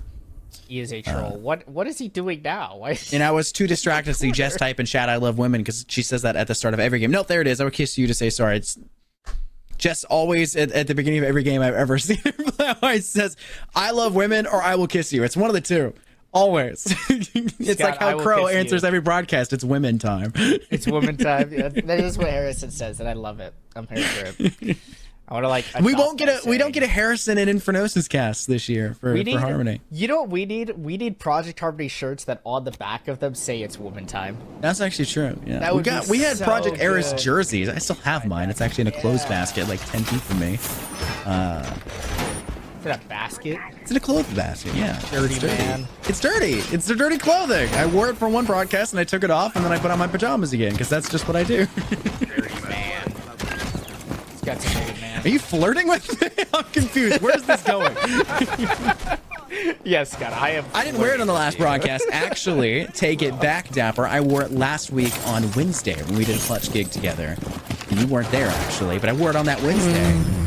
And you were supposed to be there, Dap. You didn't make it. And then on Saturday, I wore a Marine shirt, which was just a red t-shirt because you couldn't see any of the words on it. But it was a shirt I got for doing a Marine gig one time. But I digress. I remember what I wear, okay? That's one of the weird things. I don't know why I do that. That is weird. It's very specific. That is. It's the last one you and I did. Yes, that is correct. It was the last thing you and I did together when you showed up at the end when you were coming in for game 2 and I was not there. Either way. I digress. The round's gotten started, and we didn't even really get to talk about the operator bands here, Mason. Oh, neat. It was Tubarão and Bravo, and it was Finka and Finrir. Okay, I That's guess what the logo Finka, is. ban is definitely funky, but if It was I a target ban for recall, sure. Yeah, pretty sure that is a heavy target ban. I think there was a Zofia ban last year. Watching a team playing against Thirst Trap, so I wouldn't be surprised. There's been quite a lot of cases of the target bans against Thirst Trap. So Girls on Fire, keeping with the theme, the narrative this season, another team have gone through. I'm shocked to see such a light defense here by girls or by Thirst Trap rather. There's not a lot of pressure up here on the top floor. Considering you're defending kitchen and dining, like this is an important site to really. Yeah. Or I'm sorry, this isn't kitchen dining. This is basement. So it's actually a heavy roam out here by Thirst Trap. So almost even more shocking of how deep and in-depth they're going for the roam. But the Oryx of Seriously drops down and so easily here as that collects on the kill. And Panda up above is still being roam cleared. They've got to find at least 1 or 2 kills to make their life worthwhile. And they do find Yu Leong, but there's still so many more bodies to worry about. And Panda, unfortunately, isolated off site. You think that Girls on Fire would take this advantage that they've got? Just hit the bombs and you've got a 4-on-2 advantage. Sure, you can hold a little bit of a flank watch, and now it's only 1 person on site. Just Sanjaya, but Sonny is still hunting down Panda up on the top floor, and it's no good. But the bomb site has finally grabbed under control for Girls on Fire as the case goes down. This is the problem that Thirst Trap forced on Girls on Fire, is specifically on our last map when we saw, I think it was Seriously at the time, just being absolute minutes, roaming around the map and just buying a good 2.5 minutes of time, and Girls on Fire forfeited so many lives and way too much time on the way back down in towards the objective for basement. They completely changed it up. They didn't fall victim to Panda just roaming around. Yeah, Panda was still really darn annoying on the second floor, getting 2 kills effectively, but Girls on Fire said, yeah, we'll let Panda just do whatever. That's not a big deal. If we kill everyone on site with the man advantage we're going to have, with the player advantage we're going to have in general, and just dump it to utility, because we'd already taken down your orcs and drop, and we had found a second kill after that, it's just a trickle effect, and we can just hold the objective against you and flip the entire point of the map and the entire point of the game on its head. Really great execution for Girls on Fire, showing us that they can, in fact, adjust to a variable in the same exact strategy that they fell so victim to previously in probably the worst, most egregious round they had of that last map, where Thirst Trap just really should not have had that round go their way, and Girls on Fire just basically shooting themselves in the foot in the process. Yeah, Irrecoverably. Unfortunate for Thirst Trap there. Their defense was actually pretty solid, and Girls on Fire went straight for it, right? But the issue was, unfortunately, Thirst Trap lost 2 bodies very early on, and that really set them back. Once you lose those 2 bodies with you extending out that far, you saw Panda up on the top. There's no way to get back to the site at all, right? You're kind of committed. You just have to rely on a hero play out of Panda, and with those 2 anchor players dying, kind of overexposed, feeling the need that they had to fight back, they had to peek rather than let Panda try to pull off a miracle flank. It ends up losing them the round because they're only fighting with 2-on-4 on the bomb site, exactly as I called out. Girls on Fire take advantage of it, get that case down, and now we'll work over towards the bar side of the map this time, as Thirst Trap have changed up their first site. Typically, you'll see teams start off on bar, so it was kind of shocking to see Wine Cellar and Snowmobile be the first site that Thirst Trap went to, but maybe they're just trying to change the pace of the game, the tempo a little bit, because both bomb sites do play fairly differently. So it could be a good idea out of Thirst Trap, just didn't quite pan out for them as how they wanted. Well, HG will unfortunately have 1 nade be eaten and devoured. They toss a second one. That one should clear out the shield, and they get it out in good time before the Keeper Barricade comes up and locks them out. The early stage of that last round, Mason, was really one off of drones, because we highlighted that Seriously was taken down from Isoso as they took the drop in through Closet from Big Gym, from Big Garage. But it wasn't the hearing, because Soso had turned prior to the drop from Seriously. It was a drone that was actually up in Trophy, watching them go towards the drop and watching them be ready themselves to breach out there, and even check if there was somebody up on Rappel, because that was the expectation that Seriously had at that point in time. They didn't expect somebody down inside Garage. It was the drone work. Perfect for Girls on Fire. While it wasn't as perfect on that second floor, it didn't need to be. It was just needed to get the frag and just stay alive and then engage in towards site. It is a first blood for Girls on Fire, but ever since then, it's been pretty darn silent. Jane gets a Nitro Cell kill. Get a gunshot go out for another. Girls on Fire went from a 5v4 for just 1 single second, now down to a 4v3. And are lacking in that player count, and I'm gonna be honest, they don't really have a whole lot of utility truly left, bar the Candelas in the back pocket here of Swaggy. The rest of it will be truly a gun-up engagement for Isoso and Sonny, as Jess is still up inside Library, waiting for Girls on Fire to step in and not check their corners. No trigger discipline from Jess. She just pulls it, rips down Isoso, and now leaves Swaggy alone in a 1v4 with Mud being watched. No, that's top of stairs. No, that's Mud actually being watched. And ready to be swung upon. There it is. Finally deals with them. And then Sunjaya takes the kill. Who went silent, by the way, for like 9 rounds before getting a kill last map. Getting it now in the second. That's good. No need to call her out. It's okay. Jess was stealing all the kills last map. That's what it was. Jess was stealing all of it. I see.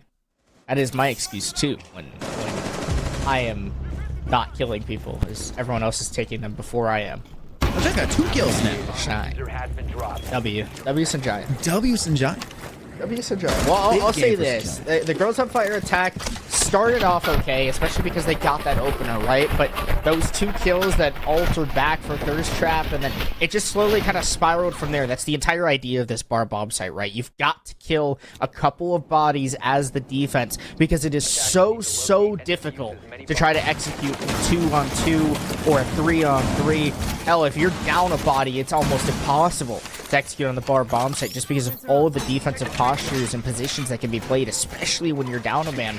As the attackers, it makes it even more difficult to cover all of those off. So, Girls on Fire, losing those 2 bodies early on. Thirst Trap playing that strat exactly as needed, finding those picks, getting out of dodge, and trying to force Girls on Fire for the execute, which worked out pretty damn well for the Thirst Trap side. As now we go over to Master as the bomb side of choice here.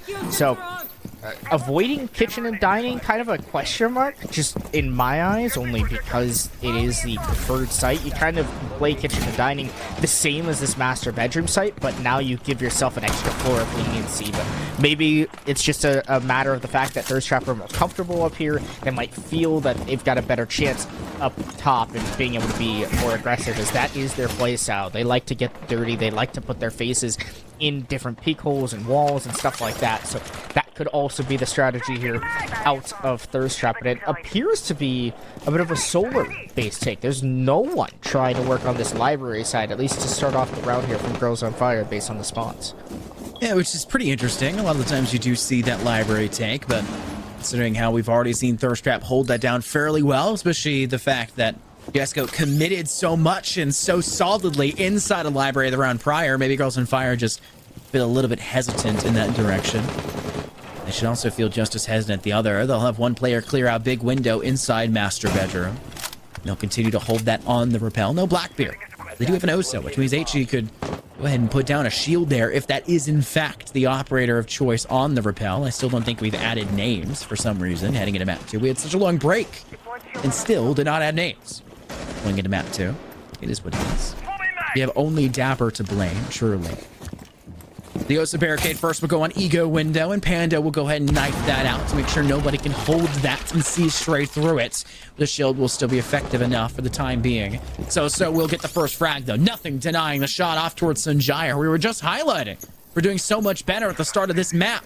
And unfortunately, this third round not being their really forte. It's a great shot from the Soso, secures that kill, and now you have peek angles from below.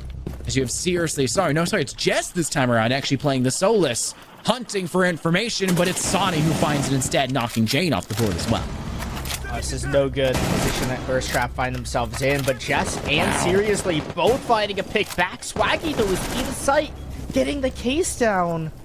But all of a sudden, Aechi dies. That's some of the coverage there. And now Swaggy forced off this counter defuse, instead trying to play into the angle. Can't find the shots. Just get the bomb down. Let Sonny place that flank cam. Take your time. The issue is Jess down below as the Solus makes this round infinitely more difficult to get that case down. Now you could try to bait it. You could drop the case and then walk away, try to play frags deeper in. But Swaggy, that impact, it's real close. It does a lot of damage. Sonny looking to hunt down the Solus, but forces Jess to run all the way away. Swaggy now has no coverage. It's beautifully played by Thirst Trap. Jess being the bait. Sonny taking it hook, line, and sinker. No coverage at all for the planter. And very well played by Thirst Trap after going down in a 3-on-5 disadvantage. Wrapping that one back and taking it flawlessly afterwards. That is probably as beautiful as a defensive excellence as you can ask for. Seriously and Jessica would have to claw back 2 very important kills. Seriously knocking down window repel player is arguably one of the most important frags of that round. Justice was more so just getting the player off that first floor and removing another person that could watch the flank. And then just the game of tag, the game of mouse and cat down on the first floor and second floor in the planting scenario. It's all you can ask for. They had a choice they had to make, Mason, and the choice was either hunt Jess down on the first floor or find a way to wrap around on the second and get a free plant, and you had to commit, and Jess read it perfectly. Thirst Trap get their second round win in just amazing fashion, and Girls on Fire, despite so much of that round panning out for them early and having the steps and realizing what the win condition was, failed to execute it against what Thirst Trap are bringing to the table, and that's how you have to play that objective. So we'll now head over to basement, where Thirst Trap can now see this objective for the first time on the defense. You can really, well, change this. This is the first time we're seeing this. I'm not going crazy. Because now I'm second guessing myself. Okay, that's why I was second guessing myself. Thank goodness. Thank goodness. I'm not going crazy after I said it. And they had that super large room that didn't really work out too well for them. But now it looks like Girls on Fire are going to completely subvert the room. They're going to ignore everything entirely. They've brought Thermite, Ram, Ying, Thatcher, and Monty. I'll tell you what, this is indicative, Scott. They're going outside. It's a 5-man breach rush straight through the main wall. They're just going to walk themselves on in and try to disrupt this defensive side. The impact trick to fail. No Kaid trick either to work out. Both walls fully opened up, the Monty inside, and it's all on Girls on Fire now to find themselves in the proper position to get this case down. They've got to utilize those smokes from Yu Leong as well as those Candela flashes to try to force these defenders off the angles, but unfortunately, the rush play not working out too well. Beautiful response by Thirst Trap. They're all in order, in position to deny this attempt of a quick plant. Yuling has the Candelas, though. That can create space as they send out their last smoke canister as well. If they fail now, that will make that push in through Garage infinitely more difficult. She has the diffuser. We'll go ahead and start to put this one down. Has to pull it back out, though. The shield not going to matter. The 5-woman rushing through Garage, in through Snowmobile Breach, failing for Girls on Fire. As now Yuling is the only player left standing in a 1v4. 2 players still above, and another one off towards Blue Hall. Yuling knows that players DB and Ode behind Shelf will not be credited with this kill with time simply remaining. There's just no chance to step forward. Diffuser in no man's land as well. And the information there, they'll now note a player has rotated in to get this pickup. The noise has been made with the electricity. They'll deal with the 2. The Russian from Panda, though, perfectly timed. And though they see their knees on the exit out forward, it does not matter. The kill's guaranteed. And a Thirst Trap round win as well to top it off. There were too many angles for Girls on Fire to try to tussle with at the very end. And a very valiant effort there from Yu Leong, but unfortunately, I just don't think that Girls on Fire brought the right energy in that attack. I think if they go fast, they bring, maybe instead of the Ram, you bring like a Capitao or a Glass, someone that can really offset, right, the defensive positioning, and you can just cause a little bit more chaos with that utility, right? Throw some fire around, get those Candelas in maybe a little bit deeper inside, smokes as well. Then you've got a better chance of actually getting inside, getting that diffuser down. But instead, Girls on Fire, they slowed themselves down. They doubted themselves when they got that wall open, and there just wasn't much they could do. Thirst Trap rotated beautifully to deny and completely counter the attack. And although it was a brilliant idea by Girls on Fire, right, to go for that attack, considering the extensive roam strategy Thirst Trap went for, maybe it wasn't the right call, because Girls on Fire, that's the only round they won, was when they went for that full roam clear against Thirst Trap. It's hard to say what Girls on Fire need to do to change up this map, because at the rate it's going, Thirst Trap will be exiting Chalet, which is still arguably attacker favorited, with the advantage. Yes. And now they've already got themselves pretty secure. They've secured this half even. Yeah. Which is expected. Right, yes. It's kind of that expected about 3-3 split. Of course, we don't have Dan, Mr. Time to light. It's like 52% to really attacker nerd out favorited. and tell us. Yeah, like it's actually fallen to like a 51.6. You know, like it's We don't still, have him to nerd out, it's but yeah, still it enough is- attacker favorite, especially for EU as well. I think EU tends to find this one to be a little bit more attacker favorite because EU tends to be attacker favored in general for more maps in comparison to NA. And this is an EU team versus Okay, a nerd France glasses. team, and I just consider that 2 EU teams because I'm, you know, an American, and that's just what we do. America. But you would argue, at least I hope you would. This is not my sleep deprived mind saying this. That this is going to be a fairly attacker favorited map, all things considered, and I'm just not seeing that come out right now from Girls on Fire. There's been chances, there's been glimpses, but when you're already down and you're making such a huge gamble like you did with a 5-player stack through that snowmobile garage with no tertiary angle nearly whatsoever, doesn't really spell huge indicative of success on your attacking side. As 1 player set up just inside, watching window towards main hall. You can keep off your kitchen hall as well for some variable degree. You can have a quick entry as well in through mud. Sonny gonna dip off a little bit of a pinger on the other side. It'll get you that prox alarm to ensure your location is at least somewhat known, but it won't keep Yuling out of the firefight. As Jane secures this with an SMG-11, they were quite quick to get into the engagement as Sonny's position off towards mud does net them some success. Shots back in towards Panda, and an even now 4-on-4 with Girls on Fire still having to position themselves so limitedly. Glysoso just now working their way up through top of blue as the rush comes so seriously, and they save their teammate's life of Sonny. The timing so good there for Girls on Fire. Going for a very off-kilter attack strategy. No Maverick brought, though. They could at least clear that player inside of stock, but instead they're going upstairs. They're trying to take this attack from all the way from the bottom floor and go vertical on their opponents. They work themselves up. And there's another kill for So brilliant.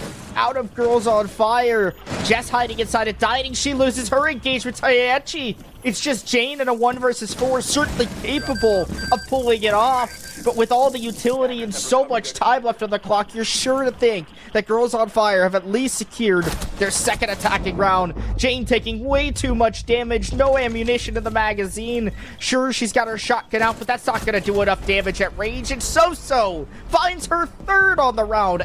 Brilliant play out of the Capital. So well done. The timing was just excellent. Very, very good and important round win there for Girls on Fire. Just a matter of closing out the principles, right? Making sure that you have so many different angles to work from, clearing basement, ensuring that there's at least 2 direct avenues in towards sight. And that securing frag right there, the only kill apparently we get in the replay, thank you, Dap, was the one that saved Sonny's life. The only player that was known for Girls on Fire positionally from Thirst Trap because they just got the kill off towards Panda in sight. And you just make sure that they're safe. Because Sonny, a known element, cannot be taken out because then it's just a gamble for both sides. Force them into a spot where they have to engage you because we've known it. We've seen it. We've called it out multiple times here, Mason. Thirst Trap want to get in the face of Girls on Fire. They want to be up in their do. Is that a phrase that people still do nowadays? I'm really not sure. I've never Maybe heard I'm that, 95 ever. years old. I've never heard that. It's like ever. a Hairspray reference. That's from gotta like be the like old John Travolta a- film. That's gonna be like. I've been making a lot of Southern old school Alabama movies. reference. I'm making a lot of old school movies. Pretty sure that like 10 seconds left. yes, we noticed that HG subbed in. Of course we did. Because I never had to say HG. I wasn't a here single for map time. 1. I didn't have to say HG a single time in map 1, Dad. Thank you very much. Other For map 1. we progress. Silly Billy. Thirst Trap want to get in the face of Girls on Fire. And that was something that Girls on Fire did very well on map 1 on their defensive side before Thirst Trap finally realized the counteraction, that the way to fix it when it was getting really rough. Is that last round the same sort of success story for Girls on Fire where they are finding the way to adjust to Thirst Trap's aggression, or was it just Thirst Trap not playing the best defensive round and Girls on Fire doing really good about slowly suffocating the defensive position of those players that were truly trapped on site because they chose to stay too static within the objective? Too bad, Dad. Trying to be. Well, Saudi finding the opener onto Jess. Great start here for Girls on Fire as they're trying to salvage this half. and get at least a 3-3 out of it for themselves and set themselves up nicely here going on to the defensive side. Sanjaya looking to get aggressive here at top of blue stairs, but it's Panda who actually gets aggressive and takes down the ace of So-So. So solid job fighting back and returning fire for Thirst Trap. Panda, though, does not know Sonny is down below, but yes, they do now due to the default camera. This attack, very scattered from Girls on Fire. They've got different pieces of themselves inserted all around the map. And Sanjaya still on the blue stairs, holding strong as Aechi takes down Panda, avenging the ace, but the Hard Breacher going down certainly does not spell great news for Girls on Fire with 90 seconds still remaining. So that player advantage still in their lap, and Thirst Trap have yet to reclaim that semblance of control. I'm more worried about Sanjaya's position way off in no man's land, bottom of blue staircase. Once Ivy Hall gets full taken for Girls on Fire, Thirst Trap have the chance for a wraparound from Sanjaya, and it even comes fruitful here for one. Unfortunately, Swaggy gets the refrag back, but you've taken down Sonny, and that's the Ash, the injury, no longer on the board. Girls on Fire still need to claim this space through Ivy Hall, worried about Seriously's position. They try to pivot off towards balcony. They put another player in through piano window. This Ivy Hall window or hallway breach will be available to use. Jane swings wildly with a TCSG and locks Yuling off the board. Goes for HG as well, but can't find the kill. It's Seriously instead. What was once a 4v2's dropped to a 2v1 as Seriously rips the Mossberg out, devastating Swaggy's torso with buckshots and taking all chances of Girls on Fire, capping off a half 3-3 to tie it up and giving Thirst Trap a positive defensive half 4-2 in Chalet. Well, great defensive effort here out of Thirst Trap, especially Seriously. Jane also locking down Piano very nicely. Gotta commend Thirst Trap side. The defenses have just been outstanding, and unfortunately, Girls on Fire just can't do much, especially with the loss of the ace so early on, that critical kill that Panda got. And I feel like that's kind of a narrative that we've seen all season. Panda has been getting those very, very, very impactful, important kills all season for Girls on Fire, or for Thirst Trap, rather. My apologies. And it's showing up in the playoffs is the absolute most important pivotal time to be consistently doing so. Gotta give it up to Thirst Trap. They've set themselves up very nicely on the defensive side. But now we go to the attack. This is where they've got to make sure they continue to excel and don't fall into qualms that their opponents at least did on their attacking side that Girls on Fire. Unfortunately, we're just not quite able to take care of, as you've got a solid start here on the basement. This has got to be kind of a must-win round here for Girls on Fire to kick off their defense. Basement as a first choice is an interesting choice. I love the basement objective on Chalet. Mostly because way back in the day, I said this was the second most viable objective, and people got so angry with me. They got so mad. I think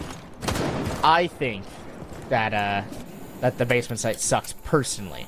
Yeah, but I think it's the tertiary site. But to cast the basement site is actually a lot of fun because it's always chaotic. This is never a site that, like, yeah, for viewership perspective, gotta love this site.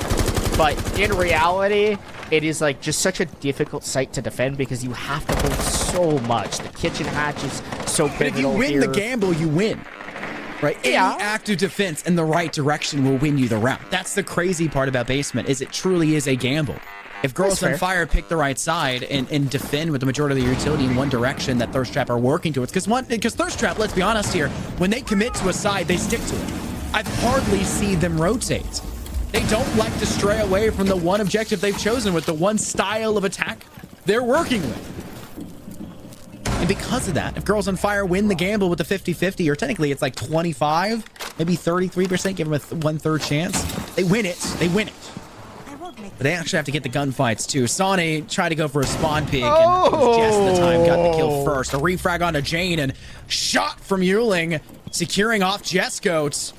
With Girls on Fire back up in the lead, but they'll lose HD right after the fact. Is an EDD? No! Sorry, it's a Nitro Cell. You don't get the same luxury of a Capcan trap kill this time around. It's not map 1 anymore. It's a frag done with the boomstick in the pocket instead. As Sanjaya's claimed so much space, but Swaggy just knows! The SMG-11 gets whipped out, and Yuling swings in the last second to deal with Breach through Boiler. A round decisively won from the pure wine side hold here, Mason. Because Girls on Fire take their 33% bet and they go home with the winnings. That defense was so good. So awesome by Girls on Fire, getting aggressive when they needed to, finding the right spots.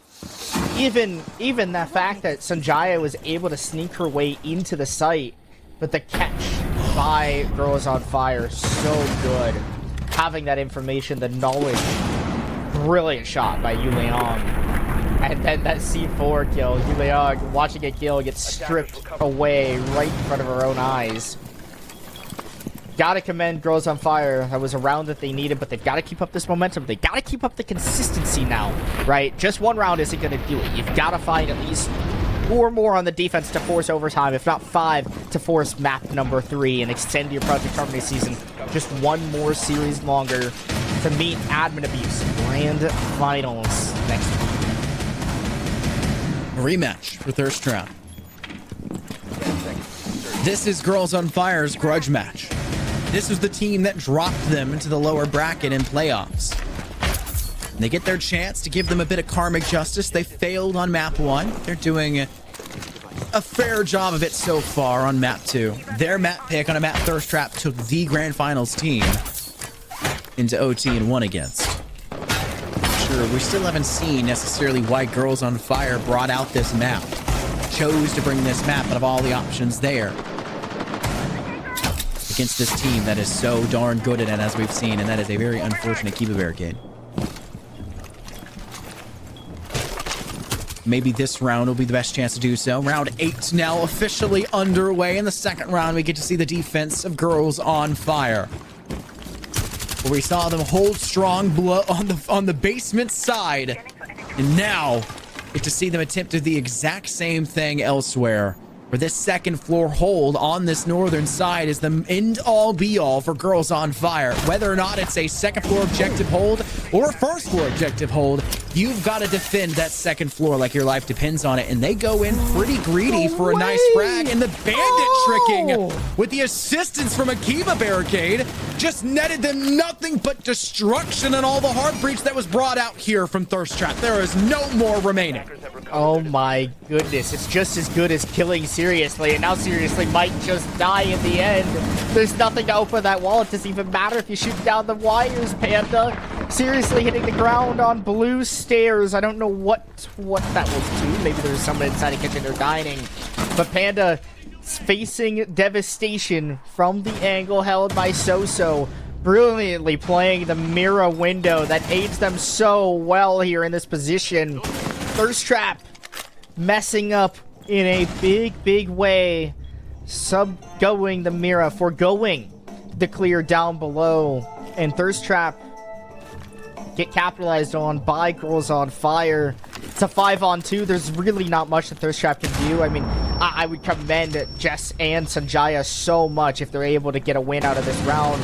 Yu Liang dies early on, though. The Warden, nearly wallbanged by Jess, but not able to get it done, and now would have to be a 1 versus 5 ace clutch, or 1 versus 4 ace clutch there for Jess to close it out. The issue is there's only 35 seconds left. There's just not enough time to truthfully get the job done unless everyone from Thirst Trap ran at you.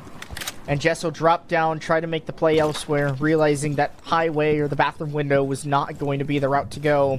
And now tries to wrap in through kitchen. The Valkyrie more than aware, though, of the position of the sledge.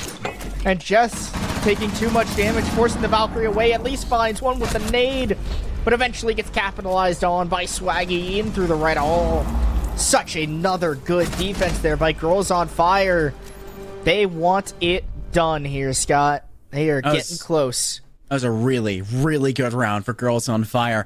And so much of that comes off of this giant sacrifice they made. In what world does a round where you play for a bandit trick on the eastern subroof office wall, where you put a mirror window as well on that wall, leaving the secondary side, the southern wall, soft, where your bandit has to stand for bandit tricking. Where do you play two completely different strategies defensively and mesh them together where they should never work, Mason, and somehow come away with the arguably best defense we've seen so far on this map? I don't know. It doesn't add up. It makes no sense.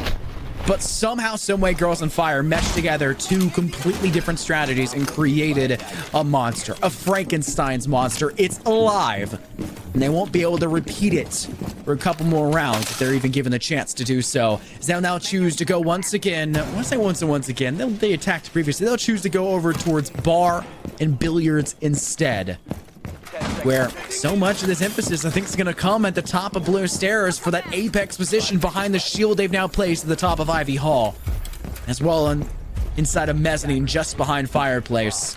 Very de facto style of defense for this round, for this objective. We'll have to see if Thirst Trap can jump from a very odd defending strategy from Girls on Fire to a very standard defending strategy, or if they've maybe cooked up too much of a strategy expecting the off. A frostbat in the middle of bar might be dirty, especially if it gets something now that you've said it, I'm going to be find upset. someone. Oh my goodness, that might be disgusting. It's just like in the middle of bar, but kind of in a weird spot. Find like one of the couches. Those are the ones that get you. It's a little vile. It's a little vile out of Ayechi. I respect the hell out of it. Seriously looking to take this engagement with Yu Liang. It's very aggressive from the Jaeger. It's just shoot at each other's elbows. Each other doing the same damage to themselves. Maybe Yu Liang ending up better in the engagement, but Sanjaya being the best out of them all and finds the opening duel here in favor for Thirst Trap. Panda also finding one onto So-So. Girls on Fire's defense has looked excellent in the last two rounds, but this one not playing to the same card as before. And now it'll be up to Sonny, Ayechi, and Swaggy to clutch up for their team. This is the opposite of what you want on a bar defense. You want to be killing bodies, at least trading at the absolute worst, not losing man count or woman count, I should say. This has really put Girls on Fire in an unfortunate position where they have got to make some seriously ballsy moves to pull them back into this round. They may need to start thinking twice about how far back they play. If you make sacrifices and try to get a little bit too overzealous and in the face of Thirst Trap, you may pay the price by giving up a kill when you didn't necessarily need to and could have played for the final few moments. It's a Nitro Cell, though. Out, ripped, and dipped, and Sonny finds themselves up with a kill, dropping that player advantage to just a single digit instead of the 2 that it was previously. The intel for utility being marked out quite effectively from Jesco up on Repel. Trying to mark for the default cam and the Valkyrie Black Eye cameras as well to make sure if they do take control of Central Fireplace, they can at the very least make sure they're doing so wisely, as Sonny, waiting for the drop, is giving it for free. Goodness. As HG does the same to Sanjaya. Stepping up from Ego Window, it does not matter. You will be a victim. The Girls on Fire defense as Swaggy finds their second.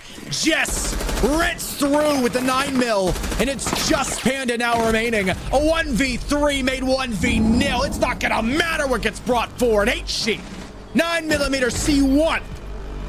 And you'll see you later instead. Round 9 with a Girls on Fire victory in a tied game. Now made even worse, Mason. Girls on Fire, the comeback. I'm so confused. I'm so confused as to how Thirst Trap lost that round. It just felt like they just separated. It felt like they had everything. They had everything. All you need for bar gaming is to get that top floor control. They had that within a minute and 30 seconds. They had advantage, a 5-on-3 in that time as well. But somehow, in their transition from getting that control to actually trying to coordinate an attack on the bomb site, something went awry. Something just did not click for Thirst Trap. Or maybe it was the opposite. Maybe something did click for Girls on Fire. Maybe they found the gaps that they needed. They found the shots they needed. But I feel like that was really a case of Thirst Trap making mistakes that didn't need to happen. People over swinging, getting aggressive, trying to be the hero to make the win. the winning play to get that round win, get themselves back into the lead where they're very comfortable being. But unfortunately, it just spilled over. One body after another just dying. No trades back for Thirst Trap at all. Girls on Fire. Flawless first half of their defense. They do it one more time, Scott. We're going to see map number 3 of Oregon. Third map. All series today going to 3. And the longer this goes on, the more tired these players are going to get. Remember, these are EU and French players. Yeah, it is late. It is late 1 a.m. Yeah, and it very well could be 3 a.m. by the time this series finishes. It could be 4 a.m. I think French are even further in the time I think zone, French right? are Like, another hour ahead, right? So it could be 4 a.m. for Girls on Fire. hashtag blame Nat. Why is Nat having this game when it's majority EU teams?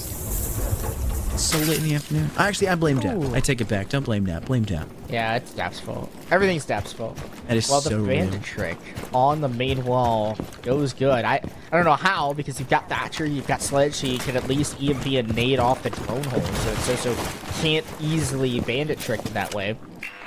But I guess it is unfortunate there for Thirst Trap. It just seems like they're not playing to like the level they can, right, Scott? We've seen Thirst Trap be such a good, dominant team, right? They found themselves in the upper bracket finals.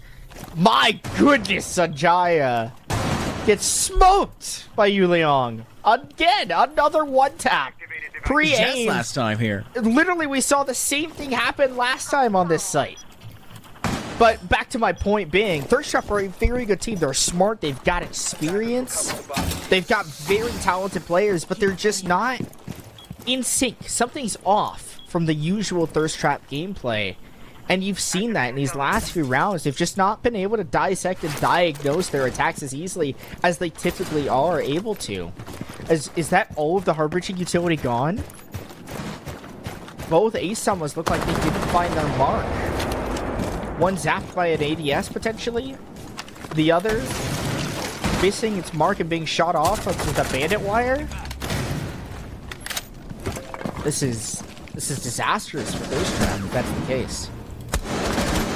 It is a 4v4 though. Thirst Trap are running out of time. 40 seconds left. It's a recurring number of 4, and they're on their 4th round. And this is not some of you want to be, because bad luck comes in 3, so they're still 1 away from the possibility of that. But HC will bite a bullet, hiding now behind a Cuba barricade that's already quickly nearing the end of its life with a couple more shots rung forward from Seriously. It won't matter. The headshot comes clean. It's the AK-12 bearing house. Isoso, just a corner swing here. Could cut one more down. Yuling swings in wide, gets their kill, and Soso does in fact deal with the player up towards blue. It's Jane. A 1v2 that's impossible to come back from as Girls on Fire net themselves now up to match points on the second map of this series. It'll have to be flawless from this point on for Thirst Trap. Round 11 is their turning point, some would say, but it may be map 3 instead, with the rate that Girls on Fire have been playing this flawless defense so far, it seems. They've turned Chalet into their own domain. Wow, what a kill by Yu Leong. Such a good one. Crazy. Now, did that get shot by an EDS? What happened? So the one on the right side got... Oh, someone was on the West Main stairs. Oh, they didn't even clear West Main when they tried to open the wall. And so the alibi of Sani was able to get a couple of those ace summers. Sanjaya getting one-tapped by Yu Leong also lost them heart-breaching utility. It's just these kills that are happening. I feel like Thirst Trap are playing these rounds right, and they are doing the right things, at least to start, but then the wrong people die at, like, the worst time. Or the wrong, like, decision is made at, like, the worst timing for Thirst Trap. And Girls on Fire are just capitalizing, being everywhere on the map, seemingly. And Thirst Trap just have no answer, like, at all. They just have no way to stop the momentum that Girls on Fire have. Like you said, it's the early stages for Girls on Fire. Let Thirst Trap do everything right, but they don't give up any space, right? Thirst Trap play correctly into Boiler. They get garage control. They have a sight line angle that they can work from. They're starting to get some hard reaches down. everything that you would arguably need for a perfect attacking round. But Girls on Fire don't seem to give up any space despite giving up space. It's this strange oddity. Reloading. Cover me. And now we're gonna head back to an objective where we saw strange miracles happen previously with a bandit tricking into a soft wall, standing behind a Kiba barricade, and praying. I don't know. You're looking at a defense again for Girls on Fire where they're meshing something that I just don't think should be meshed. A Frankenstein amalgamation of success on the defense. A Frankensteinian amalgamation of strategies. It needs to be put down. This should not ever be utilized in my mind. Because the second an LMG comes out, that Kiba barricade will not last too much longer. But good news is, with Finka banned, there really is no LMG you're going to opt for. Maybe you bring a Ying, but that's just not here. I don't know why.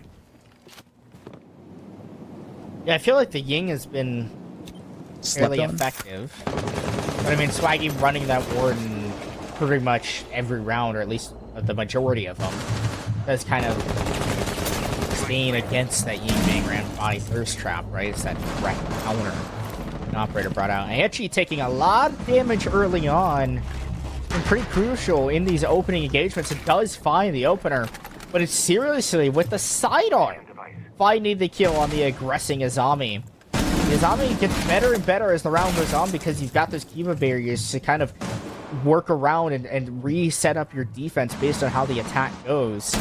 So it is a arguably favorable kill here for the defense. Asani gets the head of Sanjaya. Scott, we might be going to the third map. It is looking rather rough here for Thirst Trap. They just cannot get themselves contained here and set together on this attack. Because the Valkyrie of Sani is just doing so much work to waste time and more time and more time. Finally brought down, but there's only a minute 10 seconds left. Has the mirror window on half wall even been done with? No! So there's still stuff to get rid of and handle. And unfortunately, a simple EMP is not going to do the trick on this mirror window because it can be shot easily from piano. Selmas will finally start to go forward, though. You'll have to take a gamble, So. Do they get the first? They can deny it. Why didn't they double breach it? They did it so well. Thirst Trap double breached on Clubhouse 1 map ago. Played a perfect double breach on Eastern Subroof. And they don't think to do that with 3 Selmas in play. They don't think to double breach. They make a rotate to an objective to a side where they don't even need a hard breacher. And it won't matter anyway. Seriously's dusted.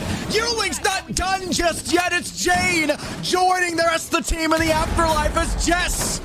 So many times the last player standing for Thirst Trap has their chance again to bring something out of nothing where the team's left them dry, but time doesn't matter.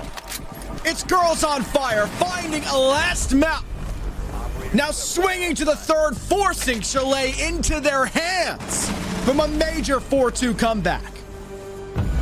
My, oh my, Scott. I mean, Girls on Fire extend their season at least 1 map longer, potentially another series, should they close out here against Thirst Trap. Oh my goodness, that was disgusting. Flawless on defense. After we were saying this was going to be an attacker-sided Chalet, that was the expectancy. They completely disproved us. They proved us completely wrong. It just felt like both teams, honestly, Scott, and Thirst Trap a little bit more so than Girls on Fire, could not get themselves wrapped up together on how to contain the aggressive defenses posed by both teams. Girls on Fire finding 2 crucial rounds on their attack, which ends up winning them this match with ease. And their defense just so good. Thirst Trap just puzzled by every single setup by Girls on Fire. I mean, this Mira play from Yu Leong is just so disgusting. Such a good long angle. And it's nigh impossible to win that pre-fire. I just don't know why they didn't. I don't know why Thirst Trap didn't double breach the wall. You have the ace. The bandit was late to going for the trick. You double breach that wall, you get it open, you can now force the player off the mirror window, use another EMP, get the rest of the wall opened up, try to go for that standard half-wall plant. Ugh. I'm at a loss. So unfortunate. So it's unfortunate. It's just a rough second half, Mason. That's really what it is. A perfect defense. And I can harp on just how the strategy on that objective and that objective alone shouldn't work, but every other objective is perfect, right? It's the exact play you need to win those exact scenarios. And they realize their win conditions and how the win conditions for Thirst Trap unfold. And a lot of that comes to they pick a strategy and they stick to it. So if you can counter that, like we say in Basement, when we were talking about Inside Winery, if they can just make that 33% gamble and win it, they'll win the round. And they took the same approach twice in a row. They don't have to guess anymore if they know how you're going to play it and you don't stray from that. So where's the changeup? Where's the switch? It's a lot that can be said. But I think the gameplay from map 2 says clearly enough at the end of the day, as we're ready ourselves for map 3. Don't go anywhere. The final map heading in to this playoff ending before we jump to the grand finals next weekend is coming up soon. Stay seated in your seats. We'll see you after this break. Last map now. Ready and waiting. The players as excited as they'll ever be at 1 and 2 and 3 a.m. as it is for these players stepping up now into the final map. And, well, we now have the final hour before we step in to see which two teams will be making their way into the grand finals next weekend on May 18th. I believe it's the 18th. It's probably the 18th. To see who takes the season title for season of Project Harmony. Season 2. Season 2. Season 2 champions. Who won last season? Why am I can't remember. brain farting? Was it Silly Silly Slinkies? I was gonna say I thought it was Silly Slinkies, but they're out of the running. So no new repeat champions. titles. New champions. crown. New victor. New winner chicken dinner. I felt like Silly Slinkies had a really dominant season last season. It has not been the same case for totally new competition. Are they Silly Geese now? I can't remember what their name is this season. Are they still Silly Slink? I couldn't remember. Oh, that's right. That's right. They were that. Yeah, they're Silly Slinkies now this season. Yeah. I'm not gonna say. Yeah, okay, thank you, Scott. Yep. You go ahead. Thank you for saying that with such a straight face. I said it a million times. That was incredible. Last season. We did say it like, right? We did say a lot of very creative names last season. They were awesome. There were a lot of awesome Pussy names. Clinchers was another one where you had to really specify Pussy Clinchers because it's spelled Poosy. Yeah, you had to make sure you really hit that one. Mm-hmm. And then who was it I cast with one time where they just said it the other way the entire game? Probably Harrison. I'm like, it's probably Harrison. I mean, it wasn't Harrison though. Harrison knew better, you know. Like Harrison actually got onto me when I said it one time the other way. He actually got onto me that one time. Harrison, I'm actually really sad we didn't have a single cast this season, the entirety of the season together, which is that super guy odd. sucks. He's probably eating ramen. He likes ramen. Dude, ramen is gas. I know. I'm gonna take this you profiling him. That's just what I'm gonna take. He likes ramen. He does talk about ramen a lot. I hate my life. I hate my life. And no sushi. way. That is the accusation. Harrison eats more sushi than like any other human on this planet. I don't know how he's got this tiny little frame, but I have seen the amount of sushi he eats. And he can eat so much food. He would eat food in like, general. My fattest self in my prime, he would eat me to shame on sushi. It's crazy. Oh man, he is. Man's wallet is not fat with the amount of sushi he has to pay for. There's no way. Dude, no. I refuse to believe that man's wallet is fat with how much food he eats. The amount of sushi he ate at the last major. Dude, at the Sear Six Land. Oh my god, the Korean barbecue. I was like, I want to eat one appetizer and then I'll get my food and I'll just have meal was like $70 just him. Meals. Yeah, he ordered 3 entrees and then 2 appetizers. And he ate a lot of it. Not everything. All of it. But he ate all of it. Did he eat all of it? He let us have some of it. Yeah, he was like, you guys can have some of this. You can try this. He ate 95% of it. Because everyone else also ordered their own entrees and appetizers. But he ordered twice as much as everyone else there.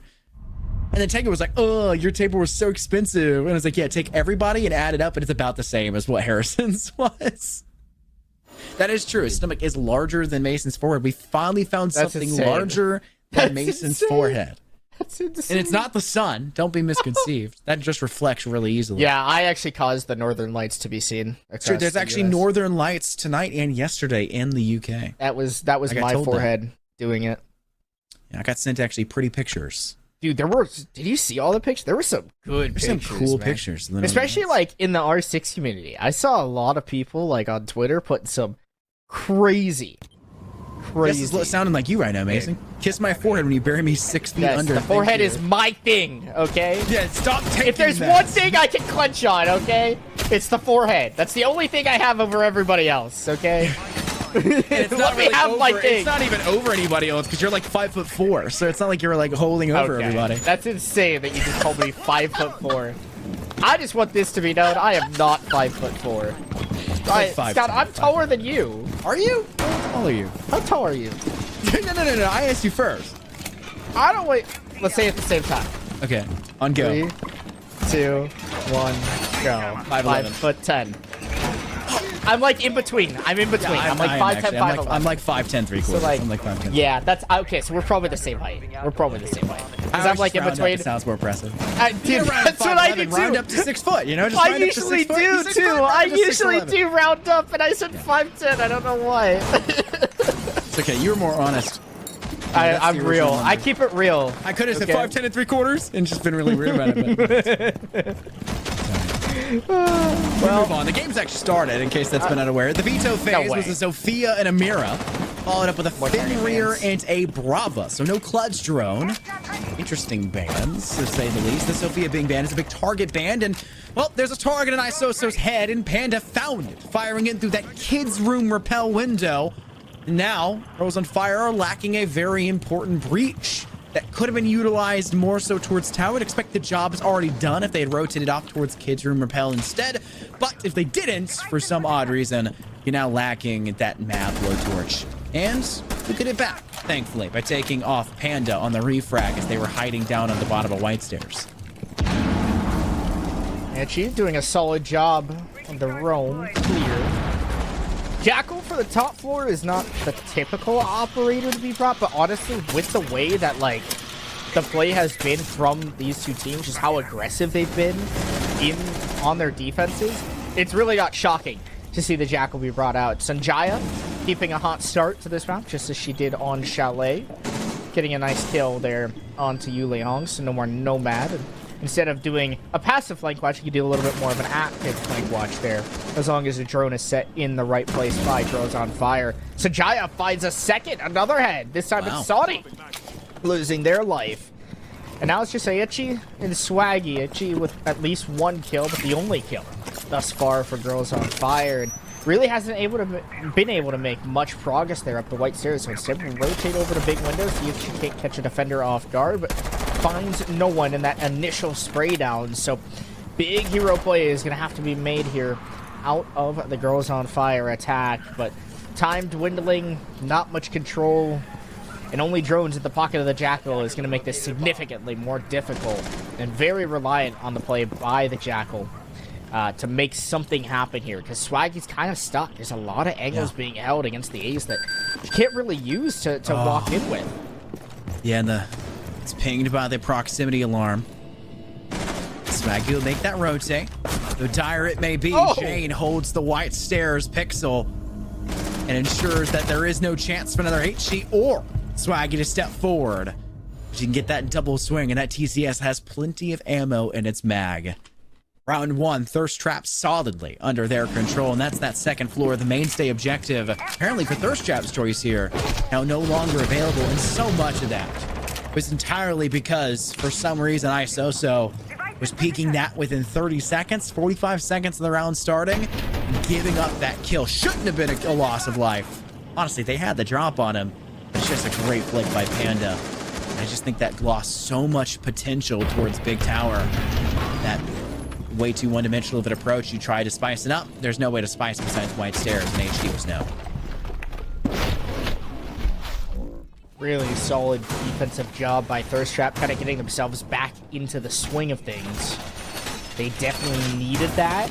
They've been struggling quite a lot after or during map 2, right? Their attacking half did not go well, so they've got to win as many defenses as possible in case their attack is just as rough around the edges as it was on Chalet. Solid start. It's going to make sure that momentum stays. Girls on Fire, it's the opposite, right? They got to try to get as many attacking round wins as possible because their defense was so good that if they can at least get a couple to knock Thirst Trap down, it gives them a much better chance of advancing themselves to the grand finals and getting a little bit of revenge against Thirst Trap, who bumped them down to the lower bracket originally just a week ago. About a week ago. Fueling up on the second floor, and you'll see Girls on Fire work that top-down approach. There's only one player actively up here, and it's on that roam game for Jess. Just trying to prowl around and be a menace. You expect some sort of success from this, because they're only off towards Big Tower. It gives you the possibility to step down rear stage and obviously back down in towards site. You open up that hole for yourself for some odd reason. You expect to get shot back in return, and that's what we're seeing here. Girls on Fire off towards the trophy side through that double wall. We'll get some spray shots off towards Jess and even get a lot of damage off in their direction and force Jess back down into the basement, where Thirst Trap will now need to remain for the remainder of this round. Girls on Fire start to set up for more of that top-down approach. Was there a player AFK at the first minute of this round and just now running from spawn? Maybe it was holding a cutoff drone. From way back there? Could be. Probably the case. I mean, I've done that, right? Like, I'll sit on a cutoff drone for literally a minute and a half to roam the entire floor, especially as like a hard. Do you not move from spawn? Safest thing to do. I sit on the camp. Start of the round. That's a right? commitment. I would never. Yeah. I'm ADHD though. I'm a droning god, I can say. Arguably, I would argue that I am better dead than alive, most cases. I'm an information specialist, you know? And he's not just talking about I'm just kidding. Me when I take you to Korean barbecue. This is insane. Getting rid of my wall. Too darn expensive. Speaking of insane, though, in the costly endeavor of this round, Sonny does get a first blood off towards Jess, eventually finishing the job that the team had started in the first minute and a half of this round. A huge flip from Panda. Knocks down Sonny again as Jane forces another blood in the favor of Thirst Trap. This defensive position and this defensive excellence from Thirst Trap has now netted Girls on Fire another 2v4 that they have nearly no chance to clap back from. No one sitting inside box. The swing can come, though, quite quickly, and the Warden of Jane will do so as Panda secures that final frag to ISOSO.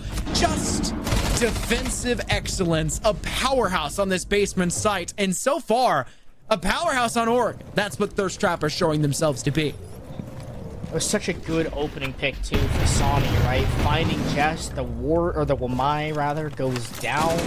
But unfortunately, all spilled from there here for Swaggy. And I think going for that second flashbang is what really punished Swaggy, right? If she decides to commit immediately after, right? They can get that kill on the Cade and then try to just work their way in sight. But unfortunately, they waited too long, gave that Warden the opportunity to rotate. And Thirst Trap take a solid 2 defensive rounds to start themselves off. Now they go to the tricky side of them all. They go to meeting and kitchen, right? Or meeting and dining. Or no, it's meeting and kitchen. I hate it because the kitchen site is shared between these two sites.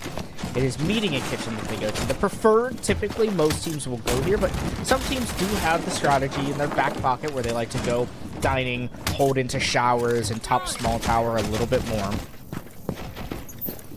It's my second favorite objective in all of our 6, man. This one is? Yeah, no. Oh, dining. Kitchen and dining. Kitchen and dining. Why? You want to know my favorite objective is in all of our 6? Why is it yours? Kitchen and dining on Villa. I just find it really funny that my 2 favorite objectives on different maps are both kitchen and dining. I just love the parallels and different kinds of strategies you can have for small tower control. Yeah, and I just miss there it. are a lot of fun a big portion of it is nostalgia, but so much like controlling showers that if you give up showers, you lose. Essentially, I love that as well. Yeah, like it is a fun site to play, especially as like a defender, good. right? It's difficult. It's difficult to execute on, but the setup is fun to play, right? Yeah. It's aggressive, which is typically not Oregon. Which right? I think Oregon's Thirst Trap would be good at because they are really aggressive on the defense typically. You see, I mean, Jess obviously in the roam so many times just so they get here. Huge extension to the second floor for Thirst Trap. No Panda does eventually get killed. That's an HD nice frag to start things off, not allowing Panda to go absolutely crazy like they did in that last round, but you would maybe expect them to want to play to their strengths of getting in the face of Girls on Fire, and they aren't. Which may make this round a little bit more difficult than it should be, as Jess squeaks away 2 kills, almost without a frag back. Thankfully, Isoso repels up to the top of tower and is able to take them away from tier 2 possession. But it's still a Girls on Fire loss that was a player advantage they had, and now no longer. And the biggest thing is that top floor control was given the Girls on Fire. Yeah. Right? This is the total goal of this objective. Get that vertical control. They've got the Ram and the Fuse. They're 2 main vertical operators. Yeah, you did lose out on Aechi, but at least you do still have the Fuse and the Ram to do that vertical destruction that you need. Now, I'd like to see them save at least one of those cluster charges, right? Try to drop inside a kitchen and use it to cut off the rotations while you get the bomb down. That would be the wise play, potentially, here. Out of Swaggy and Girls on Fire, but they've used most of those cluster charges. The castle positioning, dining very nicely to deny that potential drop, as well as Sanjaya, who still has no vertical pressure, yet the entire floor above her could be demolished should they choose to go for it. Instead, it looks like Girls on Fire are ready to go for this execute. They've got to block off these doors. They've got to molly off some of those cutoff angles. They eventually go for those flame bolts, and now the smokes come in. This is where you drop, try to get that case down, but the coverage has to be excellent. It has to be top tier. And it looks like the retake through the small tower side is underway. Sanjaya looking to find something, but seriously gets the kill onto Yuliang. Soso can't get the diffuser down. They've not even dropped down the stairs. Instead, they run down the white stairs. They get their head taken off by Seriously as well. Now Swaggy, the last member alive, does not check for the castle with an excellent round, and Thirst Trap flawless this time around on their defensive start to Oregon. Oh my goodness, and that's the whole round just evolving as it goes. Jesco squeaking 2 just ridiculous frags away from Girls on Fire early. So despite getting the refrag, it doesn't matter. You barely gained control of the second floor, and despite having that control, you didn't have a way to pivot down with it. You had to swing towards kitchen. You had to go down white stairs, and it gave a free kill to 2 players that were arguably quite the distance away from what is usually the main planting site of Meeting Hall. And with that being the case, and the sacrifices you have to make with positioning for Girls on Fire and the extensions you have to make in towards site, what can you do but funnel into those sight lines?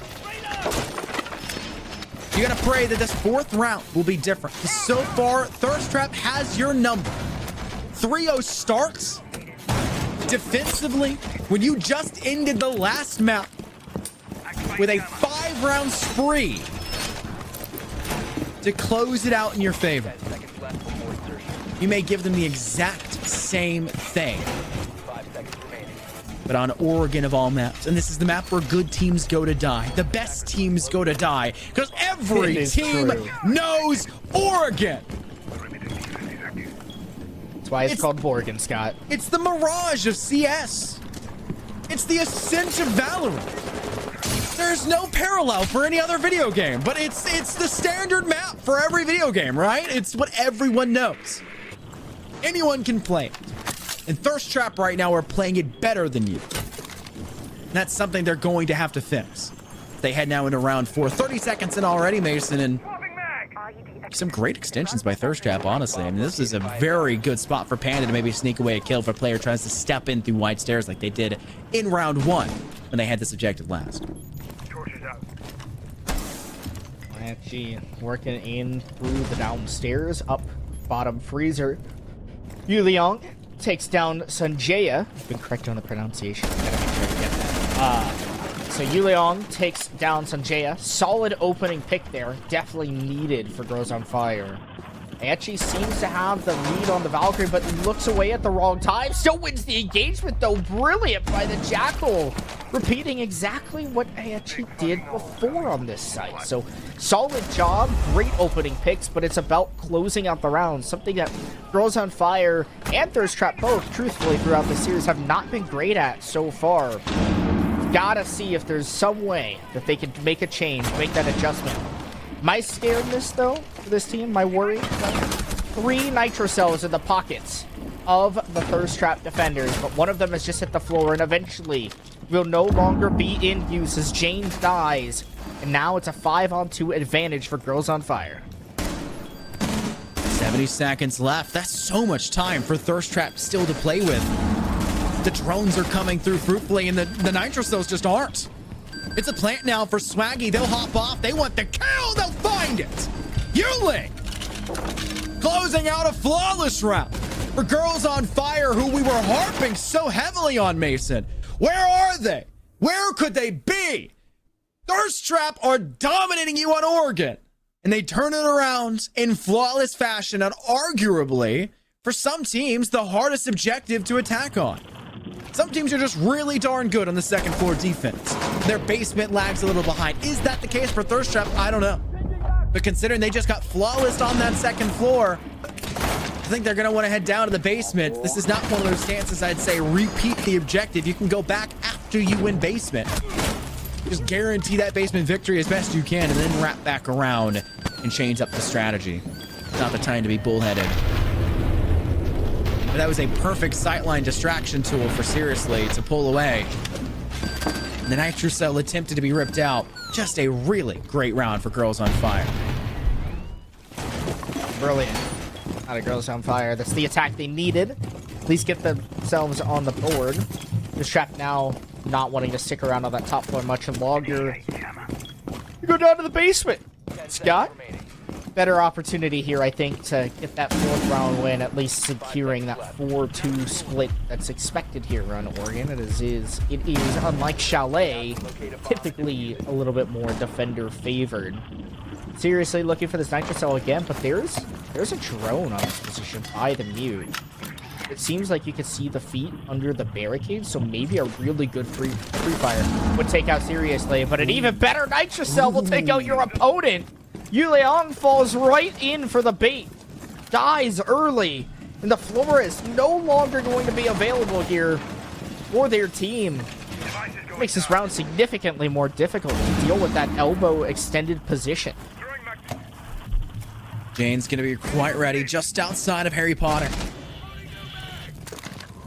The boy who lived, woman who swings. I think Jane's holding back. Probably the right idea. Girls on Fire now have control of rear stage, which means they have the top of back stairs, but they don't have the success that follows it. Jane lops off Isoso from contention and Girls on Fire, and out from a flawless victory the round prior, Mason, to a 3 versus 5, with them facing the difficulties in player count. Oh. And they can't even get the EMP in the perfect spot. They're guessing. They finally get it. But timing will be tight for the pocket breach. They weren't on it already. Will it get it? We're looking at the wrong person to know. There we go. It does go off. But it still is a third player taken off. Girls on Fire in a 5v2, Mason. They haven't even gotten into the map. They couldn't even get out of barrels. Tarp has been completely empty. They made it 2 steps in the door. You have the live ping for Jane. That's good. But Saudi still has 4 more players in front of him they have to get, and they won't even get the first as Jess gets the headshot necessary to save their lifespan. And HG's made the big rotate around towards Freezer. But there's information aplenty for Thirst Trap, it seems. And Nitro Cell still. Sanjaya still holding one in the pocket, but it'll be a pistol from Panda. What a round. 4-1. Great round out of Thirst Trap. Again, the defense just so good. Getting that early Nitro Cell really threw Girls on Fire off their game. Swaggy dying early as well. Not great for the side of Girls on Fire, right? Losing your Thatcher early enough to where you can't get that hatch open makes it much more difficult. You also lost So, your ace. I just feel like Girls on Fire need someone more aggressive to be able to pull off their attacks, right? You need the Ying, the Capitao, the Grim. I feel like those would be operators that would be so good and so easily utilized by Girls on Fire because of their aggressive nature, right? These teams, both of these teams, truthfully succeed right? With bringing aggressive operators, bringing aggressive strategies. Why not implement that on the attacking side, which has been arguably the weakest side for both of these teams up to date? When you think about some of these things, right, when you review this VOD maybe, and you get yourselves prepared for the grand final, whichever team makes it out of this, you gotta think about that. Think about how to match your lineup to your best play style possible. And aggression could be the key. There's a reason why in Pro League we see a lot of Grim play. We even see Grim bans nowadays, right? Grim is so good. I feel like he's been underutilized by many of the teams here in Project Harmony. And that could be something to take a look at just as general. I mean, it could be a strat thing. It could be a meta thing. I mean, I feel like that typically most leagues, right, are behind the meta of Pro League because it takes time for teams to adapt, right? But if you can implement that early on, then think about how much more of an advantage you have over your opponents. As Panda, with an aggressive swing, taking out Yuliang yet again.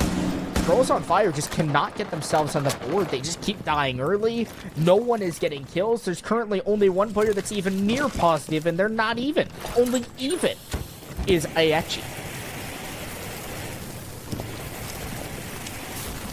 That's going to make breaching open that closet wall so much more difficult, Mason. Lacking the IQ means you can't spot exactly where the hard breach denial is. Is it a mute jammer? Is it a Kaid Electroclaw? Is it anything? Is it even being denied?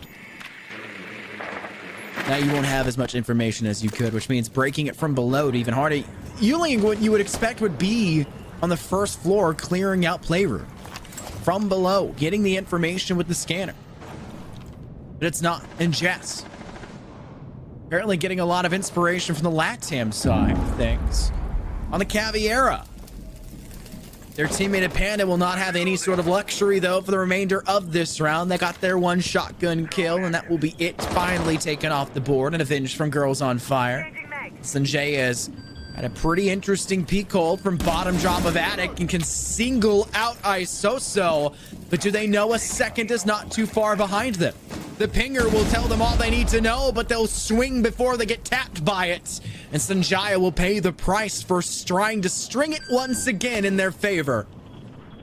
You're looking at a 3 versus 3 entering the final 50 seconds here, Mason.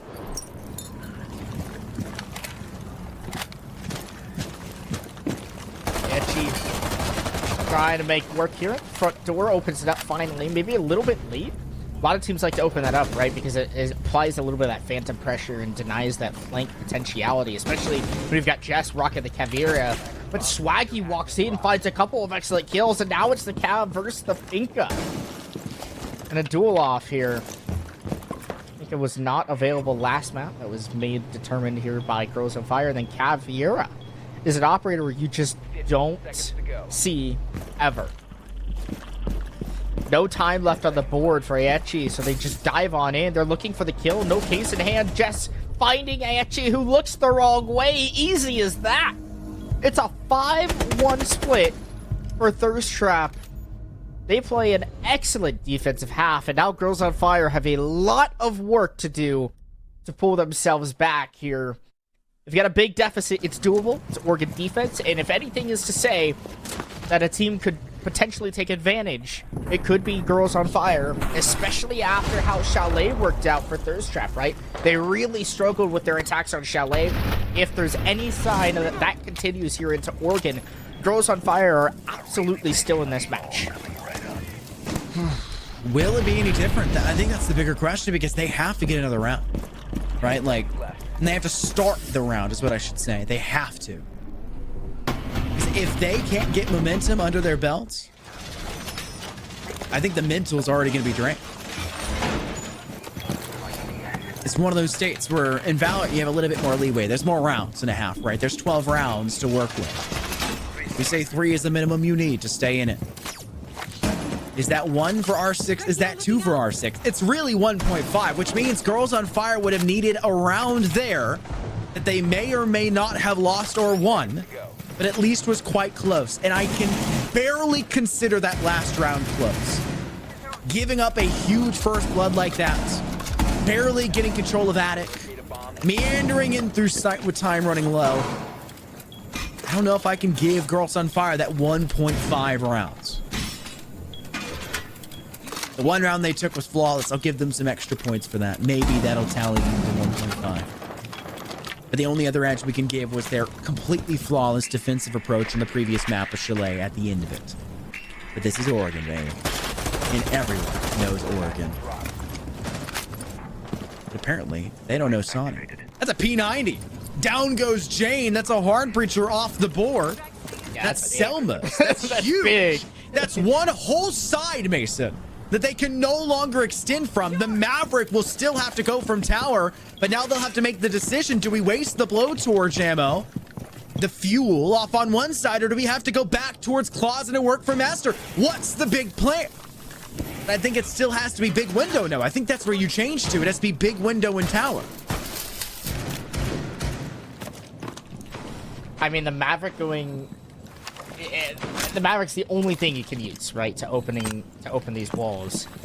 And I would argue that rotating Jess over would be super, super important, right? Get Jess over across the map, at least apply pressure on that closet wall. Do something yourself.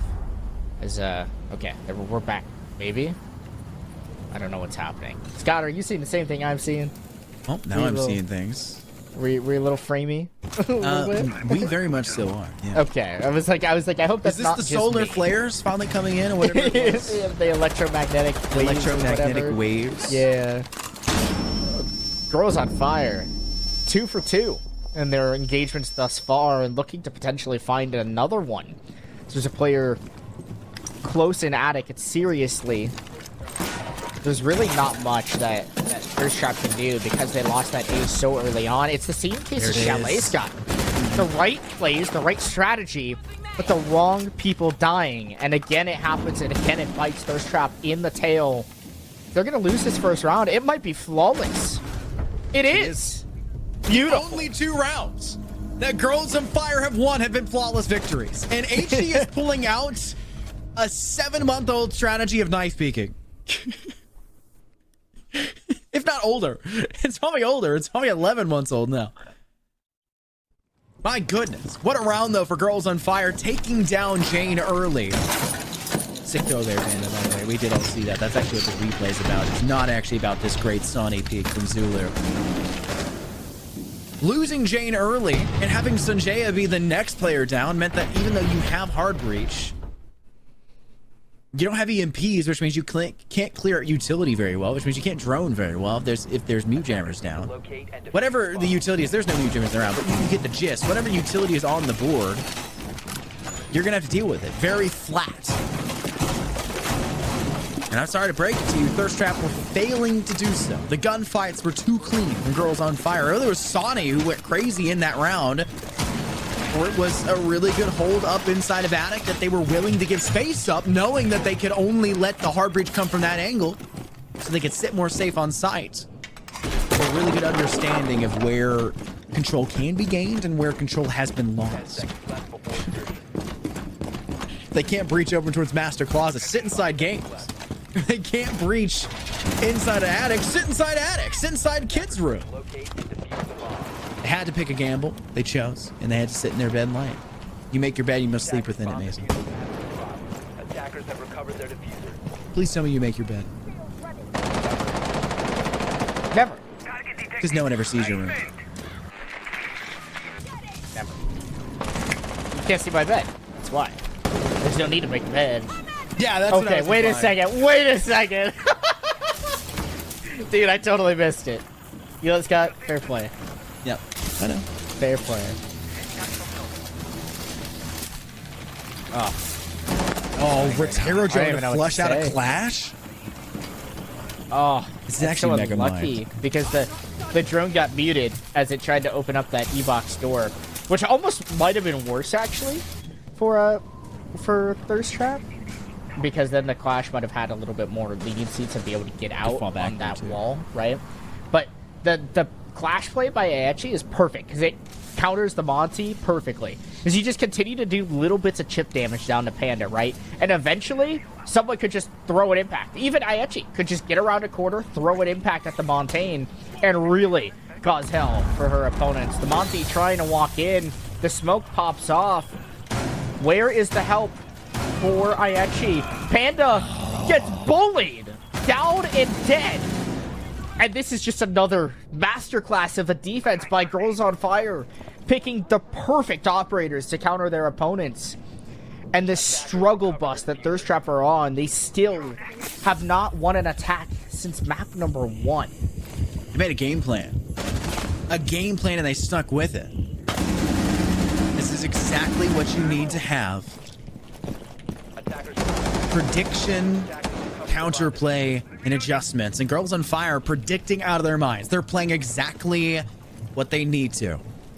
Whether that's because they know what Thirst Trap are bringing to the table and they've countered this and they've VOD reviewed it or something, I don't know.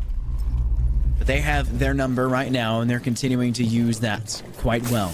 The Finka booster trying to bring Jane back up to a pretty good amount of HP. Bring them just above 50, sitting at about 60 in total. Still a 3 versus 5, which is still manageable. But you've got a whole lot of angles that were not opened up previously from your team, and with that huge Legion Goo Mine giving information that takes Jane off the board, and Yuling just continues to spray. Down goes the house, and the re-reinforced side of barrels now puts the remaining player of Jesco, who has been so consistently the last alive for Thirst Trap in these big rounds, in a bad spot. They trade no flawless round for you, Girls on Fire, but it was basically flawless. I'll give it to them. Who cares? That was just another super amazing defense by Thirst Trap, or by Girls on Fire. I'm sorry. I'm like, yeah, you should be off bounds. I'm so used to Thirst Trap being on defense and winning it. Now all of a sudden we're back. 6 rounds we're back in a row. To, It like, switches what we at were on halftime, Chalet. by the way, Mason. In case That's you crazy. Who would have known that? Yeah, it's not me. But you casted Arsenal. Not me. Once in a while, here or there, you know. But Girls on Fire, their defense, Scott, excellent to this point. Gorgeous. Now, here's the thing. We're going to kitchen dining this time around. Ooh, your second favorite bomb site. I'm actually saying it. Yeah. I'm so happy. That just woke me right up. I love this objective. So much, though, of this objective comes down to showers, right? At least that was the old school way. Showers was the end-all be-all. If you lose your pivot player inside showers, you lose the round. So a lot of what I'm expecting to see here is probably Swaggy hold showers early with the dock stem and then have the ability to fall back to the rotate hold, because they've left the rotate hold there. I'm expecting a player to sit there, but maybe this is just their second floor extension. Nobody up in small tower as well. They can use big tower as a way to control that, but that's obviously been droned already. I would maybe even fall back if I was HG up there. I wouldn't really want to continue to hold that. They put the Legion in there instead. It's interesting. Are they sitting in between? Or they're just going to have Sonny be the only player there? It'd be so much more effective to have your dock be there. When Thunderbird came out, Thunderbird was stacked inside showers, and you just let the Kona stations continue to heal you up. When nades and utility was dumped off in your direction, you had the ability to heal it back. It's like having a player in library for Chalet, Mason. They know they're there. They're going to do everything they can to clear it, and you just have to survive the dumpage of utility and everything else in between. As Sonny gets first blood, apparently. Capcans can do it too with the 9v19. Well, this is awesome. I love this play because you sit upstairs. I wish there was someone playing in top small tower. Oh, what a C4! Jess goes down! What, not confirmed. But that play, right? You sit someone up in top small tower, then you support them not only from big window of dorms, but you also have someone sit in top big tower playing the long angle so that no one can peek that window aggressively. That is so unfortunate for Jess. She goes for the aggressive swing, nearly losing her life, but narrowly escaping the bullets from Yu Leong. It has just been so solid for this Girls on Fire team throughout this series. Minute and a half left on the clock, Scott, and Girls on Fire are holding strong. They still have the advantage. As Jess goes down, Aechi getting aggressive, peeking that vertical play. Now Jane will open up the wall. This is an awesome thermite trick. Very well done by Thirst Trap. You've got the wall open, but it's down to Sanjaya and Jane. Sanjaya and Jane. Haha. Almost got me. It did get you, but it's fine. No. Shots connecting. So will take a couple steps back. Sanjaya will a really good angle to try to swing from, but the perfect prone. That is an impossible angle to fire into, by the way. It is about as good, about as clean as you can get. Sanjaya will be available to be picked back up, but it should be a known player that's DBNO'd, and you could decide to take a more aggressive stance in through Hall, which they will be doing so. Isoso goes unseen. They're tucked away in a corner. Will they extend here? Will they wait for Sanjaya instead? They'll wait for them to step into their loving arms. And boy, oh boy, do those arms hug real tight. That's all the life squeezed out as Girls on Fire take a much-needed round win again. And Thirst Trap take a much-needed timeout. Use it or lose it, folks. You have it. And they need it. Stepping into round 10, where Girls on Fire are now 3 in a row, with literally a 10% chance each of those rounds falling in Thirst Trap's favor. It was controlled from Girls on Fire from the get-go. You said Sanjaya, too. Ha ha ha. Sorry. I figured if you're gonna give me crap, I gotta give you It's some okay. as I've been well. saying it the whole time. Yeah. You know, at least you keep it real. I switch up. Switch up. I switch on the odds. Well, I'll tell you what. Thirst Trap definitely need this timeout. They haven't won an attack at all on either of the two maps that I've been here to cast, Chalet or Oregon, to this point.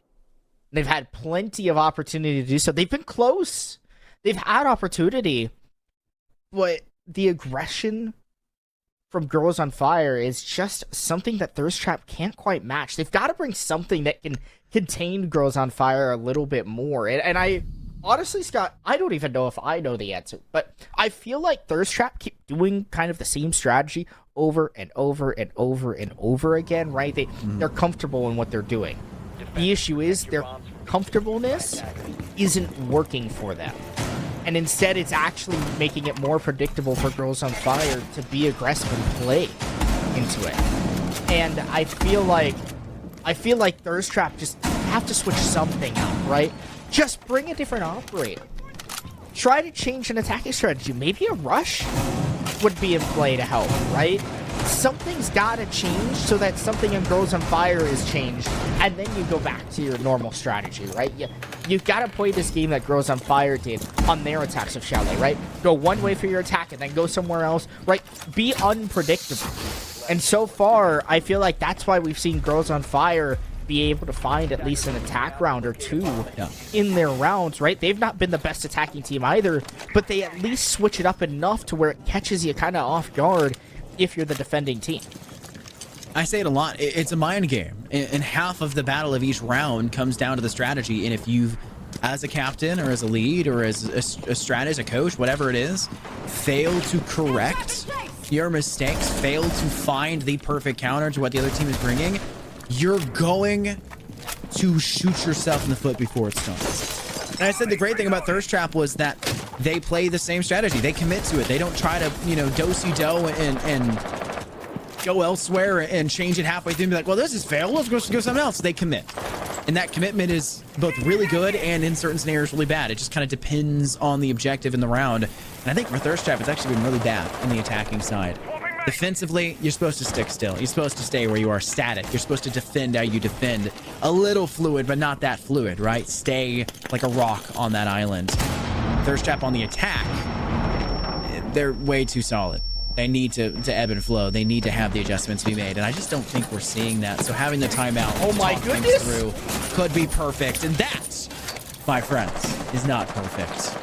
That is as rough as it gets. HG gets a first frag, though they lose Sonny quickly afterwards. Sonny even saying nice shot. Good collaboration there. That's a really good one to connect.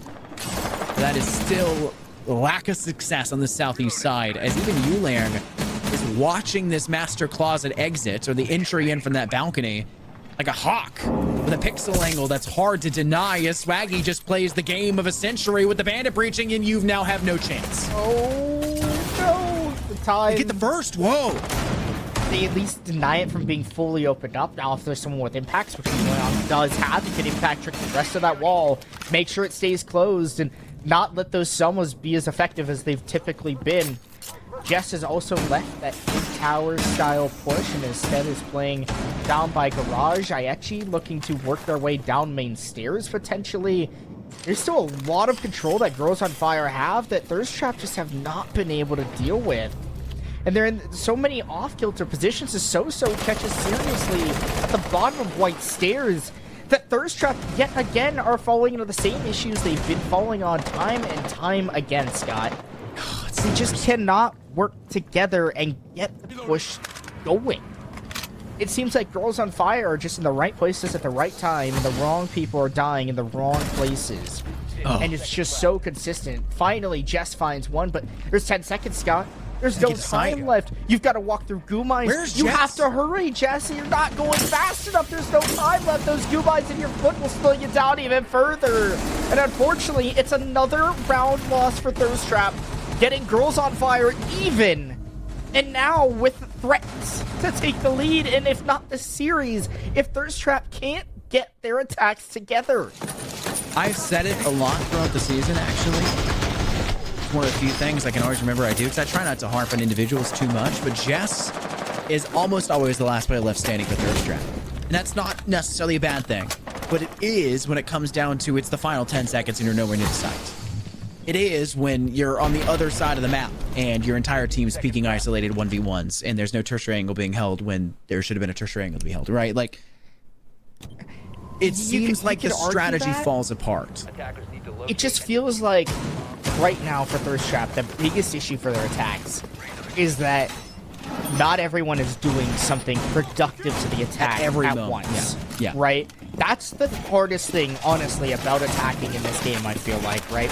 Is when you struggle to get people to do things at once. And I get that Jess is probably IGLing this team, so it may make sense that she has to stop for a second, right? She knows what she's doing. And try to, help a body out or two, right? And just guide your team. I get that, right? I've IGL'd teams before. Sometimes I have to just take a step back, figure out where my teammates are, and then coordinate a push, right? But the issue is it's more than just Jess that is struggling at being productive consistently throughout the round, right? Always finding something to be doing, and something to be doing together. Panda swung into Armory all on her lonesome with no help. No one was on her drone to give the information, which was placed perfectly in a position, right? It feels like Thirst Trap are just going solo, and not working as the good team that they are and can be together to fight against their opponents. And instead, Girls on Fire are taking advantage of that. They're aggressive. They're taking 2-on-1s, 1v1s, and they're taking engagements in spots that are almost unexpected, where when Thirst Trap don't have drones for their own team, you can easily win one fight out. I mean, look at the spot from Sonny, right? Jess is not following any drone down Freezer, and Sonny takes advantage of the engagement. Even though Jess didn't die immediately, although she probably should have, it should have been an easy kill for Sonny to start, right? She still goes for that repeat, trying to be aggressive, trying to get something underway for Thirst Trap, because she feels that pressure that is slowly coming towards Thirst Trap as they lose another body. They get another round potentially away from extending their series and beating the team that they beat just a week ago. Yeah. You can feel it weighing so heavily on their mind, the way their playstyle has changed from the first series of the day to now. Thirst Trap are exhausted. 6 full maps. Bank, yes. Not very full, but 6 full maps besides Bank. What? What? HD is looking the wrong direction. Not exactly sure why. Maybe concerned with the possibility of a player down through laundry. I don't know. I didn't even know. Wasn't holding the shield the right way. It's all right. They'll move on from it. It's an even 4-on-4. And Thirst Trap, though claiming as much space as they possibly can, still have to get through a horde of Girls on Fire defenders watching the most grueling of angles they'll have to pass through. They'll need tertiary angles. Do they have the possibility to split up elsewhere? Sanjaya will try to put out some fire bolts to create some space. But it's Panda actually with the Mark 14 that gets the kill, but Yulian and Swaggy find them right back as Yulian gets a second. Isosa with the finale and its match and series points. Girls on Fire are lighting a fire behind themselves, kicking themselves forward and turning this Thirst Trap first half that they dominated into an afterthought, as this second's been an even bigger affair for Girls on Fire. Well, it might be Girls on Fire getting their shot against admin abuse here in Are they running the for the season Nomad 2 agent? grand final. Oh, that's potentially what Could it be was. it. They were aware Trying of to it. get I don't away think it from got the air fired jab. yet. I don't think it got fired yet. I think they were scared of it being fired. Yeah, I don't know what it could have been. I mean, also it was Sanjaya with the Capital, right? Those Yeah. flame bolts could have potentially also posed threat to the clash. So, regardless, point being, Girls on Fire have played amazing on their defense. Their attacks shaky, but they do at least get one or two, which when they get on their defense help them a lot. And I would argue that as well, Thirst Trap have struggled a lot on their attack, and a lot of that, and I'm harping on them, but I'm trying to give them feedback so then when they come back for Season 3 of Project Harmony, because we will have a Season 3, okay? Really? Then... No, Marvin said he was going to get a tattoo. 10 seconds left before insertion. See? That's supposed to be end of whenever, because you got a project, a thing for Eris. Harmony, and then no for season. Eris, and then Yeah, this no season. Yeah. Okay, well, maybe Marvin can hold off just a little bit Yeah, longer. Marvin, hold on. We want a season 3. Just Don't a ruin little this for longer. us. Yeah, just We a want a little season longer. 3. Bring more games. But the biggest thing for me for Thirst Trap is their failure to problem solve on the attack, right? The ability to identify an issue and then take care of it, right? Remediate it. And they have the experience, they have the talent for sure. They have the knowledge to do so. There's an issue, and it's been solved. Jess solves the puzzle of the spawn peak that I actually went for. Top of small tower, maybe too aggressive here for Girls on Fire. That's an excellent way to start off this round. You've got 4 more bodies to find, though, and a lot of those are traps that are still placed around the board. You've got those Aruni gates, you've got Legion goo mines, and most importantly, the deadliest of them all, the Capcan entry denial devices. Ooh, but you've knocked off the dock, the stems that could be such a nuisance keeping the player alive. And you can see the Thirst Trap are circumnavigating the danger zone that is that corner hallway, that is that showers hall. They were so thrashed by previously. Sonny's in a very bad spot, stuck inside Link. When you have to get out from here, it's a player definitely inside main, watching that entrance. Can the timing be perfect? You'll be spotted swinging forward. You're now known behind sandbags. That will be the hatch cleared away. It's going to be this macro game to try to win this 1v1. Please don't switch off from this. We need to see if Sonny survives or thrives. We don't know for sure. Oh, As the peak comes in just the right time. The hollow to block the sight line from Panda. And Girls on Fire are now in a 5v2, taken back to a 4v2. But the damage has been done, Mason. Girls on Fire are struggling. Double the player talent. Finally, Thirst Trap are problem solving. They're working together. The team play so good. They've locked it in for the one round that they needed it most, Scott, to force overtime. With 50 seconds left, they've only got 2 more bodies to find. They get rid of the Legion. And Yu Leong, the last player alive here for Girls on Fire. Thirst Trap are not out of the woods yet. Yu Leong has been excellent throughout this series. Currently, the kill leader for her own team has a C4 in pocket, but it's got to bite the mark, and it doesn't. Coverage from Jane is there. And we're going to overtime, Scott. We are going to overtime. On the final map, there's an overtime in both of the series today. First one on Chalet. Thirst Trap in the first series, taking it quite well. Struggling on the second, obviously struggling on the third. It was still a close game in the second. I think it was like 7-5.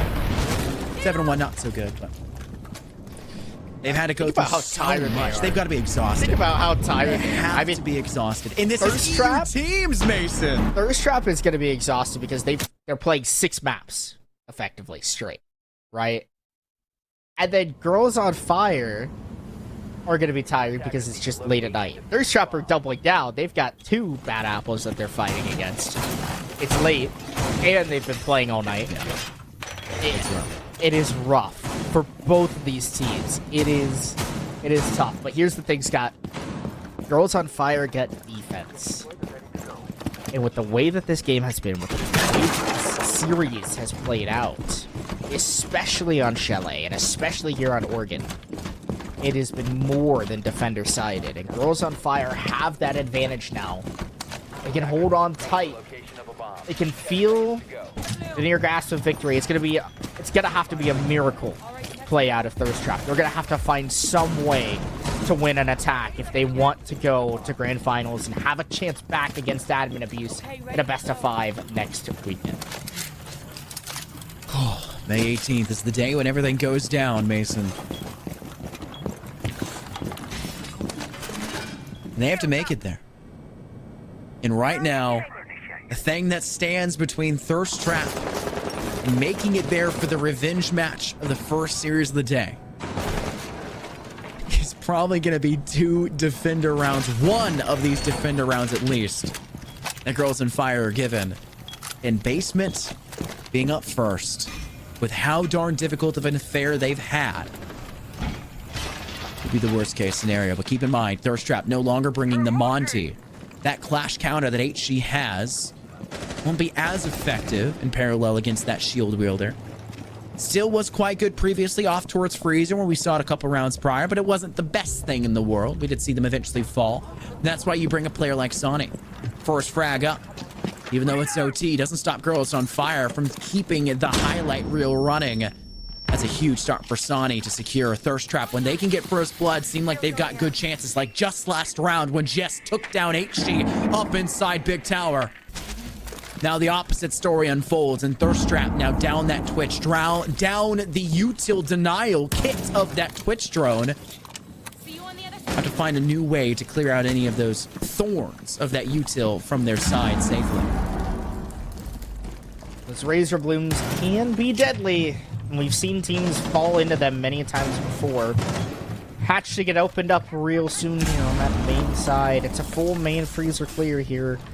Out of Girls on Fire, or out of Thirst Trap rather. Gosh, I keep switching the names and the sides around. It's all right. But I actually, being in this position, Deep Freezer, the clash has been so annoying for Thirst Trap. Will they be able to handle her? They've got Chess, they've got the Capital, they've got flashes and nades. They can handle Aichi in theory. Oh, this is brilliant. They fired off the clash. She's stuck here with almost no health. But the issue is they're wasting their time. They need to use utility to clear out the clash. Otherwise, those bolts will be for nothing. They were. Absolutely 30 nothing. seconds left. Time has been the upsetter. The absolute final denominator of success for Girls on Fire and the biggest doomsayer of Thirst Trap. They're falling into it again. Father Time. 6th player on the roster for Girls on Fire. Now just 5. Seriously. Down goes Swaggy, Isoso felled by Jane. HG still within Freezer, has to rely on a teammate's Thorn to take down seriously. And HG in a very weird affair in a 1v1, but the time, the biggest factor. Can they get them off the defuser plants? Yuliang! The perfect swing at the perfect time from Bucks. And a round 1 for Girls on Fire. That was the best attacking round we have seen from either of these teams, arguably. And that was so good from Thirst Trap. They got the picks they needed. Brilliant by using the Osa shield from Sanjaya and having Jane just pair behind, pick off bodies one by one as they go for these aggressive peeks. Let the Osa work almost as a pseudo Monty. Block a couple of bullets, force your opponents to waste their energy on you, and get your teammate to swing. It was amazingly played by Thirst Trap. But in the end, it was the positioning and the time that won the round for Girls on Fire. Yuliang capitalizing, extending their kills to 12 and 7. You could argue that Yuliang might just be the MVP of this match here for Girls on Fire should they find themselves a win on their attack and send themselves into grand finals. Pressure back on Thirst Trap. They have to close this one out to get one more shot at attacking what I could only assume would be kids' dorms and dorms. I've always said a team that frags together, Mason, wins together. In this game, this map, all the games up to this point of the series, but this map specifically, every player is breakneck even. Sonny 2 kills, or sorry, Swaggy 2 kills behind, but like, who cares? They're a utility player. They're fulfilling their role. Swaggy's been doing wonderful for Girls on Fire. Everyone for both sides are breakneck even. 7-10 being the highest for Thirst Everyone's Trap. performing. It's just a Everyone is performance of a performing. lifetime. They know what's on the line, and they are performing lights out to get there, to get their team there. It's no longer me looking at Jesco going 15 kills in and saying, Jess is really trying to backpack this team. This isn't me looking over at the opposing side of Girls on Fire and saying that Sonny's playing lights out on Chalet. This is everyone here on Oregon participating.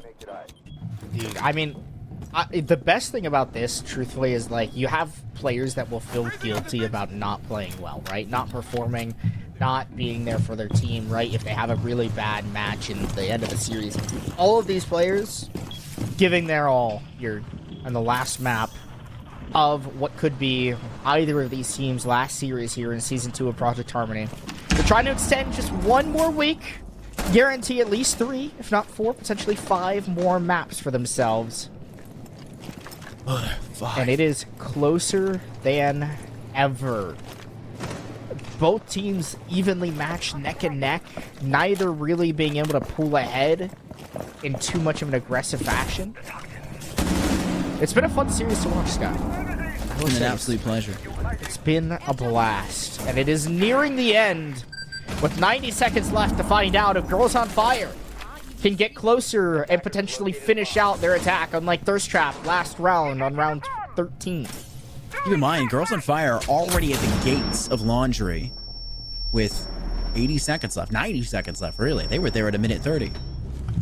Thirst Trap struggled to get there Jane's with 20 upstairs. seconds left. No. Jane's down below. That's a pillar of control taking a shot off towards what I believe was barrels. It was potentially tower stairs. I think Jane may have gotten aggressive up the tower stairs and found that pick. Whatever it was super impactful and at least gets a little bit of an advantage for Thirst Trap. But Girls on Fire fight back. 4-on-4, 44 seconds. This better not be a cold drop. I'd say a hot drop, but Isoso is trying to drop through freezer. That it is. It's a complete shambles. You don't just swing that wildly. Jess has your number. It's a 4v3 now. Swaggy has to go crazy. Can do it to Panda.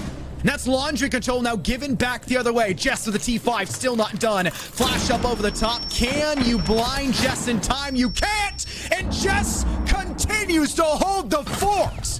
The job's not done, Thirst Trap. One more round to go with a round success in round 11. And you're now looking at a full OT. Losers final. The team who takes this round, Mason, takes this all the way to the grand finals of Project Harmony Season 2. And just put Thirst Trap there. Wow. I mean, wow.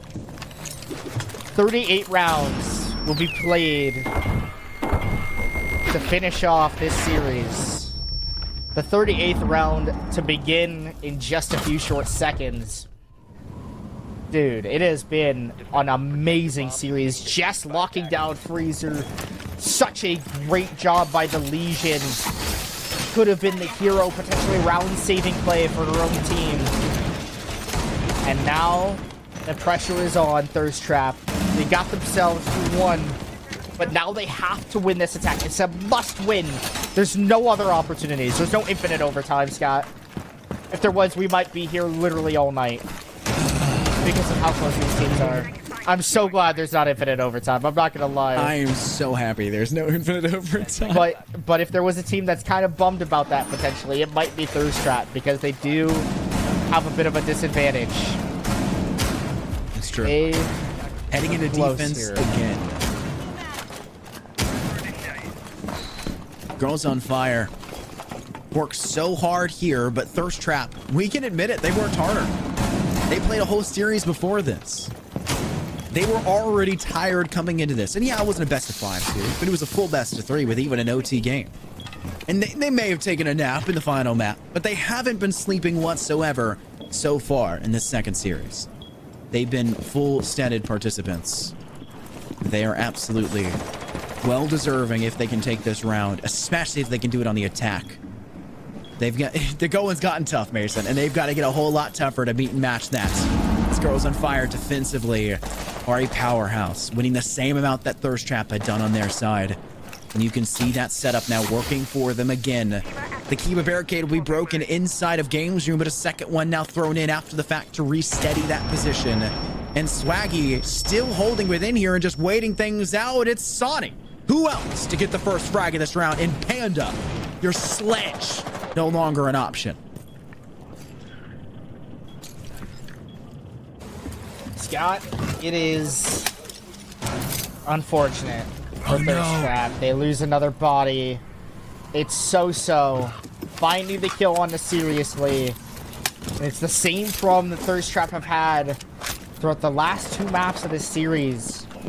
The failure to get any kills, really, to pick off their attacking rounds. It's going to have to be a heroic play out of someone. Someone's going to have to hit the shot of their career, make the entry of their life, and catch someone from Girls on Fire sleeping to get this round back underway for Thirst Trap. If not, Girls on Fire will find themselves in grand finals. Jesco not wanting that to be the case just yet. It is still anyone's game with 60 seconds to play. You can tell that Jess was playing her Shuri angle, trying to create something for the team, working alongside them while the team builds up more util. Definitely seeing an evolution of their play, no longer just singles doing singles things. The big window open that creates that phantom pressure off on that side. Girls on Fire aren't giving up control over towards Attic. That sightline denial utility playing off and paying in dividends. Isoso strikes again. It's the T5 SMG to Jane and Sanjaya only with Jesco at 28 HP next to them. What can you do? As HG will bite the bullet, the L85 comes up, the rotate will be made, and Swaggy will need to keep the sight lines elsewhere. Can Isoso come clutch? They can. Down goes Jess, and Sanjaya will join them. The last round over, the last map is finished. And Girls on Fire come through. All the way through a third map in Max OT. The French team of Girls on Fire win their way through to the grand finals of Project Harmony Season 2. It's an amazing series out of both of these teams fighting as deep as you can truthfully get, Scott. It was a lot. These teams fought through adversity. It got late at night. A long day of siege, truthfully, for Thirst Trap. You get a feel for them a little bit with the format kind of not going in their favor. But in the end, it's Girls on Fire to get their revenge over Thirst Trap in the lower bracket final, sending themselves to the grand final here against Admin Abuse in just 1 week from today. I am so thrilled to see that season. That game. It is going to be such a good series between those two teams. Girls on Fire, a very deserving team. And yet again, so unfortunate for Thirst Trap. But truthfully, it was their attacks. They just couldn't get it together, Scott. Yeah. They just could not find an answer for the Girls on Fire defenses, which were very, very good. They almost found the answer. I feel like if we had 2 or 3 more rounds to play, the Thirst Trap would have started to win more attacks again. But unfortunately, they ran out of time. They ran out of rounds to play. Literally, we were 7 rounds away from playing the most possible in a best of 3. You're looking at a team that had a grudge match they wanted to come back for both teams. That's really what it is. It's both teams winning a grudge match. Thirst Trap wanted to go back into the grand finals and take down the team that just took them down in the first series of the day. And Girls on Fire came into this wanting to take down the team that dropped them in the first round of playoffs. And they did. Finally securing themselves through, punching their ticket to the grand finals, and now getting a week-long break to try to figure out what they can do, what maps they have to ban, what maps they need to pick, and in what order, because this is going to be probably the best finals we'll have for Project Harmony so far throughout our 2 seasons. The first season, not too much competition. This second, every single team, Mason, has played their hearts out and has given us the best possible showcase for a season and for a second season league you can have and ask for. And for that, a big shout out. Fortunately, I can't make it next week. Mason, you'll probably be casting that one alongside Harrison if you're able to make that. So that's going to be a wild, who knows? Wild broadcast. Us 2 idiots. Harrison's going to bully his way into it anyway. So it's just a question about who he brings in alongside. Yeah, it's going to be Harrison. They wanted me and Harrison. Unfortunately, I can't make it, but that would have been a really good game. I'll be at an event with my phone in my hand watching every single map because, my goodness, I do not want to miss out, especially after the story that Girls on Fire have created this weekend with this series. And what a good shout out again to Thirst Trap. They deserve it. They've worked so hard here, but they had to come away with a loss. Girls on Fire have to move forward. My name's been Infernosis. I've been joined here by Klimps. I had Shocker earlier in the booth for map 1. We have Dapper inside for the production booth. Seriously overpaid. I don't think he gets any pay and still overpaid. It's crazy. And then Ogon, who I think has already left, actually. I may be wrong about that. No, he hasn't left the Discord call. He needs to leave because it's like 3 a.m. for him, same as these players. Poor guy. So, until next week, we're going to send it on out. Stay tuned for more from Project Harmony and get ready for the grand finale. Incoming!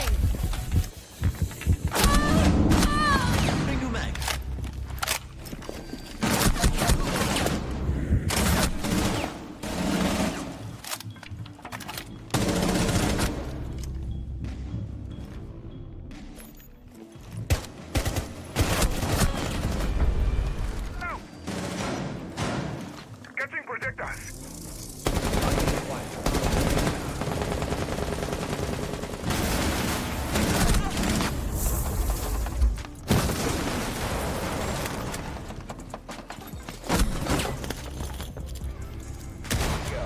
Ready for grenades. 10 seconds remaining. 5 seconds left. Raising our defenses.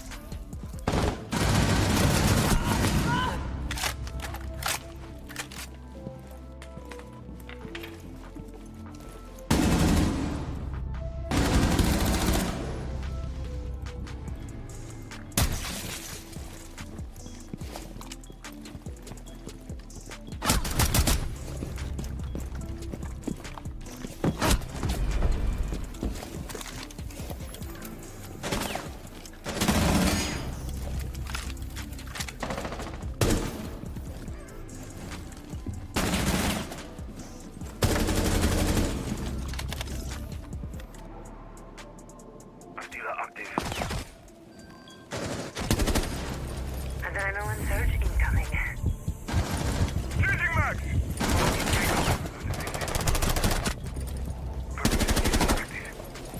Attackers activating diffuser.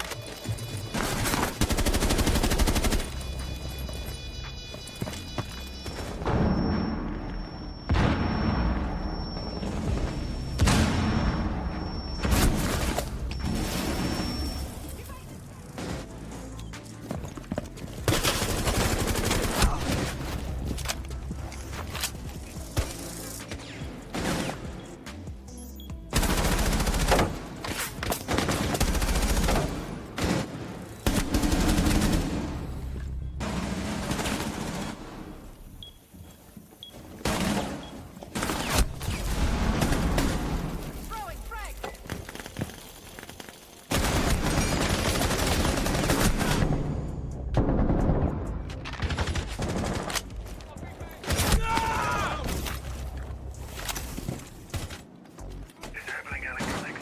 Throwing magnet. 10 seconds remaining.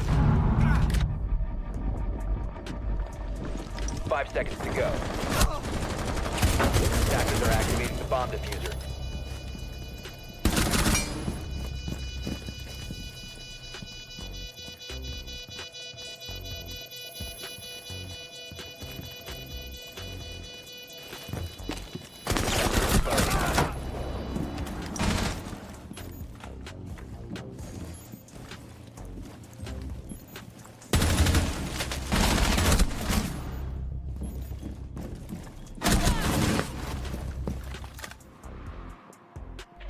Seconds remaining.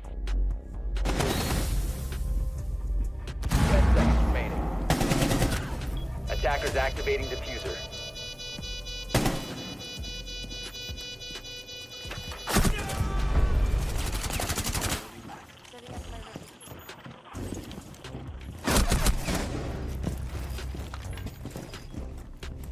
Seconds to go. 10 seconds remaining. Attackers are activating bomb diffuser.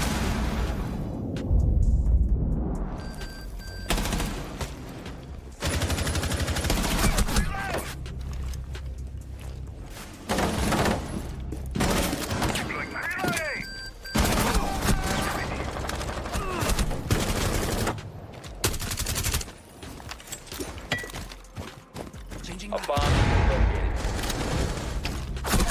located. Attackers recovered the bomb diffuser.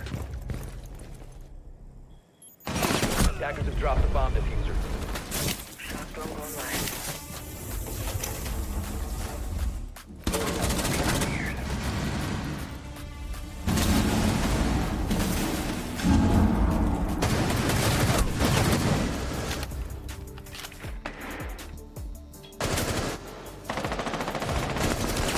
Attackers bomb diffuser has been dropped. Attackers.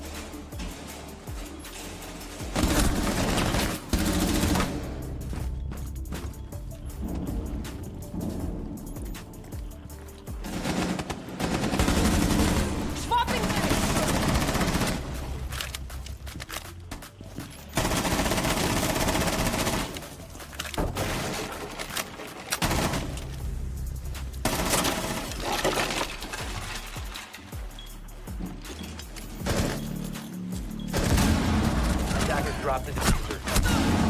15 seconds to go. 10 seconds left.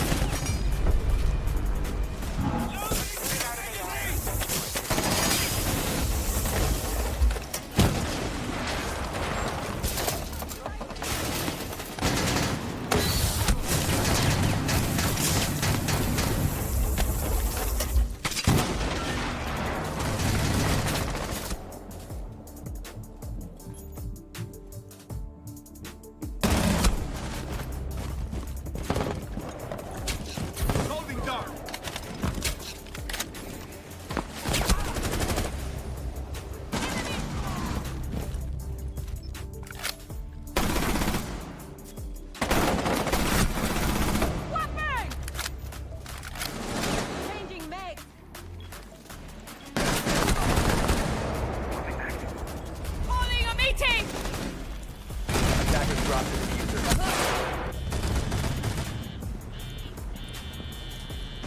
Attackers recovered the diffuser. 10 seconds to go. 5 seconds to go. Bomb located by attackers. Activated.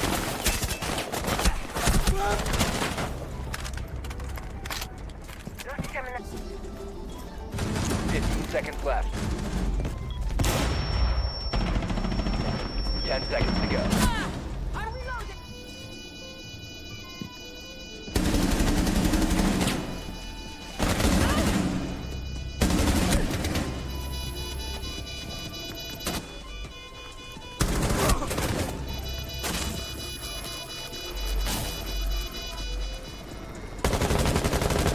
Changing back! 15 seconds remaining. 10 seconds to go. Attackers bomb diffuser active.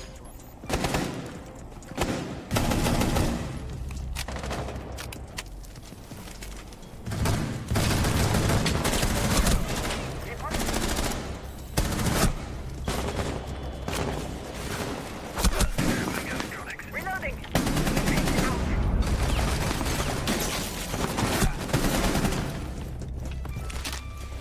Bomb located by attackers.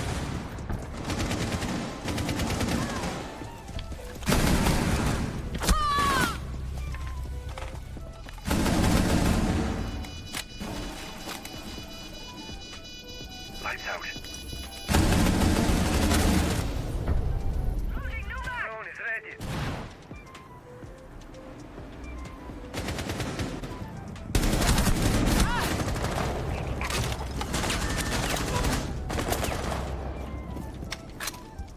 I'm on out, sheep. Throwing magnet. Adrenaline surge incoming.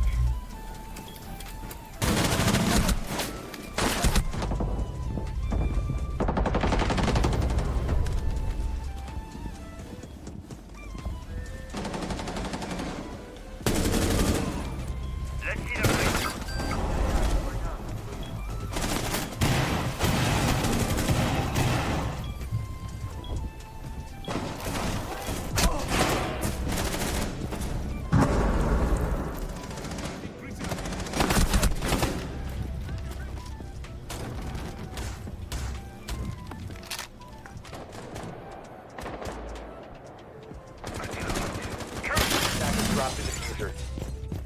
Attackers have located a bomb.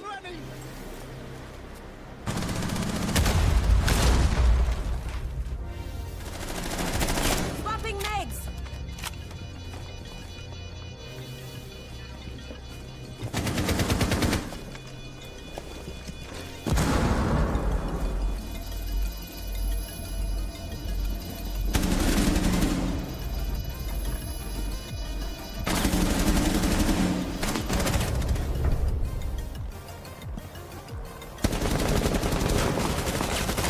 Swapping mags.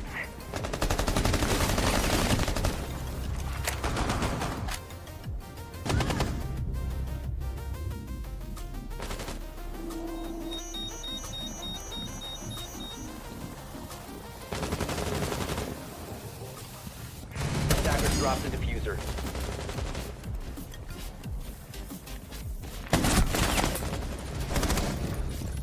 Reloading. 15 seconds left. 10 seconds left.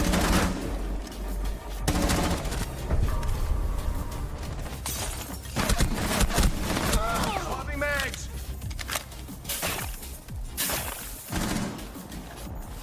Attackers dropped the bomb diffuser.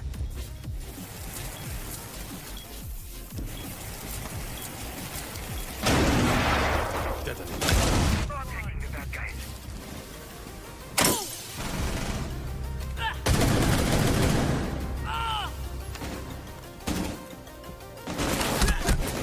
Reloading.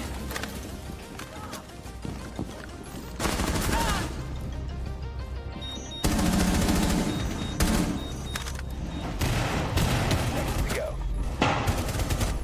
Attackers recovered the bomb diffuser. The attackers bomb diffuser.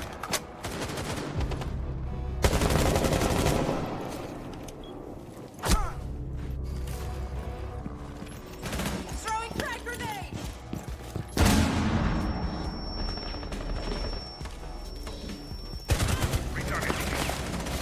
Changing mag. Attackers bomb diffuser has been dropped. Disabling.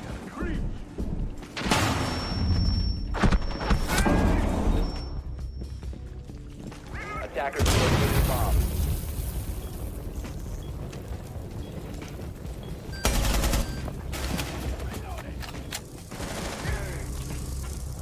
Beauty's in place.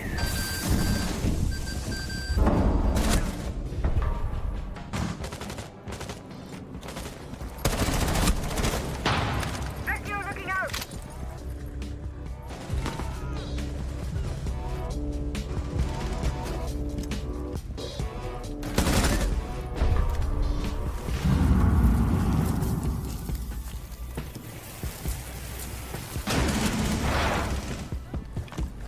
Rescue sensor looking out.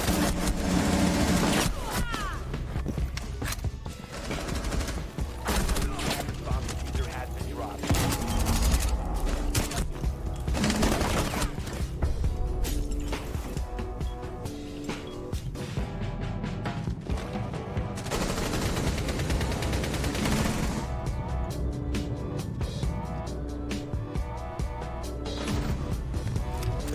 Reaching with Delta.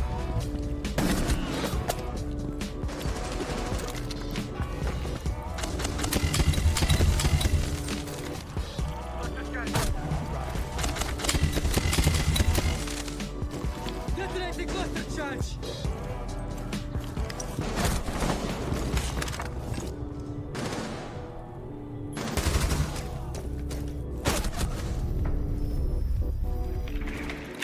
Attackers have located the bomb. 15 seconds left. Start loaded. Drop the bomb diffuser.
seconds.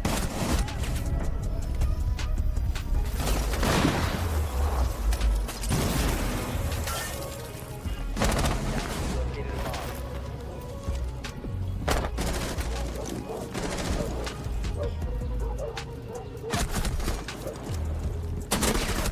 Bomb diffuser.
has recovered the